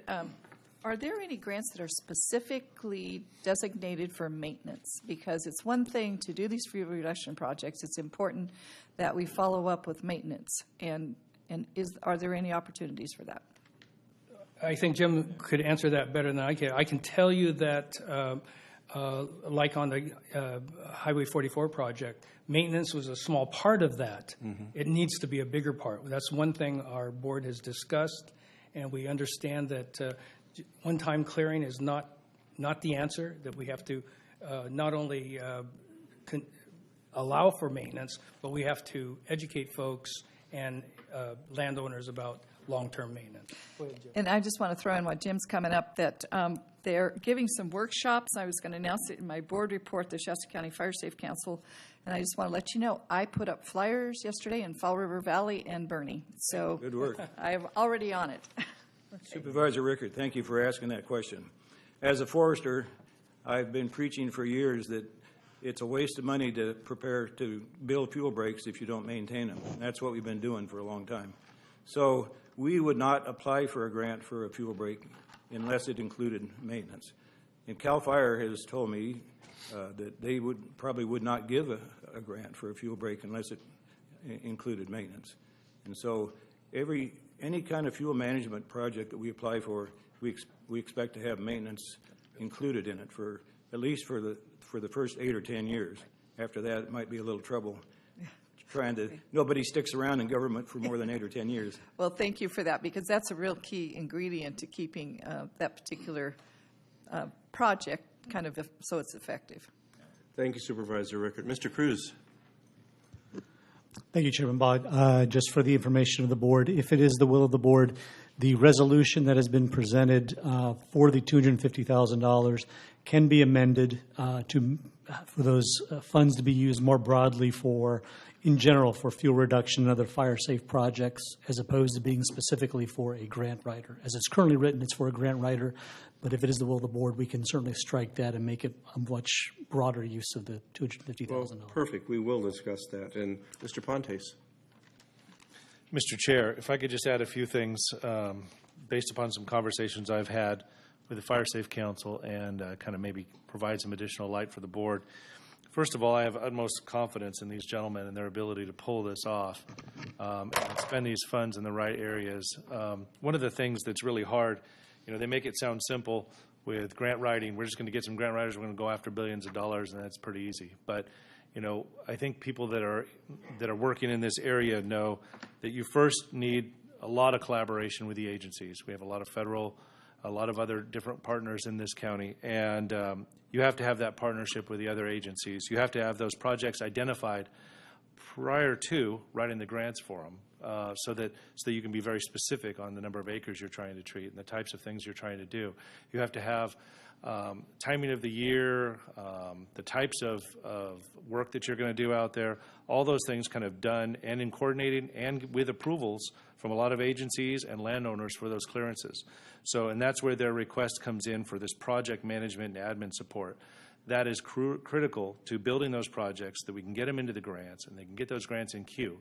And then once you start that machine going and you continually get more and more grants in by either multiple staff or having permanent staff on board, then you get the grant award, and then it moves into the service providers, or in other words, contractors. And these, obviously, with the amount of fires we've had in the North State, are heavily impacted.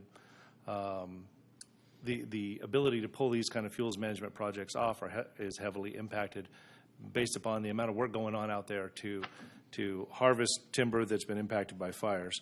So it is difficult to pull all this together and to get boots on the ground and get these fuels treated.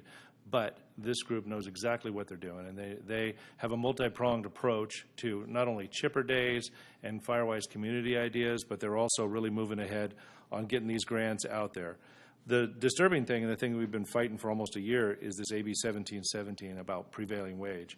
We know that if that goes into effect, that your money will go about half as far as it would by being able to move expeditiously out there and get a lot of folks to work and get these fuels treated. These fuels didn't get here overnight, and it's not going to be overnight that we get them addressed. But I think that the Shasta County Fire Safe Council and these folks at the helm, that we can pull this off. Thank you, Mr. Pontes. And I would just say, for the sake of the public, Mr. Pontes comes to us also with a tremendous amount of experience in this arena. You helped pull this off with other fire safe councils. So there's a lot of collaboration already existing between an eager board of supervisors, folks with our new Shasta County Fire Safe Council, the members of this board that are being supportive, and also the community. So I'm just grateful for all of that. We'd like to hear from members of the public. I don't have any cards, but if anybody would like to weigh in, now's the opportunity. You can come to the podium. We can identify you, and if no mad rush exists, we'll move right on to the continuing discussion here at the board level. I just will say this: I'm grateful for the discussion. I'll ask this first question of the board. Are you interested in a slight amendment, as Mr. Cruz said was possible, to give a little more latitude? Yes. Yes. So the maker of the motion? Yes, I would like the amendment to expand the scope of potential work. And we trust Mr. Cruz to I organize trust that. Mr. Cruz There we 100%. go. Seconder of the motion? I will second that Okay, amended motion. So we're discussing an amended motion. Folks, the amount we're considering is $250,000, giving a little bit more discretion to those who are in charge to use those money and accomplish the job. I just want to say that, and I know that this is a lot of pressure, but what I'm hoping for, and certainly because of all the fire danger for our residents, I know that having been through many fires here locally, we all want the same thing. We want added protection for our community. I hope and pray that you guys come back successful with the most impressive dollar amount ever for a small county like Shasta. So nothing, no pressure, nothing. It's just a heavy lift for you, but I am grateful for what you're doing. I think we would not be at this point without all of the attention for the last 2 years' worth of effort. Mr. Supervisor Garman. Yeah, Chairman Ball, I just had a question with Supervisor Rickert's amended motion there. Do we need to put a dollar amount to how that's divided up? Like 125 for a grant writer and 125 I think we need to give them the flexibility to be able to spend it wherever they need to spend it. I just think we need to broaden the scope of the wording that will allow them to use it, whether for fuel reduction projects or whatever they need. Perfect. Whatever. I trust these gentlemen. And they have a great board too, of very qualified people that'll be able to execute all their projects. Thank you, Supervisor Garman. Supervisor Jones, please. So, Richard, if you could come back up one more time, I apologize. No problem. No problem. For an expanded scope, you're not. I mean, I don't see this money being used for fuel reduction projects. I see this as in administration and acquiring grants. Is that correct? Primarily, yes. So do you plan on spending some of this money for fuel reduction projects? Because it's not a lot of money to go there. Well, we would start with the grant. In our prioritization scheme, we'd start with the grant writing, concurrently bring staff on, and also seek internal as well as external grant writers. Okay. All right. Thank you. Any other questions from the board? Then we have a motion and a second. All in favor say aye. Aye. Any opposed? Motion passes unanimously. Folks, can you join me in thanking these folks that put in a tremendous amount of time? Very appreciative. Thank you, ladies and gentlemen. Thank you. You're welcome. Thanks for taking the time to be with us. We're going to move on to R7, and as I mentioned, we have a couple of people that want to address the board. I'm going to take the presentation first. We're going to receive a presentation from the Reading Rancheria on the status of their efforts to relocate Wind River. This is on our agenda as a non-voting item, which means we're simply getting information. The presentation is subject to questions by the Board of Supervisors and certainly subject to observations and comments from the public. With that, who is going to make this presentation? Is it starting off with you, Matt, or... There we go. There's the answer. Welcome. And again, I apologize to you earlier, Jack, for having to wait so long. We got you here at noon, and it's now 3:30, so thank you for bearing with us. No, it's okay. Like I told you earlier, we understand business. We run travel government nonstop. Sometimes we hope our agendas are an hour, and 5-6 hours later, we're still handling it. And here we are. So welcome. We're glad you're here. Take us wherever you want to take us here. Good afternoon, Supervisors. My name is Tracy Edwards. I'm a tribal member and the CEO of the Reading Rancheria. This is Jack Potter Jr., tribal member and chairman of the Reading Rancheria. Thank you for inviting the tribe here to discuss our casino relocation project. It is essential that governments work together. So we are thankful to have the opportunity to stand before you today to present the project that is very important to the Reading Rancheria and our ability to serve future generations. In late 2019, a previous Board of Supervisors voted to oppose our casino relocation project with the argument that there needed to be more time to determine its benefits for the county, as well as a false narrative being circulated by a small group of people. We reached out to the county to provide that information, but the threat of COVID invaded our lives, and many important projects like ours were set aside in order to manage the crisis. We also provided over 6,000 signatures to the board at that time that we had gathered in a short period of time from our Support the Tribe campaign.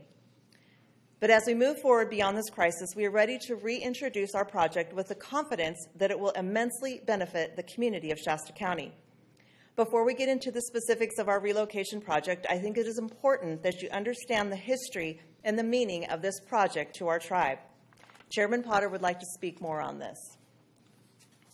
Good afternoon, Supervisors. I wanted to thank you for giving us the opportunity to speak to you on our relocation project. I'm confident that we can have a productive conversation to discuss the opportunities that the Strawberry Fields Casino relocation project will bring to our county.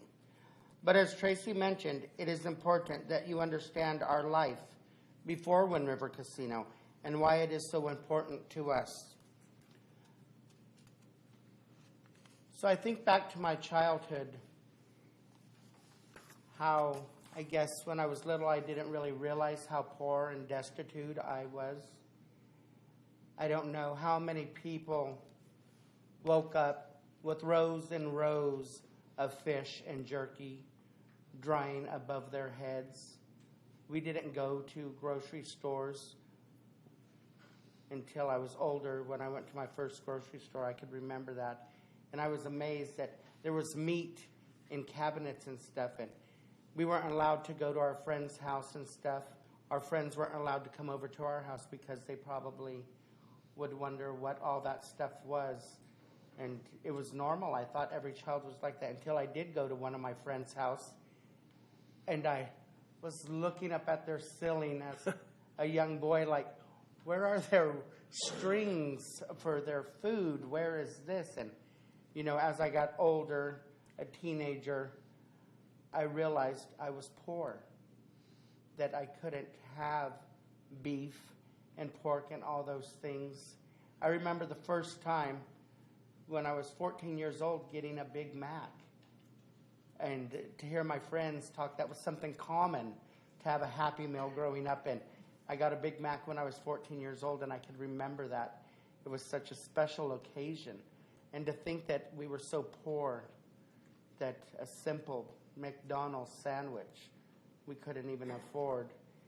And a lot of our tribal members lived off of public assistance, you know, food stamps and everything. I was standing out here and remembered the old courthouse that was the welfare office then, and I remember standing there to get commodity cheese, standing long hours just to get that government cheese, and that carried us through the end of the month. And our young members no longer have to experience that because we're able to provide a resource. Basic needs. It's not that we're getting rich off of the casino or anything, but we're able to provide basic needs. I even think of my clothing and how my grandmother must have loved me because I got rustlers from Kmart. But when I went to school, they were 501s because she would put buttons down the zipper, and she would get 501 things from the secondhand store, clip them off and hand stitch them on my rustlers. So when I went to school, I looked like the other children, so I wasn't teased. I remember watching her embroider a Lacoste alligator on my little polos that I got from secondhand stores so I could look like the other children. It was hard to convert tracks into Nikes, so I just went with tracks. But my grandmother did that so I could look like the other children. So that was love, that was ingenuity, because she understood being poor from her life, growing up as a poor Native American, how she was teased and when it was hard to get through school. And so she tried to provide a better life for us any way she could. And I believe if she was alive to enjoy the benefits we have, she'd have a wonderful life, but she didn't get to enjoy the proceeds and the benefits from the casino and to see the young people have an easier life that she dreamed of. This is more than just a project for us. It is a way to solidify a legacy for the tribal members who come after us. It is a means to preserve a culture almost lost to us, and it is an opportunity to benefit a community that has contributed so much to us. So with that, I'd like to take a brief moment to share a video with you with a rendering of the project. Are we ready for that?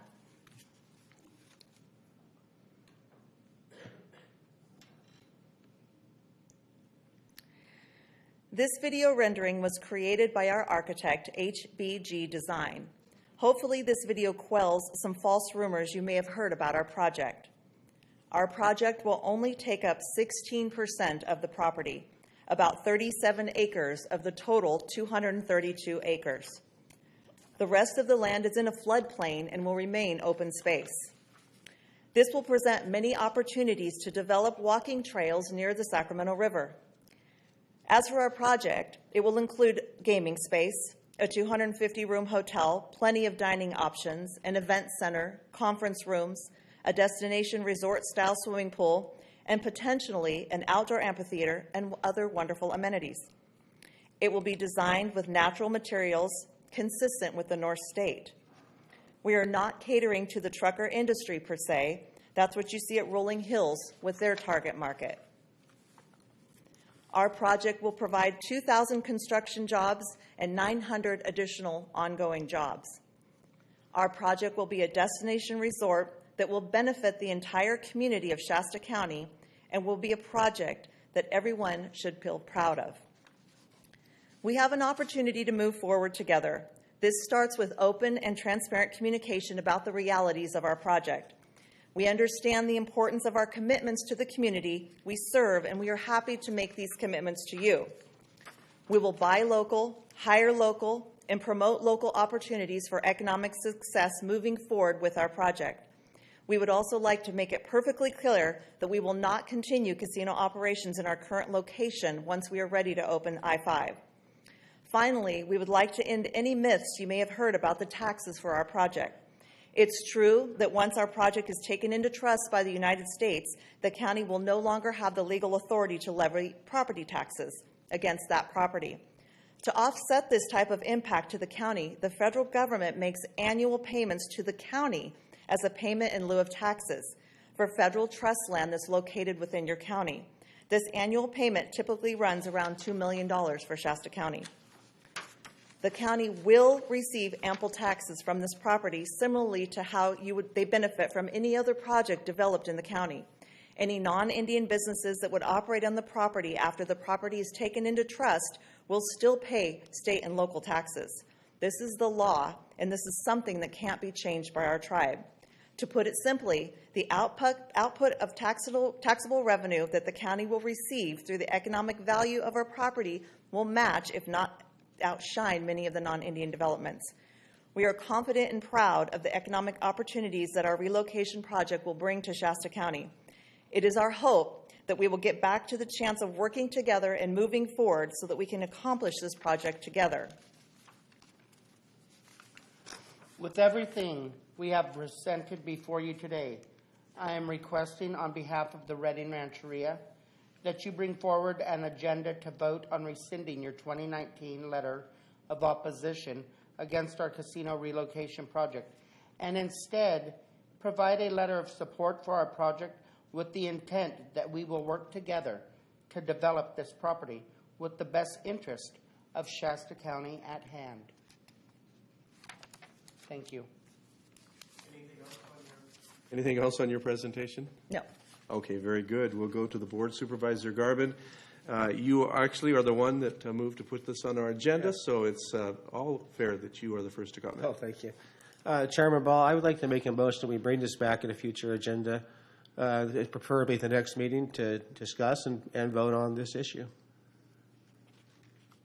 Is there a second to that motion?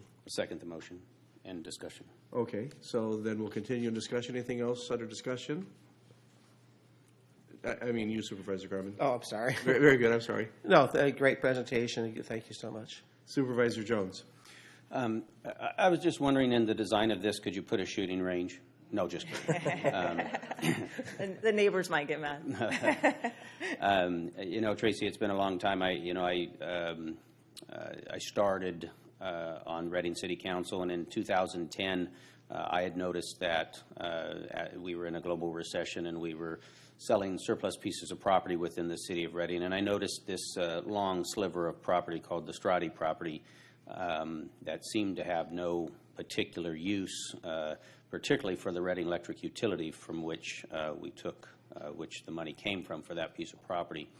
And so I called you, Tracy, and I called the Rancheria and asked if you had an interest in this piece of property, and you did, and you subsequently did purchase it from the city of Reading, and no one else came forward and had an interest in that property. And we did put that out, and I did make other calls, and no one had any other use for that piece of property.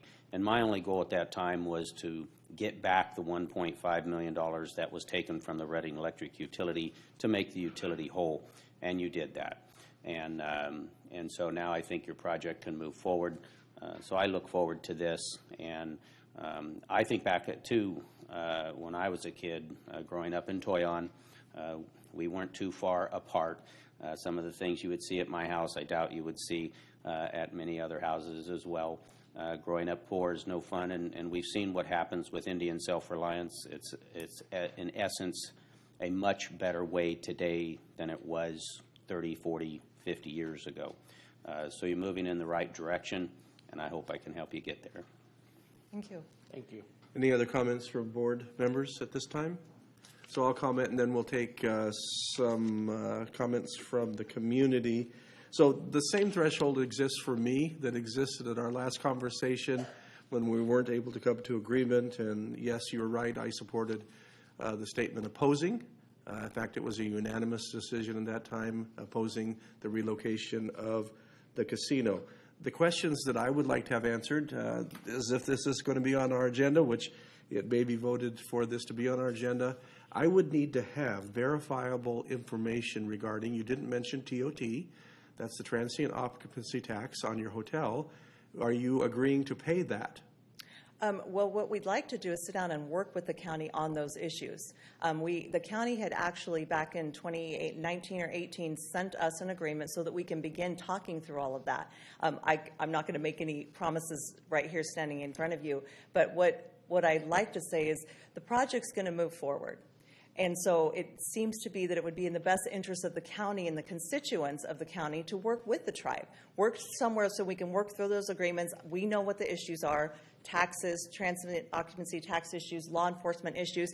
We're absolutely willing to sit down and work those things out. I think anybody in this community would know that the tribe pays their way. They pay for their impacts. We pay above and beyond. So there's nothing that we're hiding behind. We will work towards all of those issues. I don't know what it would look like, if it would be called a TOT tax in itself or something else. Some people think the tribe doesn't pay taxes. We don't. We pay a hell of a lot of fees. So we do pay our way, and we do cover all of those impacts that would affect the county. So it would be better if we worked together on those things. Are you referring to the possibility of a compact? Well, some sort of agreement, yes, an agreement. An MOU or something that defines, what the tribe is willing to pay. And like Tracy said, they're not called taxes with us, even though the United States Constitution says in the first one, Native Americans don't pay taxes. They call them fees for us, and it's a tax, and we understand that we will reach a negotiable rate and stuff for all the things that you guys are requesting, and we would prefer to have a working relationship with our neighboring government, because in times like these pandemics or wildfires or emergencies, we have to work together and come together for the greater good of the community. We can't be at odds with one another because we got to have each other's backs. And Chairman, I appreciate that. I hope you don't mind the directness of my questions, but it's the only way I'm going to find the answers. They're not meant to antagonize or to put you on the spot, and but, so like Tracy but you're said, here, and I'm going to have to ask the questions. And so You like knew that. Tracy said, we did sit down previously, and then COVID happened and stuff, and it just went by the wayside. So just to clarify for those listening, the transient occupancy taxes are paid by every every hotel or every rental venue in the county of Shasta. We get our money for those that are located in the unincorporated area of Shasta County. If they're not paid, we do not have enough resources to pay for the overhead, which is mainly public safety taxes. So it's a legitimate question. I was told that you are not paying them on your existing hotel, the Hilton or Hilton Garden. No, that's not true. It's not true? Okay. So here's what I'd like to suggest. I want to have it beyond question if I'm going to support a move forward. And beyond question would be between now and the time this comes on our agenda, which for the moment, because I don't have the answers, I'm going to oppose. But I will tell you, I'll be sitting here and I'll be able to vote yes or no when it comes to our agenda. I want it to be more than hearsay. I want you to volunteer to sit down with our auditor controller, and I want you to discuss through, that's not even a government negotiation. It's just simply a verification of the facts. What does a 150-room hotel produce on an annual basis with a 92% occupancy rate on TOT taxes? And what is the fee or tax? It's a matter of semantics. I don't care what you call it, but that's how our revenue is generated to pay overhead. So I'd like to know what we're talking about, because it is a lot of money. We both agree on that. And if it's paid as everyone else in the county pays, regardless of whether you have the obligation to legally, but if it's voluntarily paid, then we have a conversation worth pursuing from my perspective. I was appreciative that you mentioned the sales tax issue. Are you currently paying sales tax into Shasta County where you're at? Not on the reservation, no. Yeah. So that's what I had the problem with last time. You talked about a willingness, and you're talking about an open willingness to do so now. But I would like to find out what those estimated fees were, because we might have answered this question last time. The county needed a lot of resources to pay for public safety. You'd be within the county's public safety jurisdiction, and that would have made a difference in my own consideration if I had known, for example, that you're going to be paying, I'll just pull out a high figure for any entity in Shasta County, which I think you will be there. So one of the high payments would be $100 million a year in taxes in terms of sales tax, or some such huge amount, I'm told. Now, we're not privy to what those amounts are, but whatever that is, you have an estimated sales goal, and you've put that into your financing, and you certainly know what you expect to be able to sell. So based upon some fact, and I would rather have an auditor controller look at it than us as a board, so that they can come up here and say, yeah, this is what it would be. This is what we are talking about. Would you like me to comment on some of that? Well, yeah, I'll give you a whole list here. Okay. You can comment it at all, because you're welcome to. The same thing in the terms of property tax. You mentioned payment in lieu. Is the payment in lieu guaranteed? Because right now we have a challenge on receiving payment in lieu monies from the state of California, and sometimes from the federal government. Sometimes they can be years in arrear, and they don't pay them because there's no legal cause so that they must pay them. There's a subjective role in state government and certainly in the federal government to pay those bills to us, so we don't always get them. What would a payment in lieu look like versus the actual property tax assessment on that property? And then the last question was, you already answered, would we be able to negotiate this in terms of, I call it a government compact. I appreciate the MOU reference, same thing. I will disagree a little bit with your comments. I think we got a lot farther with that conversation, and it wasn't due to COVID that it ended. It's simply we couldn't come to any agreement, which is how we ended the conversation. We just didn't get anywhere. So, yes, please talk all you want, and then we're going to call the public. And I sort of disagree with that. We did sit down with staff, and we did start working on an agreement. But when the board voted to oppose the agreement, the staff didn't move forward anymore. So I think by opposing the project right up front, you stopped and stalled all conversation about all of those things that you're asking. My guess is if we're sitting down cooperatively working through these issues, the tribe would be more amenable to work with you and help out in areas that the county needs help with. My guess is those fees would cover a lot of the things that you're talking about. But when we go at it in an adversarial role, I think the tribe needs to protect itself also. And if the county's going to oppose the project, it doesn't give us any reason to come and be amenable at the table. We did sit down. The county did provide a contract, compact, whatever term you want to use, but when the board voted no, all conversations stopped. We just want to have the conversation. When we want to work with you, we aren't going anywhere. It only helps us to make this community better. All of the things Jack mentioned, fire prevention, everything the county's going through, we are going through that too. And it just makes sense that I just sit down and have the conversation. So that's what we'd like to do. And I will agree with you. We'll agree to agree that we have different time frames in our minds as to how that all happened. But moving forward, there's no way I could consider saying yes to a project that I don't have the answers to. So I do think the motion at this point is premature. I would have preferred to have the additional direction that we have those conversations first and then come to the county based upon those conversations and advance commitments that that would give us something to vote on. To be supportive of a project that I don't have answers to simply doesn't make any sense. It's like, do I go down and buy a new car and I don't know whether it's $50,000 or $400 million?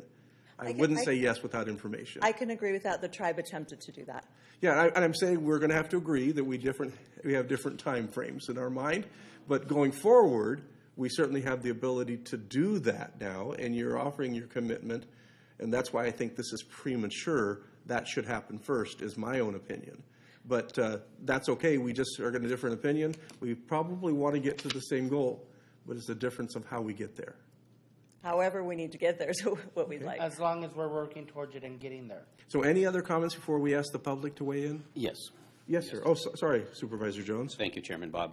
So the reality is, whether this board approves this project or not, you're a sovereign nation. Your project moves forward. I think it behooves us as a county to sit down and work out issues that would be favorable to the county, which you have done in the past. I sat on Indian Gaming Committee like many of the other board members here.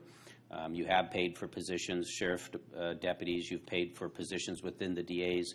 One year you gave the city of Reading $750,000 for the ladder truck, which they did not have. So you have contributed in a variety of different ways that might not look just like property tax or something of that nature, but you have contributed. When times were good, you contributed a lot, and when times were lean, a lesser amount, which is understandable. But I think it behooves this board not to sit down and talk, because your project is going to move forward, and that train's going to leave whether we're on it or not. And so, in my opinion, for the benefit of the county, we should be happy to sit down with you, make some basic agreements, which you've done in the past. Your project's going to be bigger. I think your benefit committee will be larger in the future. I think you'll be able to do more things and help the county in the future. I believe in your sovereignty, and back in 19, I wished that both the city and the city of Reading and the county would not have weighed in on your project. You have your own council, you have your own board. If they simply didn't like it, that's fine. But I think it behooves us to make a deal with you, to not only help you, but to help ourselves as well. And will it look exactly the same as how a TOT tax would be? Not necessarily. It'll be different. Indians do things a little differently, as we know. So I look forward to those discussions, and my motion still stands. Yes, and we'll go ahead and move on. If you guys will stand by, we'll move on to the public community comments. And first we'll call on Matt for R7, please. Matt will be followed by Steve Williams, please.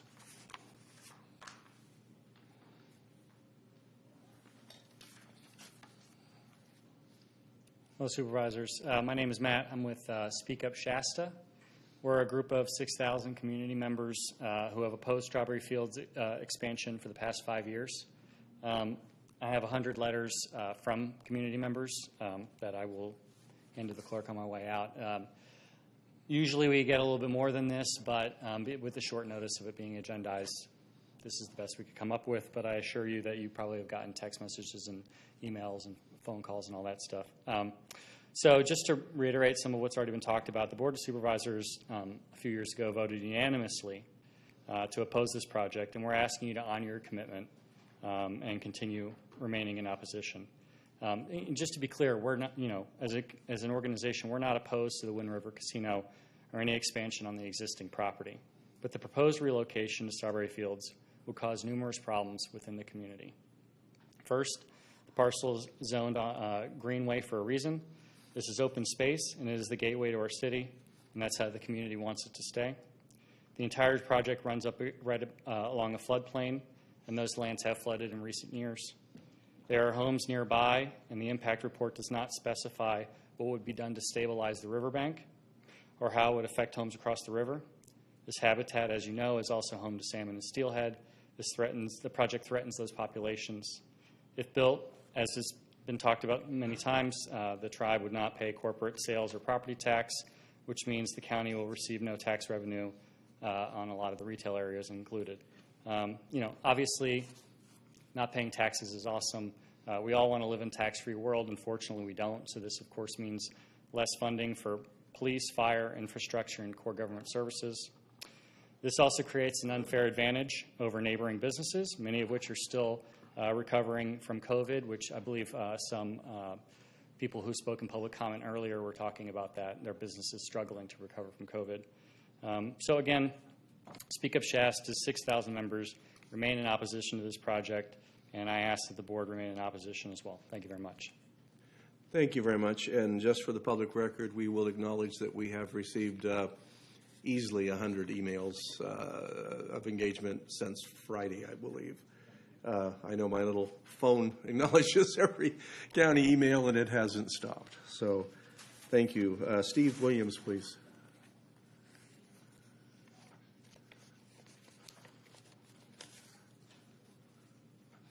Good afternoon. It was morning. Now it's afternoon. Yeah, it is afternoon. Chairman Baugh, Board of Supervisors, thanks for hearing my time.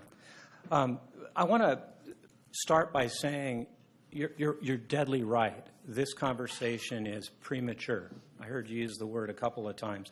I have a letter for each of you. I'll provide it to the board. There is no project. The tribe is back here today at the request of Supervisor Garman to give a presentation on a project.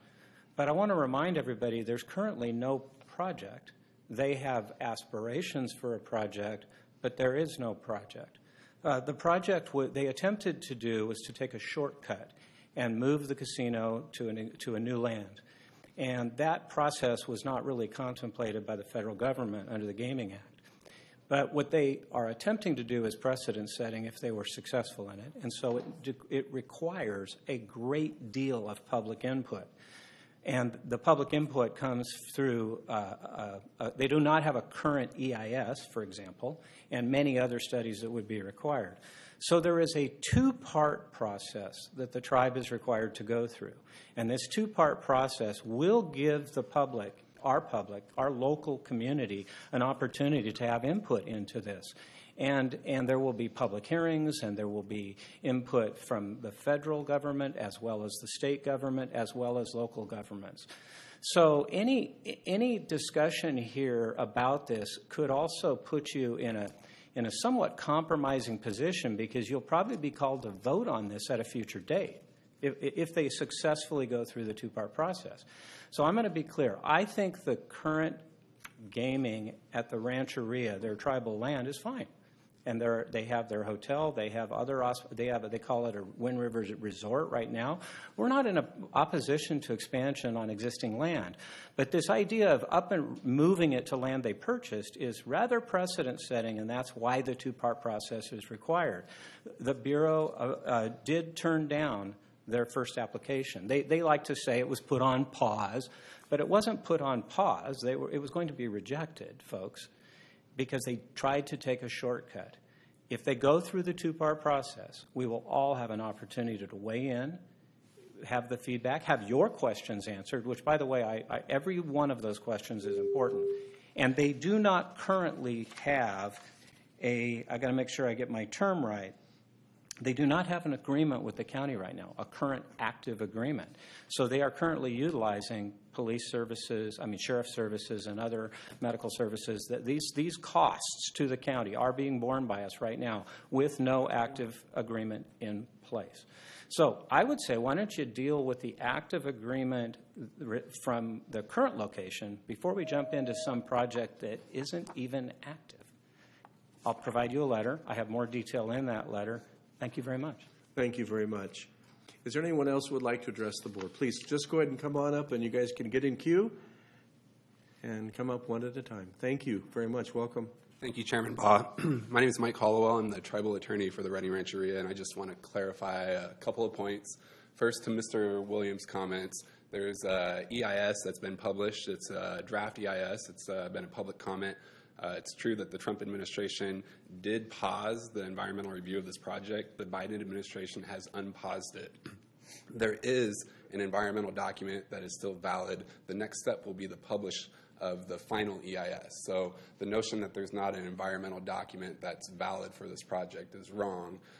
There is a stated project. It's Alternative A. It's the project that the BIA is currently examining as part of this environmental review process. Another point, this notion that an auditor would come in and look at the gaming revenues from Wind River Casino somehow to get a payment in lieu of taxes. To be clear, it's illegal under federal law to tax Indian gaming revenues. The tribe is required to enter a compact with the state of California. The tribe has done that. Under that compact, the tribe pays millions of dollars annually in what are called compact fees to the state of California. In addition, the tribe has had a local utility agreement with the city of Reading since the mid-90s. I believe in the early 2000s, that agreement was amended to add a provision in which the Reading Rancheria currently pays over $100,000 of a user fee that no other commercial business in this county pays. We can call that an Indian tax. That has been paid for over 20 years. It accounts for over $2 million. That is no other payment that any other user in this county pays, but the tribe made that payment to offset what might be considered impacts to law enforcement. The fact of the matter is the tribe has a security department in place and works hand in hand with law enforcement to deal with public safety issues at the current rancheria. That would continue at the I-5 project. And as far as background, when former CEO Larry Lease and Mr. Ruben Cruz met with the tribe to discuss an MOU that the county had sent to the tribe simply asked for more information to justify some of the costs, which included an $8 million new fire station for the county. When over a 4-year period, 7 times did the Shasta County Fire Department come down there to make a call for service. And so we just simply asked for justifications on the numbers.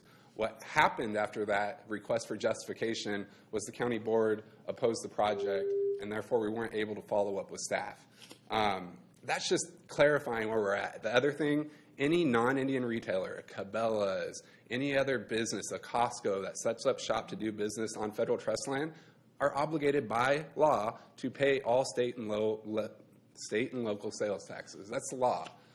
So this notion that there's businesses operating on the Reading Rancheria and not paying taxes right now, that's just not the case. There's a gaming operation there, and it's illegal under federal law to tax those revenues. Thank you. Appreciate it. Are you willing to answer a couple of questions? Oh, absolutely. Thank you. Thank you so much. So the $100,000 you're referring to, could you clarify that and who receives that money? Yeah, the city of Reading. And for clarification, I believe the current reservations within the sphere of influence for the city of Reading, so that perhaps is why the tribe has that agreement with the city of Reading. But absolutely, the agreement is $100,000, and it's been increasing annually, so it's probably up to $115,000 that the tribe pays currently. So as you followed, were you legal counsel when you came before the board before? Or are you a new legal counsel? No, I was legal counsel when the board took Okay, up so you this probably remember the discussion then is that certainly the tribe was correct in saying that employees pay a lot of taxes, and that benefits the region as a whole, and that's actually a true statement. But that money doesn't come to the county for government. 90% of all retail is within the city of Reading. We have such a small piece of retail in the county that we receive a negligible amount. So what amounts of any of these taxes or fees does the casino currently pay that benefits Shasta County? We don't get any money from the city of Reading. Correct. Well, so we're going to look at that model in the sense is if we're moving to this location where it would be in the jurisdiction of the county. Again, I just mentioned that the current rancheria is not in the sphere of influence for the county. So if we're looking at the new I-5 property. Are you certain about that? I thought we provide our Shasta County Sheriff responds because it is in the county. Well, we'll have and to that check. You receive water from the city of Reading by agreement, not Correct. because you're in the city of Reading. I believe I'll check the whereas statements in the agreement with the city of Reading and the language on what gave them the authority to provide those utilities. By request and by contract. Fantastic. So just to get back to your point, though, Chairman Baugh, specific to the TOT taxes and whether a 250 hotel was on the I-5 property and whether the county would lose TOT taxes, I think you mentioned that a vast majority of those TOT taxes goes to public safety. And so when the tribe was meeting with the former county CEO, and we were talking about what that law enforcement impact fee would be, the question was, is the tribe paying two fees?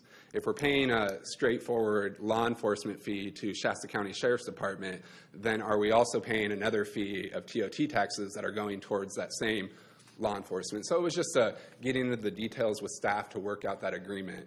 And the tribe's hopeful that we can still sit at the table, whether it's the auditor, whether it's legal counsel, whether it's the environmental resources division of the county. I think we can hash out those issues and move forward. And to point out, there's absolutely been plenty of tribes in the United States that have taken land into trust outside of their original reservation to do gaming on those lands. So this is where actual facts without presenting a beautiful story come into play. My question was, can you tell me a single tax or fee that the existing casino operation pays to Shasta County? No, because there is no tax and there's no agreement. Which is why I am in opposition, and I stated my opposition. The casino could have willfully come forward at any time. How many years old now? Are we 25 years? Correct. Old, and during that time you've paid something like $4 million in public benefit to all kinds of things, including Shasta County. The taxes that would have been paid are closer to $30 million if you had participated in the public system. To clarify, under federal law, Congress passed... Oh, I understand the law. Okay. I'm just asking, where does the money come from to support even our existing expenses? We go back to the payment in lieu of taxes that the federal government provides to the county that accounts to over $2 million. We receive no payment in lieu taxes on that property that I'm aware of. For federal trust lands within the county, land management within the Department of Interior makes an annual payment to the county to offset impacts for those trust lands as it relates to law enforcement and other resources. And you're in trust lands now? For the current reservation that you're asking about? Yes, it's in trust. So I would like to direct our staff to actually bring that information back. I don't want to speak inappropriately either, but that's the first I've heard of this, that we're receiving any payment in lieu from the federal government for your existing tribe? Location? No, the federal government pays the county for lands in trust. That's what I'm asking for the county to verify. Sorry to not be willing to take your... None of this was presented at the last meeting, and so my question still stands. Okay, we'll just take it for granted that we're receiving some unknown amount in payment in lieu. What are you paying to Shasta County to help us? What are you paying the tribe? And the answer is zero? Zero, because there's no legal obligation. Well, I understand the legal obligation. I just want to clarify. And the services are with the city of Reading for utility, water, as well as electrical. As far as a discussion for calls for service with the Shasta County Sheriff coming down, I think there's a discussion to have on what is a call for service and what is just perusing the parking lot, perhaps looking for stolen vehicles or other matters. And that's something that we wanted to meet with staff and talk about. What are the true numbers, what's the impact, and what's a reasonable fee that the tribe would be willing to work with? The figures presented at this last conversation were 40% of our calls are to the existing casino, and we received zero supporting public safety. That was the answer we were given, and you didn't disagree with that. I'm sorry. You didn't disagree with that total. That was the actual facts off of the call logs. So maybe it's changed now. It's several years later, but it still is a high volume intake for the county. So here's my point. My point is that if there's going to be a conversation going forward, it can't just be sliding back and forth that we may, we will, we're thinking about it, we'd like to discuss that. That has to be in place. Absolutely, Chairman Baugh. I guess from two governments working together to remove that letter of opposition so there's a sense of neutrality when these two governments come together to talk about it would at least be a starting point. But right now the county board says we absolutely oppose this project, and it's shut down those conversations.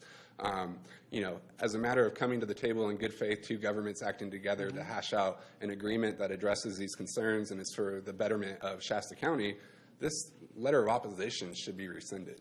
And that would be the tribe's proposal at the very least in order to engage in any more meaningful conversations, because to have these conversations with a letter of opposition in the background, it doesn't seem right.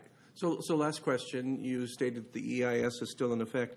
Have there been any changes to your proposal since that EIS was approved? No, and so what we're talking about is a draft environmental impact statement was published, circulated for public comment.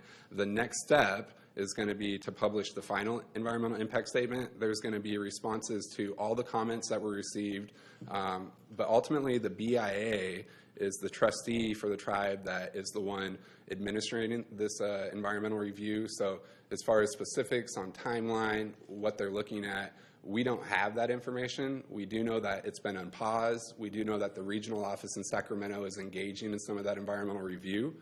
The tribe's confident, though, that with this Biden administration, with Deb Hoblin in charge of the Department of Interior and Brian Newland as Assistant Secretary of Indian Affairs, this notion that the Biden administration is restoring tribal homelands to trust status, it's happening. And just in this administration, the tribe has received notice that 3 of its existing parcels within its reservation are being returned to trust status. So the tribe's confident in this administration that we're moving forward, and we'd like to work with the county. Well, I certainly want to thank you and commend you for being willing to answer my questions, because I know they're direct, and I'm not an easy person to answer, so I appreciate that. I do appreciate the thought of a path forward. I will give that some thoughtful consideration as well. I do want to tell you not to hear my questions as opposition. My questions are formed to allow me to make a decision, yes or no. We never got there before, and so my answer was no, because we didn't seem like we could get there. And, you know, the frustration is I was at the table working with the county staff, and we actually were in email communication on, hey, we're waiting for that additional information, and then that's kind of where it ended. So, and that may be. Yeah. We'll agree to agree there.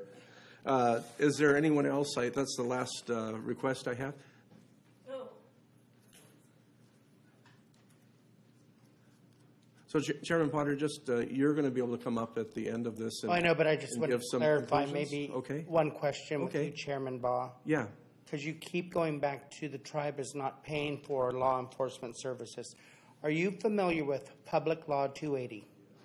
Go ahead and explain that to me, sir. So Public Law 280, when the tribe was terminated and we lost our status as an Indian in the 50s, the federal government put that within the state and said that is the state's jurisdiction that they are to police and provide law enforcement and all those services, just like they do to every other citizen. What you should be asking the state of California is to retrocede Public Law 280, because that is something the federal government put upon the state and told the state that it is their responsibility to provide law enforcement, fire, and all these other essential needs to the Indians. When we were restored to federal status, they never repealed that portion. And so it's still law that those services have to be provided at the state and county's cost. The tribe didn't do that. The federal government and the state, when they wanted to get out of the business of doing Indian business, when they tried to make us be everyone else, they put those things upon the tribe. We would enjoy retrocession. I truly would. So that would make us that much more sovereign. And so that's something to bring up with the state and the federal government from your part about Public Law 280, because that is a law that says it is the county's responsibility to provide that. And so the county should be asking the federal government, when you put that upon us, you should have sent some money with it. So, Chairman, I won't begin to debate a law that I don't understand the basis of, and I'm sure that you know exactly what you're talking about. I would like to direct this, not for answer tonight, but if this law does exist, how do we send our bill to the state of California?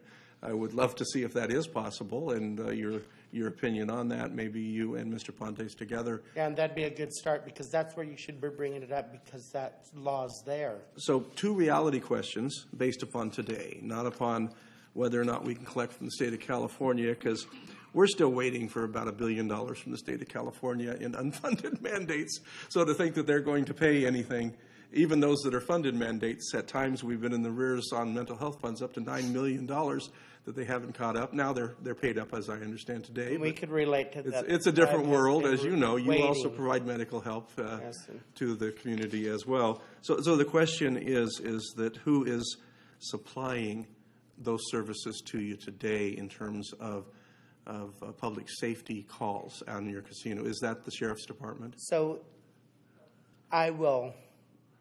It's very interesting, because we know exactly when law enforcement comes into our country within our jurisdiction, and they drive through because it's allowed in Public Law 280. They drive through, and so is that a call? Well, you tell me.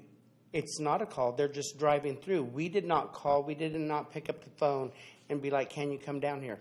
Just like they drive through Walmart, just like I seen them driving by when I was coming up the steps.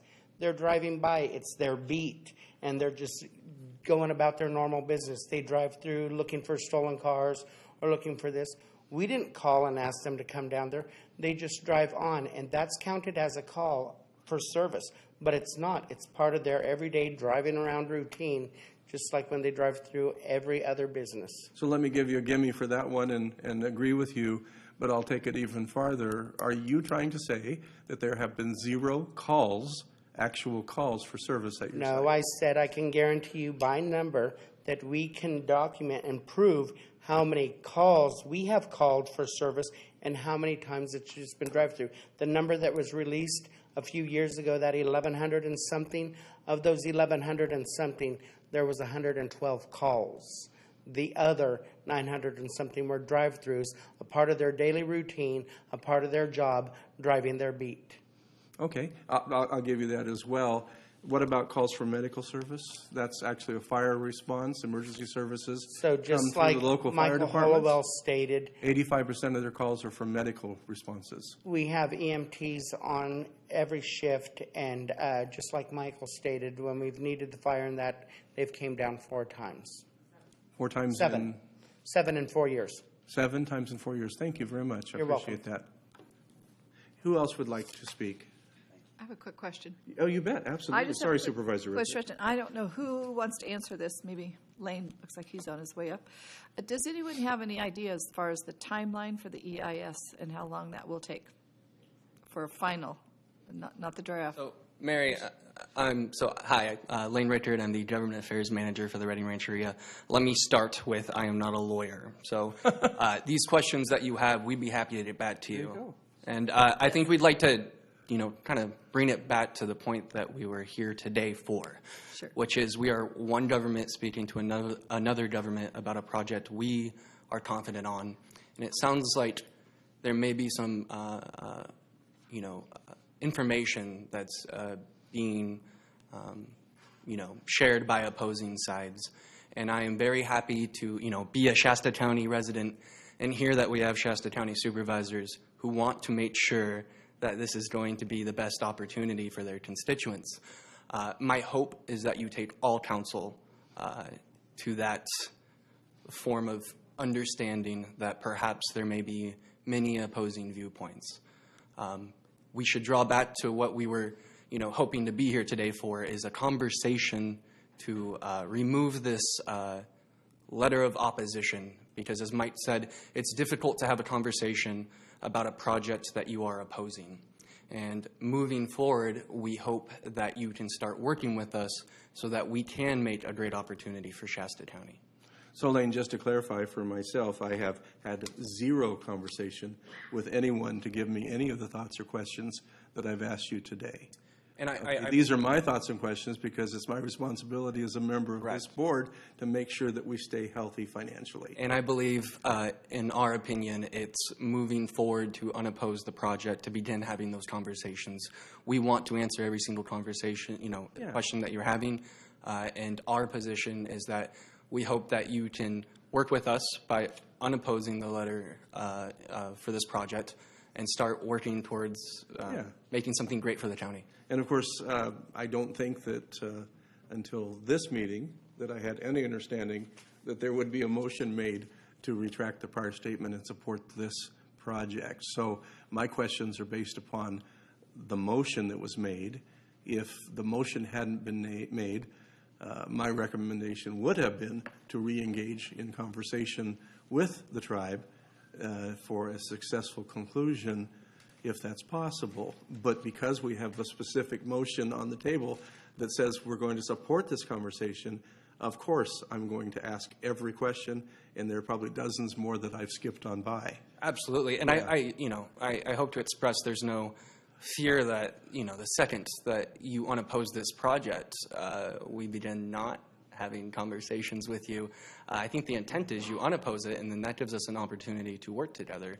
And I would use the Reading Rancheria's goodwill for what they've done for the community, from business opportunities to all the many local businesses, to health opportunities for what we've done for not only tribal members, but non-tribal members as well. And I hope that we bring that goodwill as a government for what we've done with this county moving forward when we have conversations about this project. Thank you, Lane. Supervisor Clemente. Thank you. Thank you, Chair. I just want to get some confirmation on the motion, and that is to agendize this to, with the hope of, or have on the agenda, changing our letter of opposition. Am I correct in that? Okay. So that's not a decision that's being made now. No, it's not being made today. Okay, so it's just about putting it on the agenda. So I'm just going to throw my 2 cents in. I originally opposed this because none of these conversations had taken place. I had been on maybe 6 months or so, and I really didn't know where we were in it. And I remember asking Mr. Cruz, and Mr. Cruz, in his very honest way, said, we just stopped negotiating. So I do disagree respectfully, Chair. I think the time is right to do this. This project is going to move forward, whether we support it or not. I'd like to certainly have us in a position where we can get as much strength, quote unquote, out of this as we possibly can. So I would ask, since we're going to agendize this, that the tribe bring back as much information as they can on the very questions that you asked, because they're the questions I have as well. And what I would add to that is, should this project, or when this project moves through, what would be your thoughts on the use of the current campus? Because my understanding is that there'll only be one casino, and so that gives us a facility, gives you a facility that perhaps could be repurposed for, this is just me speaking, a mental health facility, for some of those things that our community desperately needs. So I would like that to be part of the discussion, because I'm going to agree with putting it on the agenda. So my guess is, since it's a first and a second and now a third, that it will be coming back. So that would be my ask of the tribe, is to have as much information as possible when we come back for the discussion. Thank you, sir. You're welcome. Supervisor Rickert, please. Yes, real quickly, I think also part of this discussion should include Sheriff Johnson and any information in terms of really getting down into the actual facts as to what's going on as far as the calls that go on out there, fire department, whatever. I think we need to have information from several different areas to really be able to assess and analyze the situation. So, Supervisor Garman, when are you picturing this coming back to the board? I'd like to have it come back at the next meeting. Okay. Does that give the tribe enough time to answer some of those questions? What was the next meeting? He said he would like it to come back to the next meeting. When is your next meeting? Our next meeting is April 14th. Or 19th, I'm sorry, 19th. Yes, that's adequate enough time. And I don't know if we have a note taker here. Our recording secretary's not with us, but if you could put all your wants, Chairman Baugh, you had the most. We have the best note taker ever. It's on video. It's on video. Yeah. With one of your questions. Every word is on video, Mr. Hunter. Thank you. So I'm going to attempt this in a different direction. I'm going to present a substitute motion and see if we have any takers. My motion will be that the county be allowed the time to actually sit down and talk with you and verify the figures, not just simply take the information from the tribe. I think we have to be in agreement. My preference would, I think we're taking this in the wrong direction. We have to have information first. With information, I can be supportive of your motion, but I'm certainly never going to support a motion to support a project that I have no information about. Daddy said never say yes or no to something until you know what you're saying yes to no to. So that is my motion, that we direct staff to, and you heard all of the comments that came from the board and from the community today, and even the offers, which I'm grateful for, Chairman Potter. I will say this is a very conciliatory approach that you've made, and I'm grateful for that, and it's what makes me want to listen and hear more. So please don't take these as negative comments, but I want the information first. So that's and I would ask you to work directly with the tribe and their resources to get us, and I'm not hooked on 2 weeks from now. I think this takes longer to get that information, so I would ask that you come back when you are ready with that information, and that's my motion. I'm seeing if there's a second. And I'm going to second that. I think this is not an approved project yet, and I think there's a lot of information gathering that has to happen, and so we can analyze and educate ourselves as to where we are. And I still haven't gotten the answer on the EIS timeline, if anybody has that. So I think they said they didn't know, is what I heard. Kind of up to the government to decide that. I don't want to misstate, but you weren't in control of that. So the way it works on a substitute motion is that motion will be heard first. We'll call a vote. I'll do a roll call vote just to make sure that we know where each person stands. If the substitute motion fails, then we'll go on to the original motion. If the substitute motion succeeds, we do not vote on the original motion. Anybody have any questions as to how that works? Okay. So the substitute motion we're voting on, would you take a roll call vote? Absolutely. Supervisor Comenti? No. Supervisor Garman? No. Supervisor Rickert? Yes. Supervisor Jones? No. And Supervisor Baugh? Yes. So the substitute motion has failed. We go on to the original motion to hear at our next meeting to agendize for possible support of the casino project. Would you take a roll call vote, please? Chair, if I may, before we do that, I just want to make sure, do we have enough time to, to get the information that you feel would be appropriate? No. Supervisor Comenti, through the chair, I believe the tribe said they could have enough time to bring back answers to the questions by April 19th, but in no way would staff have that prior to the 19th meeting. So, no, the 19th does not give staff enough time to adequately have those discussions that are needed with the tribe. When would you? May 3rd? May 3rd meeting? We have a bunch of meetings, so we can just go right down the list. Yeah, we do. Certainly, we'll start those and initiate those conversations with the tribe, as soon as possible. This week, we'll get something set up and start getting that information together. And I think that given the time frame, we could attempt to have something on by the first meeting in May, for sure.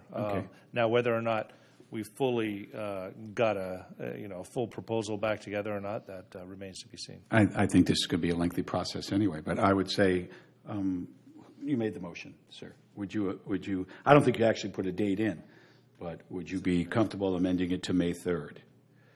If you did, in fact, put a date in, but it happened like 10 minutes ago, so you can't ask me to remember. No, I based the motion, asked for discussion and possible vote on the next meeting. I'd like to stick with that. Okay. We can always table the vote to the next meeting. Is that something we can do? If we don't feel like there's enough information gathered about Cruz or Pontus? Supervisor Garman, through the chair, again, I thought that the tribe was going to need a little bit of time to put those questions together, and we'll be happy to start those discussions with them now. I just don't know that we'll even get all the information by the 19th, so it would be premature to have a staff recommendation back to the board by the 19th. I don't think we could get the information and have a report the same day. If I might. Yes, sir. I think maybe a better way to approach this would be that we're looking for a big picture thing here. We're not looking for all the detail to be hashed out in 1 to 2 or 3 weeks. Now, this project's been ongoing for a very long time.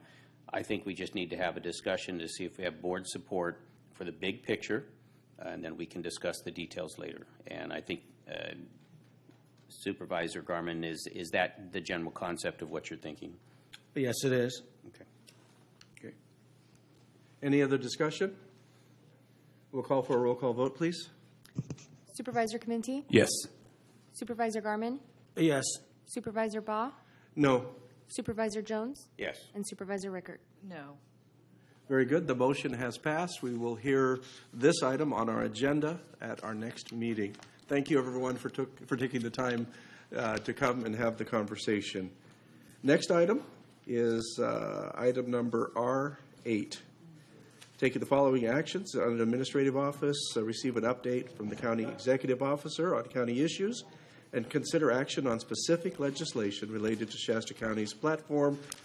Consider approving a letter opposing alternative health care service plan proposal, and then we'll receive supervisors' reports. So, Mr. Pontes, we'll start with you, sir. Mr. Chair, members of the board, just 2 quick items today. RCRC, which is our Rural County Representatives of California, recently reached out to request a letter of support for Golden State Natural Resources, Inc., which is a not-for-profit entity working toward the restoration of California's forested lands, environment, watersheds, and wildlife habitat, and enhancing rural economic and community development. The requested letters of support will serve as a reference for funding and investment opportunities, specifically for community project funding and congressional directed spending requests. This is an urgent request with an intermediate turnaround needed, so staff were able to prepare the letters of support, of which Chair Baugh signed, so we could add our support along with other RCRC members. So we just wanted to make everyone aware of that, and we appreciate the Chair's support on that. Also, just to let everyone know again, the ARPA Community Survey launched last week, and we're seeing good engagement so far in terms of response, as well as shares on local social media. We're also pleased that the local news outlets have reached out to staff on the ARPA project. In our communications with the press, we are placing an emphasis on the importance of community participation. I hope that our community is hearing about this survey opportunity, has taken the time to weigh in on this important issue. I also look forward to bringing a more informed ARPA update back to the board very soon. And that concludes my comments. Thank you, Mr. Pontes. And Supervisor Garmin, I had requested that you be informed of that as well.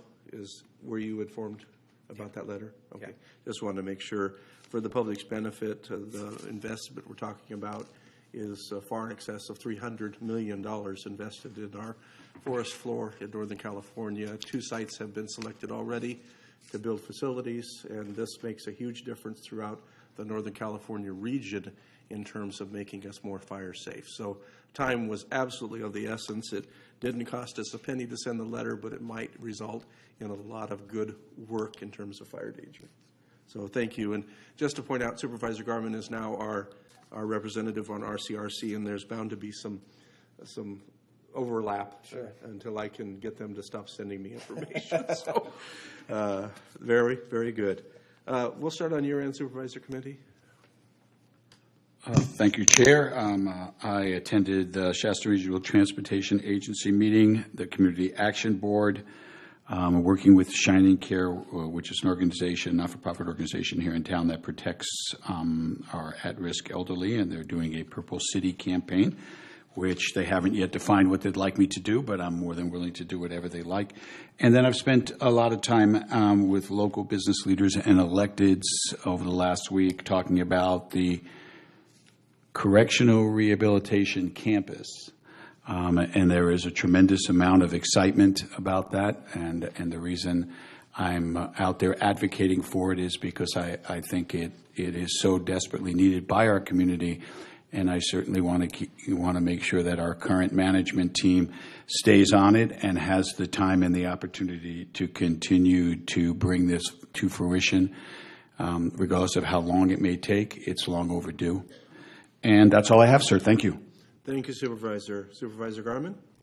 Yeah, hi. My supervisor report today is going to talk about a few things. This last week, I met with the Northern Sacramento Valley Water Management Governing Board. And one of the big issues, obviously, is groundwater. And no water in the Acid Canal this year is bad news. A lot of those lower lying areas in Anderson, in between here and Anderson, they're worried about wells going dry because there's seepage that comes out of the bottom of that canal. So it's going to be a challenge as we have some dry wells this year in our county and what we can do about that. So they're putting some plans in place to hopefully get some tanks from the Northern Sacramento Valley Integral Regional, Northern, let me find my notes, I'm sorry. It's a long one. It is. The North Valley Community Foundation does provide some tanks, but the problem is if we don't get the orders in on those now, they won't be available later as supply goes down with that. As I mentioned earlier, I talked with Ayla Tucker at PG&E about cleaning up the brush and logs you see laying all over the county. They're not just in my district, they're everywhere. Part of the challenge she had told me was they have multiple crews, subcontractors out doing the different work. So they're trying to keep track of who's doing what and who's at what addresses and whatnot. So I will be meeting with her on Thursday to hopefully come up with a better plan of to at least get back to my constituents of where and when that brush is going to be cleared out. I've also talked with Robert Winkler at BLM about the area around the Keswick shooting range. They do prescribe burns every other year. The next one's in 2023. But they do have a scheduled cleanup day for May 21st for the Iron Mountain and May 26th for the Spring Branch, the shooting ranges. And the BLM staff will be using their chipper that day to clean up the brush in that area. So that's good news. Yeah. Anything we can do to keep that area safe is good. It's going to be a rough year with fires, so we all have to do our part. So that's what I've got. Supervisor Jones. Thank you, Chair Baugh. So I had a meeting with the Sacramento Valley Basin-wide Air Pollution Control Board. We had quite a few things to go over. We did have a presentation here earlier today. A couple of the standout issues was biomass energy here in Shasta County and working on that. We also sent a letter to CARB about the small off-road engine requirements that are coming. That's going to be a pretty big deal here for us in Shasta County. Starting in a few years, you're not going to be able to purchase some of the small engines that you have, and in fact, it's going to put a lot of pressure on small landscaping, and so forth. So we did send a letter off for that. I too talked with BLM, and I'll be participating in the BLM cleanup on Walker Mine Road. That's been an ongoing problem for quite some time, and to be honest, it's a failure of BLM because we've asked many times to be able to clean that up with no feedback or no response from BLM. So I'm very happy that they're finally taking an active role, allowing volunteers to help, and we would even do much more than that there to help if they would allow us. So at least there's some conversation going on. And then my final thing, this has come up several times. I would like to make a motion to bring back on a future agenda to change our admin policy for that overhead projector. We've had several people come forward. They had some information and they would like to present it on the overhead, and it's not right now allowed for the public, which I simply don't understand. My years on City Council, that was always available for the public, and so that's in the form of a motion to bring back, and I'm looking for a second. Is there a second? I'll second. So under discussion? So you're directing it to staff to bring back? Well, I believe, if I'm not mistaken, there is an administration policy that it's not available to the public. So I'd like to be able to change that and make sure that it works for the public. I'm sure we have the technical staff to be able to accomplish that. So to bring back a reworded policy is what you're asking for. Under discussion, Supervisor Clemente? Yeah, it was never an issue I thought about, so I'm going to ask Mr. Pontus, what is the challenge, if any, with that? Supervisor Clemente, I'd have to look into that and figure out why that policy exists and see if we can get that back here on if the board wants to hear it and votes to hear it, to get that back on and update the board. So if I can answer part of your question without getting too far out of left field, as I tend to do, one of the challenges is we have no idea what somebody might put up on that projector, and we are being watched and broadcast live. Would you want your school-age children, for example, to see a horrific picture of an abortion? I would not want that. But we can't control, if we give over responsibility to the public under free speech, anything is fair game to be put up there. It's just like anything else. So once you do make that policy change, anything and everything can be put up there, including disparaging positions on any person, anybody, any member of our staff. It can be used for electioneering. I mean, it's just there's no end to the possibilities, and it's why it had been changed years ago to avoid that conflict. But I'll just... Thank you. I have no problem having the conversation. I had no idea that Yeah. was... Well, just think about the possibilities you don't Sure. want to see on there. Chairman Baugh, do you ever remember having any issues with images? Yes, certainly, and that's why we changed the sign policy that was brought into the chambers. There were disparaging comments made on signs about our own staff, yes. Well, I mean... Certainly about you in the past as well, but that's okay, you're an elected person. Well, nothing that I saw that was overly offensive. Perhaps not. You know, but I mean, 12 years worth of meetings on Reading City Hall, and I never saw one single offensive image. And people do, I mean, the only reason why I'm bringing it up is because people do have images of marijuana grows and things, and pieces of property that are important, that it might be, you know, a dangerous condition or things that, I mean, it's come up several times. I just don't think we have to have a policy that precludes people from doing that. I would say this, if in fact, as time goes on, if the imagery did get to a negative spot, I would be more than willing to change the policy back. But right now I have people coming forward asking that they would like to use the projector. And I think that's the biggest question. You're spot on. And we could simply reverse the decision made now if that became a problem. Any other questions or comments? Oh, Mr. Cruz, yes, thank you. I would just simply note the board can certainly change its policy.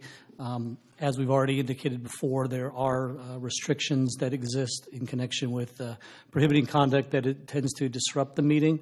And so that could certainly be something that would be added to any such policy, should the board go that way, to say that people can use the overhead projectors as long as, you know, the images do not disrupt the meeting. It's a high standard, but that is something that would be an option. And I think 99% of the people that would present would have good intentions. My concern is for the obvious that may have some other thoughts in mind. Supervisor Clemente. And I will thank you, because I had never even thought about the options. But having lived through a Vladislav Davidson, I would be absolutely against giving him the opportunity to exercise his constitutional rights, which I can only imagine what that would look like. Yeah. So I guess for myself, I don't have a problem on having this discussion and bringing it back to the board. I would like to give it some thought on how you might word that for our safety and what that presents to us. Not for our safety, change that around, for the community safety. I am concerned how it might be used, politically especially. But we have a motion and a second. I'm just going to call for the vote unless there's any other discussion. And I do intend to support putting it on the agenda for conversation. All in favor say aye. Aye. Those opposed? No. No. So we have 3-2. We'll put it on the agenda, and then we'll have a final vote when it comes to the agenda, which is fair, I think. Anything else, Supervisor Jones? You were in the middle of your Supervisor Rickard. Oh, my turn. Yeah, it is your turn. Okay, turn on the little, okay. Went to start a meeting that we will be announcing our choice of a new executive director in the next week or two. Also attended the retirement party for Donnell Ewert. I wanted to say it was a very moving and touching event. There were well over 100 people there, and it was, someone read off his accomplishments and the campaigns and programs that he initiated or was part of, and it was 3 pages long. It was incredible. So we're going to miss him terribly. So I went to the fire appreciation dinner And I wanted to at least share with you, we had 4 Legacy Award winners. One was John Parrish, 45-year Service Award from Old Station. Richard Hathaway, 45-year Service Award from Hat Creek. Robert Baker, who just retired, Bella Vista, just went to his retirement dinner.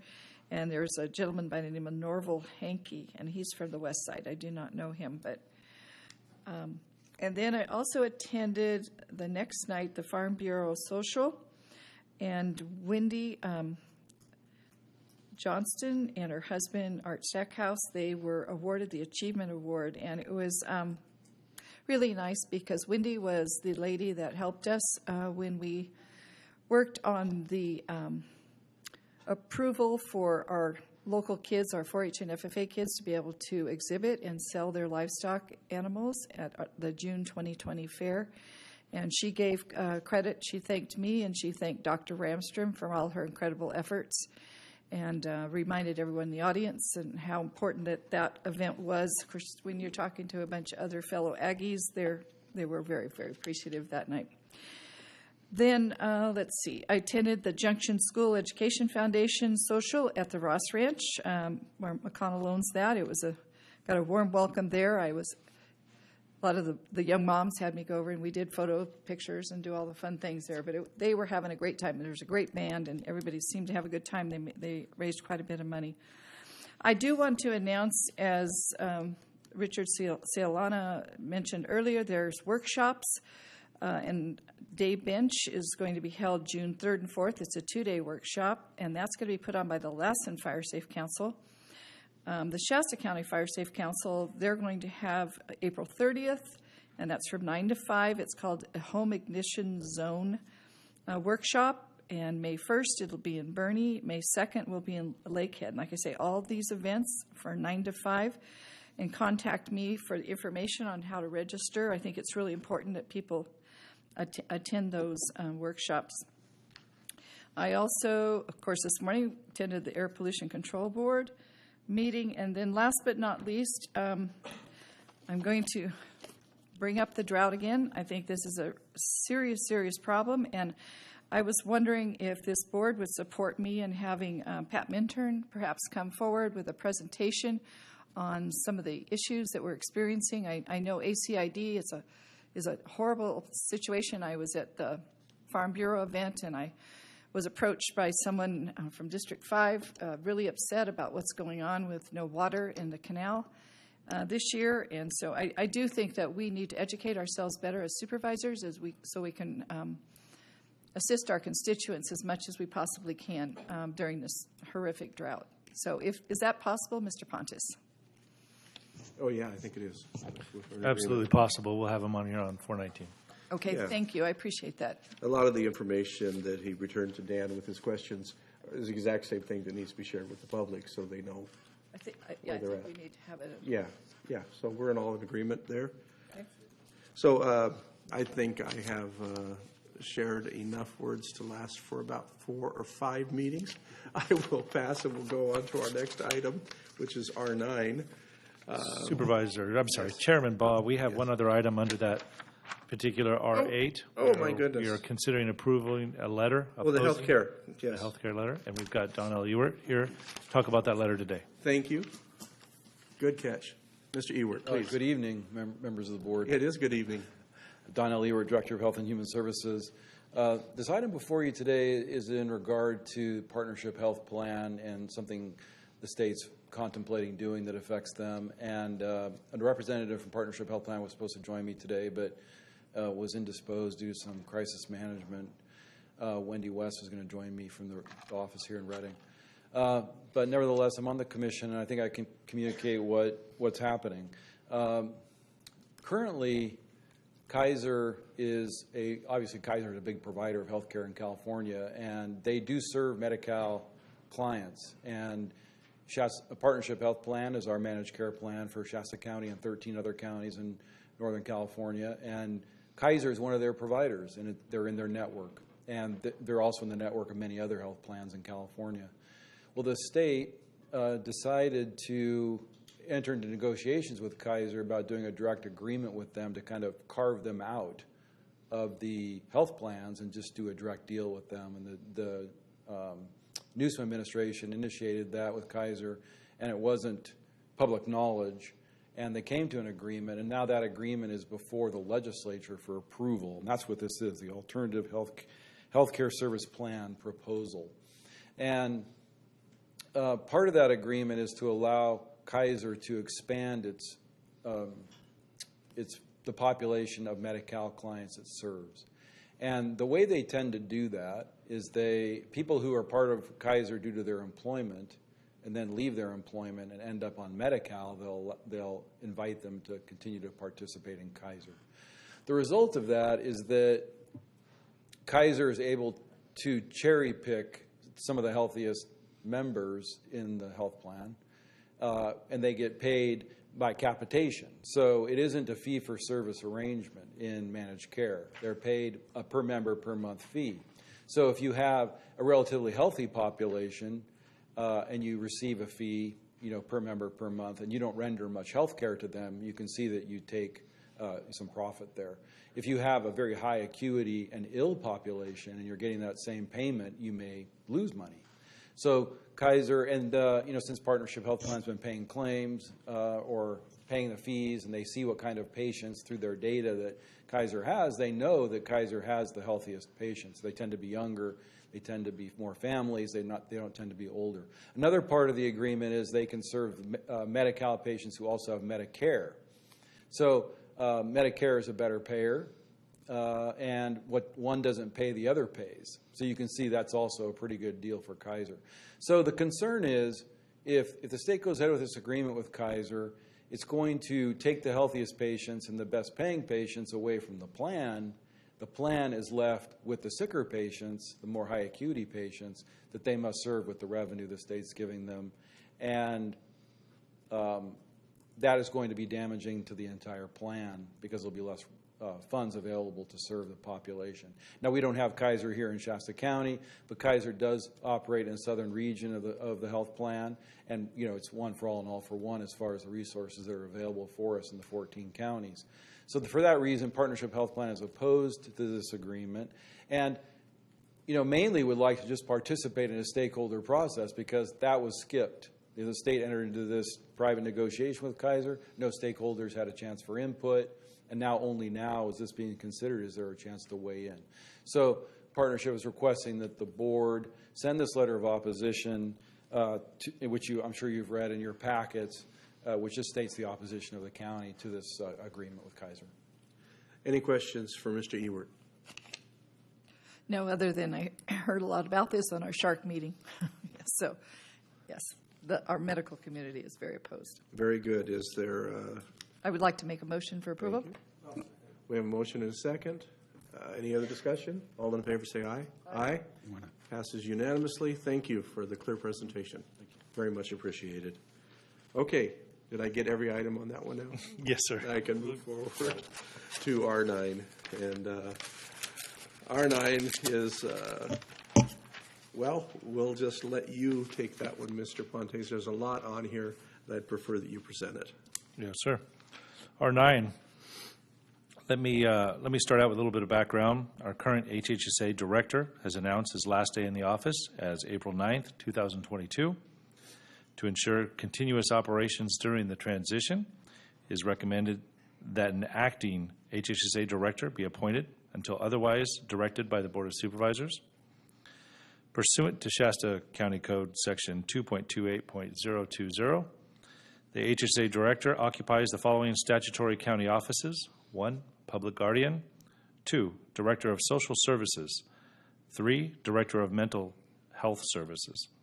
Shasta County Code Section 2.28.020 also provides that the position of HHSA Director shall be filled by the Board of Supervisors. In order to make the appointment of an acting HHSA Director without conducting a recruitment and interviews, it is recommended that the Board of Supervisors waive Shasta County Personnel Rule 6.12 in connection with this appointment. Laura Birch is currently serving as the Director of Child Support Services and previously served as the Director of Housing and Community Action Programs in Shasta County. Ms. Birch holds a bachelor's degree in organizational leadership and has a decade of experience working closely with multi-agency-based programs which provide an array of services to low-income and high-risk disadvantaged clients. She began her career as a social worker in Trinity County, promoted to a child welfare supervisor, and then staff services manager before joining the employment of Shasta County. She was hired in Shasta County as an administrative analyst and then promoted to the Director of Housing and Community Action Programs before she was appointed to the Director of Child Support Services based upon her excellent qualifications and experience. Due to her qualifications and vast experience in the practice and administration of public services, it is recommended that the Shasta County Board of Supervisors adopt a resolution appointing Laura Birch as acting HHSA Director effective April 10th, 2022, and establish Ms. Birch's compensation at the E-step range, which is $97.836 per hour or $16.958 per month for the position of HHSA Director.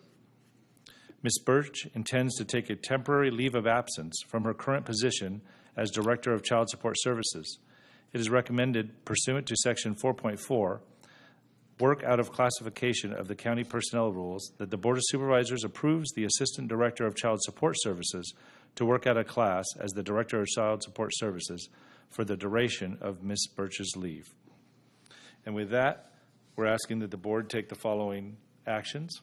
1, adopt a resolution that A, waive Shasta County Personnel Rule 6.12 in connection with the appointment of an acting HHSA Director. B, appoint Laura Birch as acting HHSA Director effective April 10, 2022 for a period of time not to exceed 12 months, subject to the approval from the State Department of Healthcare Services, and establishes Ms. Birch's compensation at the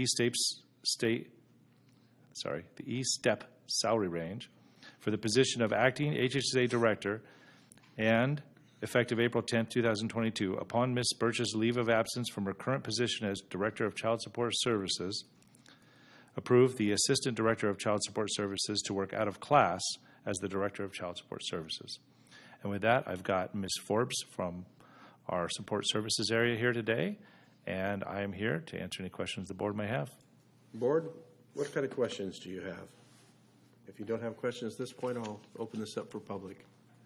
Supervisor Committee. So tell me a little bit more about this process. Is it what your expectation is that we'll do interviews for that position, or is the expectation that Ms. Birch is the person that would be most qualified to do this position? And I'm deferring that to your expertise as a person leading the business. Supervisor Clemente, through the chair, my recommendation, the recommendation before you here today, is to waive the personnel rules, appoint Ms. Birch in that position so that we have somebody at the helm as the current HHSA Director leaves. We've gotten previous communication and direction from the Board to do an evaluation of HHSA, and Ms. Birch will be assisting in that evaluation and working with the branch directors to provide input back to the Board and touch back regularly with the Board as we move forward with HHSA. And during that time, in the next, say, 4 to 6 months, I would be back in front of the Board to not only have those conversations about HHSA and the organization, but to also start to ask the Board questions on recruitment or how we're going to move forward with that, filling that position permanently with an open recruitment or any other version of that. Any other questions from the Board? Very good. We'll go ahead and move to the public. Anyone that would like to address this item, R9 on our agenda, this is your opportunity to do so. And no mad rush up here, so we'll bring it back to the Board for action. Supervisor Jones? I move approve. So move staff's recommendations. And so you want to take the second then? Okay. Well, it was already on the agenda on the queue. I didn't know we had to push the button for our name to come up to okay. make a motion. Those buttons. Okay. So do you want the second? Well, I'll take the second. I usually do. Okay. Very good. Any other discussion? All in favor say aye. Aye. Any opposition? Motion passes unanimously. Thank you so much. Item number R10, under Health and Human Services, approve a retroactive agreement effective November 1, 2021, to the agreement with Synergy Programs, Inc. Who would like to add a little information to this? Here you are. Good evening, Supervisors. I am Paige Green. I am the Branch Director for Adult Services in the Health and Human Service Agency. I'm here to give you a little bit of information. Instead of just talking about this contract, Synergy, I figured I'd give you just a little bit of information, so you should have a handout there that kind of looks like this. Yes, we do. Okay. And the reason for that is because this is contract season for us. We will be having a lot of contracts regarding placement coming to the board. And so I wanted to put together a little graph that kind of gives you a little bit of idea about placements. It's very complex, but to try to, so that when we're coming here with contracts that you're able to put it into perspective. And so with the Synergy contract, it's a licensed adult residential facility where we place individuals who are conserved. In Shasta, in all of California, if somebody is gravely disabled by reason of mental illness, they can be conserved. And we do a lot of what we can to help people prior to that, to getting conserved. But once they are conserved, because a lot of times we see them in the community, they're struggling, and so when they're conserved, we place them into any number of facilities, and this is a continuum of the type of facilities. On the left, you could see the most restrictive, which is the Napa State Hospital, on down to the last one is a room and board. And so we work with clients all along the continuum of care. So Synergy is one of those contracts where we place individuals. We currently have 7 individuals at Synergy. They have 4 different programs, and we have individuals in all 4 of them, and they offer different services. And so usually when we're looking at a placement, we look for placements that will meet the need of the client in the least restrictive environment. And so usually when somebody's placed in a facility, when they do well, then they're stepping down to lower levels of facilities and then back to the community. So the graph on the bottom shows you the number of contracts that we have locally where when we are bringing people back to the county that they're able to go into placements that are here in Shasta County. We don't have all the levels of placements in Shasta County. So we have a lot of individuals that are placed all over the state of California. We compete with all the other 57 counties for those placements beds as well. And if you've seen some of the reports, and if you, I reference all of in the definitions, there's a RAND report that just came out that talks about bed capacity, and we're about 2,000 or better beds short in California for psychiatric need. And again, all 58 counties are all trying to get to the same beds. So it ends up being very challenging, especially for small counties, in being able to compete for those beds. So, anything else? Not unless you have any Very good. Questions for Ms. Green? Well, seeing none, we do have requests from the community to speak. Melanie DeRose, please. Melanie, are you here? Chair, she's no longer here. She's no longer here. Would anybody else like to address the board on this item? Seeing none, what's the pleasure of the board? Move approval. Second. We have a motion and a second. All in favor, say aye. Aye. Any opposed? Motion passes unanimously. Thank you very much. Next, we move to scheduled hearings. A court challenge to action taken by the Board of Supervisors on any project or decision may be limited to only those issues raised during the public hearing or in written correspondence delivered to the Board of Supervisors during or prior to the scheduled hearing. So that's our first question. Do we have any written correspondence that we have received? Yes, and they are with the clerk of the board on our records. Very good. Thank you so much. And present away. Thank you. Good afternoon, Chair, members of the board, staff, and members of the public. My name is Luis Topete, Associate Planner with the Department of Resource Management. So before you today is a zone amendment and use permit for the property located at the former Northwoods Discovery School. located in the Mountain Gate area at 14732 Bass Drive, and it's comprised of 2 lots. So the zone amendment would amend the zoning of the southern lot from public facilities combined with mineral resource buffer to mixed use combined with mining resource buffer. The use permit request is to redevelop the project site into a recreational vehicle, boat, and mini storage facility with an office and caretaker's residence. The project would include 14 buildings for roughly 54,000 square feet of storage space. 4 existing buildings would be repurposed, and 10 new buildings would be constructed for a total of 216 storage spaces. And these spaces would range in size from 187 to 480 square feet.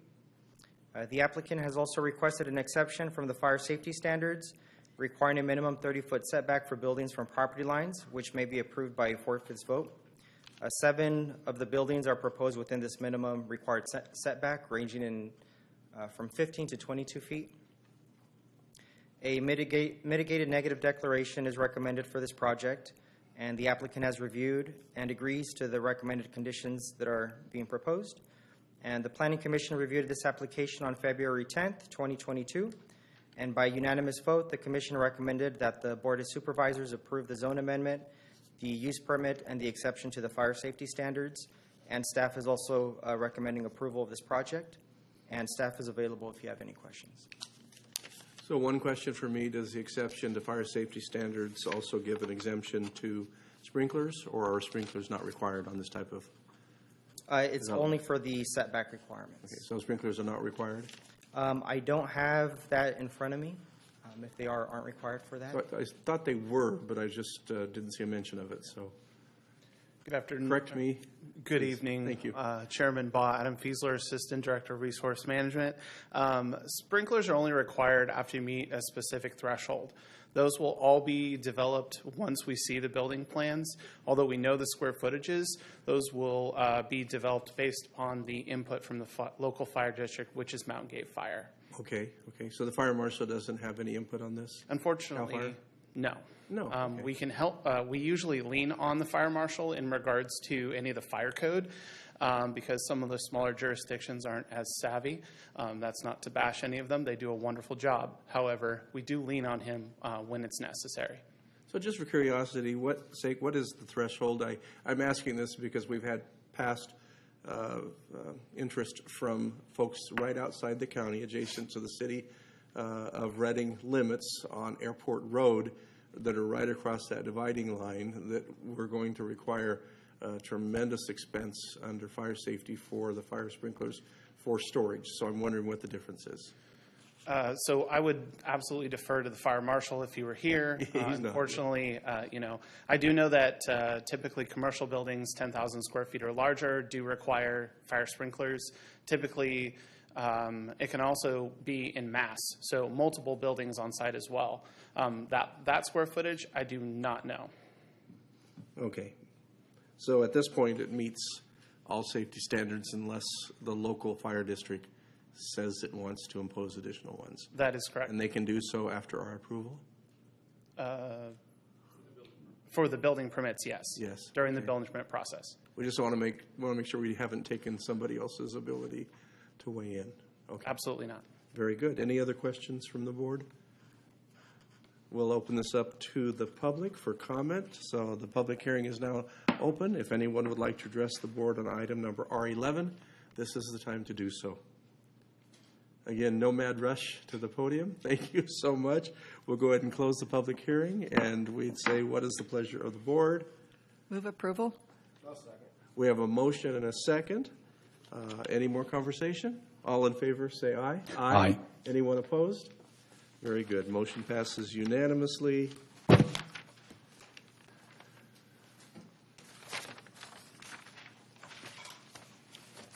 And I've ripped this apart, so the next page, make sure I'm on the right page here.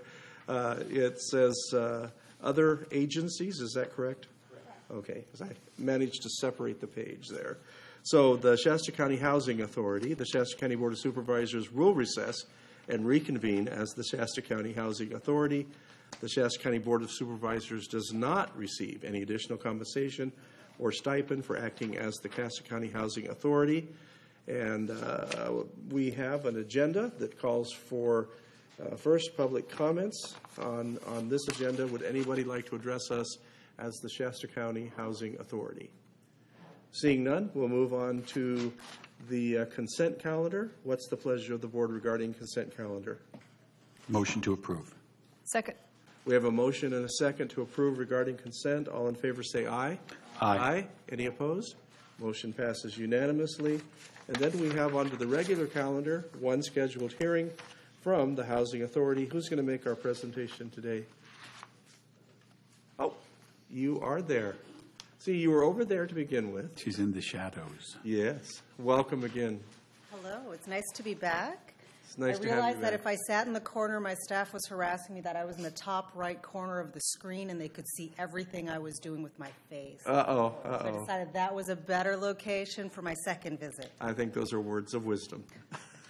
So thank you for having me here today, Chair, members of the board. Before you today is the fiscal year 22-23 annual Public Housing Agency Plan for Shasta County.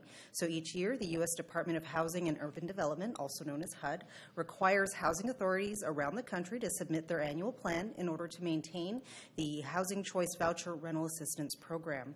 So this plan is a compliance document that informs HUD on how Shasta County will allocate funding that we receive to operate the Housing Choice Voucher Rental Assistance Program.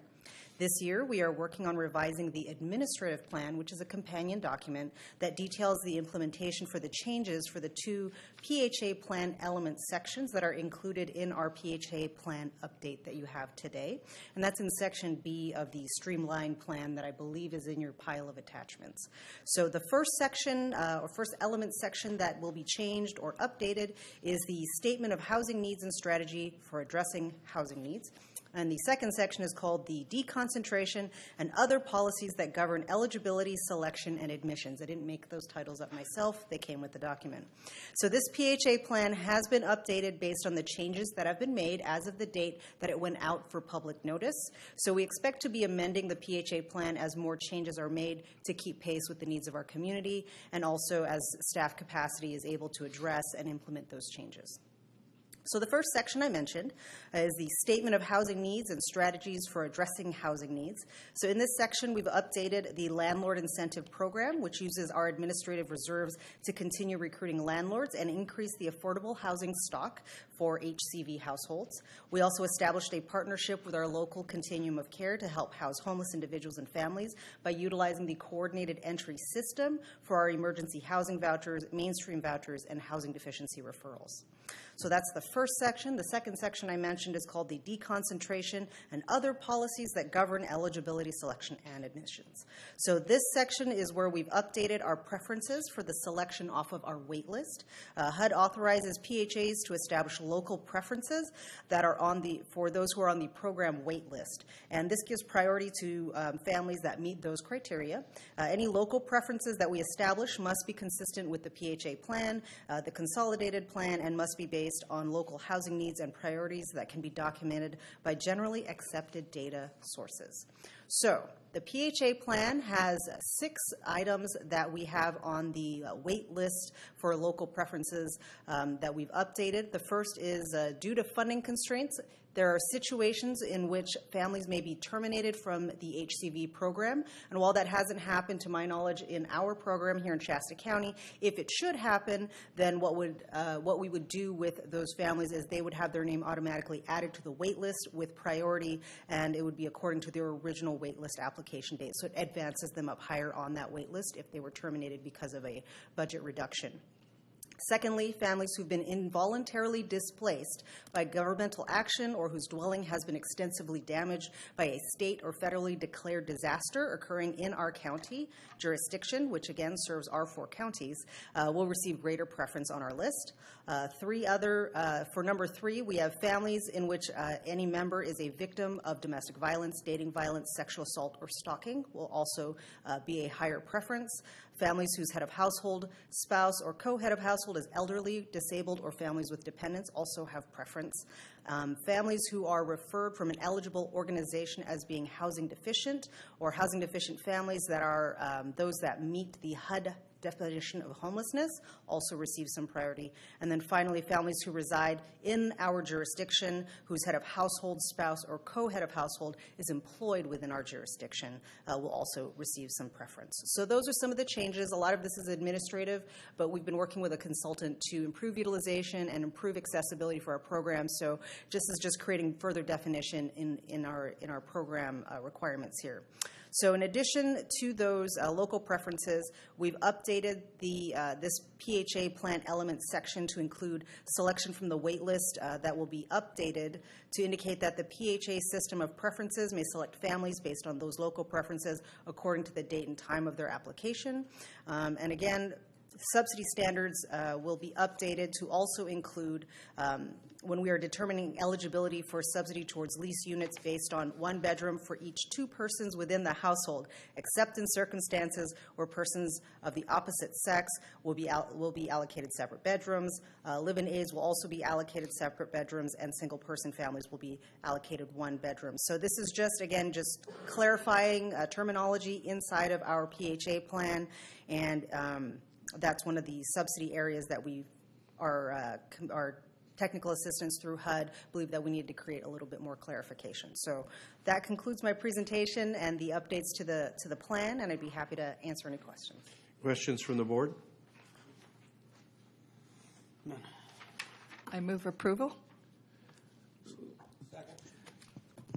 Did I ask for the public hearing already on this? Oh, is there No, a I public- don't. So I didn't think I did. Oh, So- did so you? Okay, I thought you did. Go ahead and hang on to that, and we'll take you first on the motion, but let's make sure that we have an opportunity for the public to weigh in. Very good. We'll bring it back. We'll take your motion, and was there a second? I'll move Yeah. approval again. Yes. Supervisor Garmin. Supervisor Carmen, very good. Any further discussion? All in favor, say aye. Aye.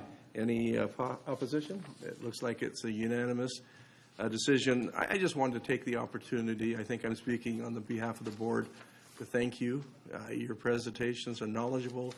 You bring them to us as concise as possible, considering the tremendous levels of understanding.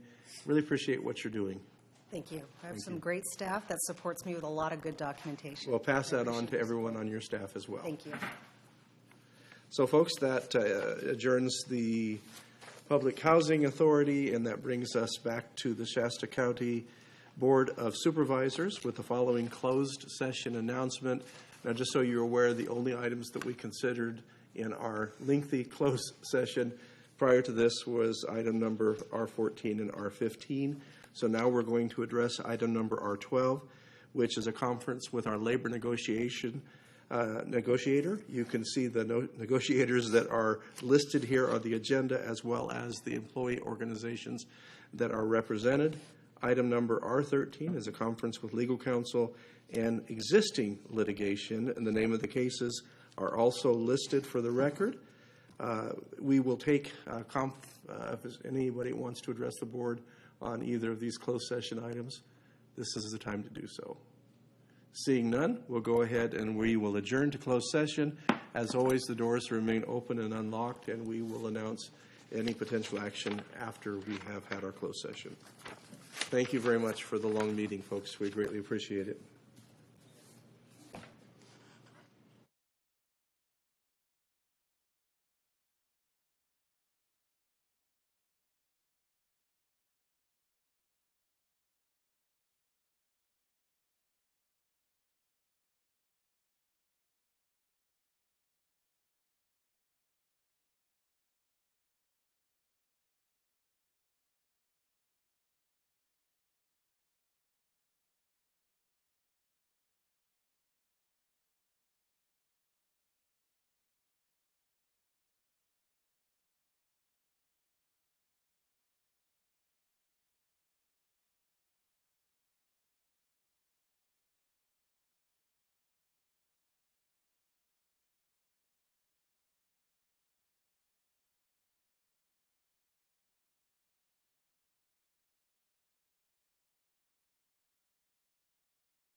Very good. We're returning from closed session at 6:28 p.m. with the following announcement. Returning from closed session, there is no reportable action. The meeting is adjourned.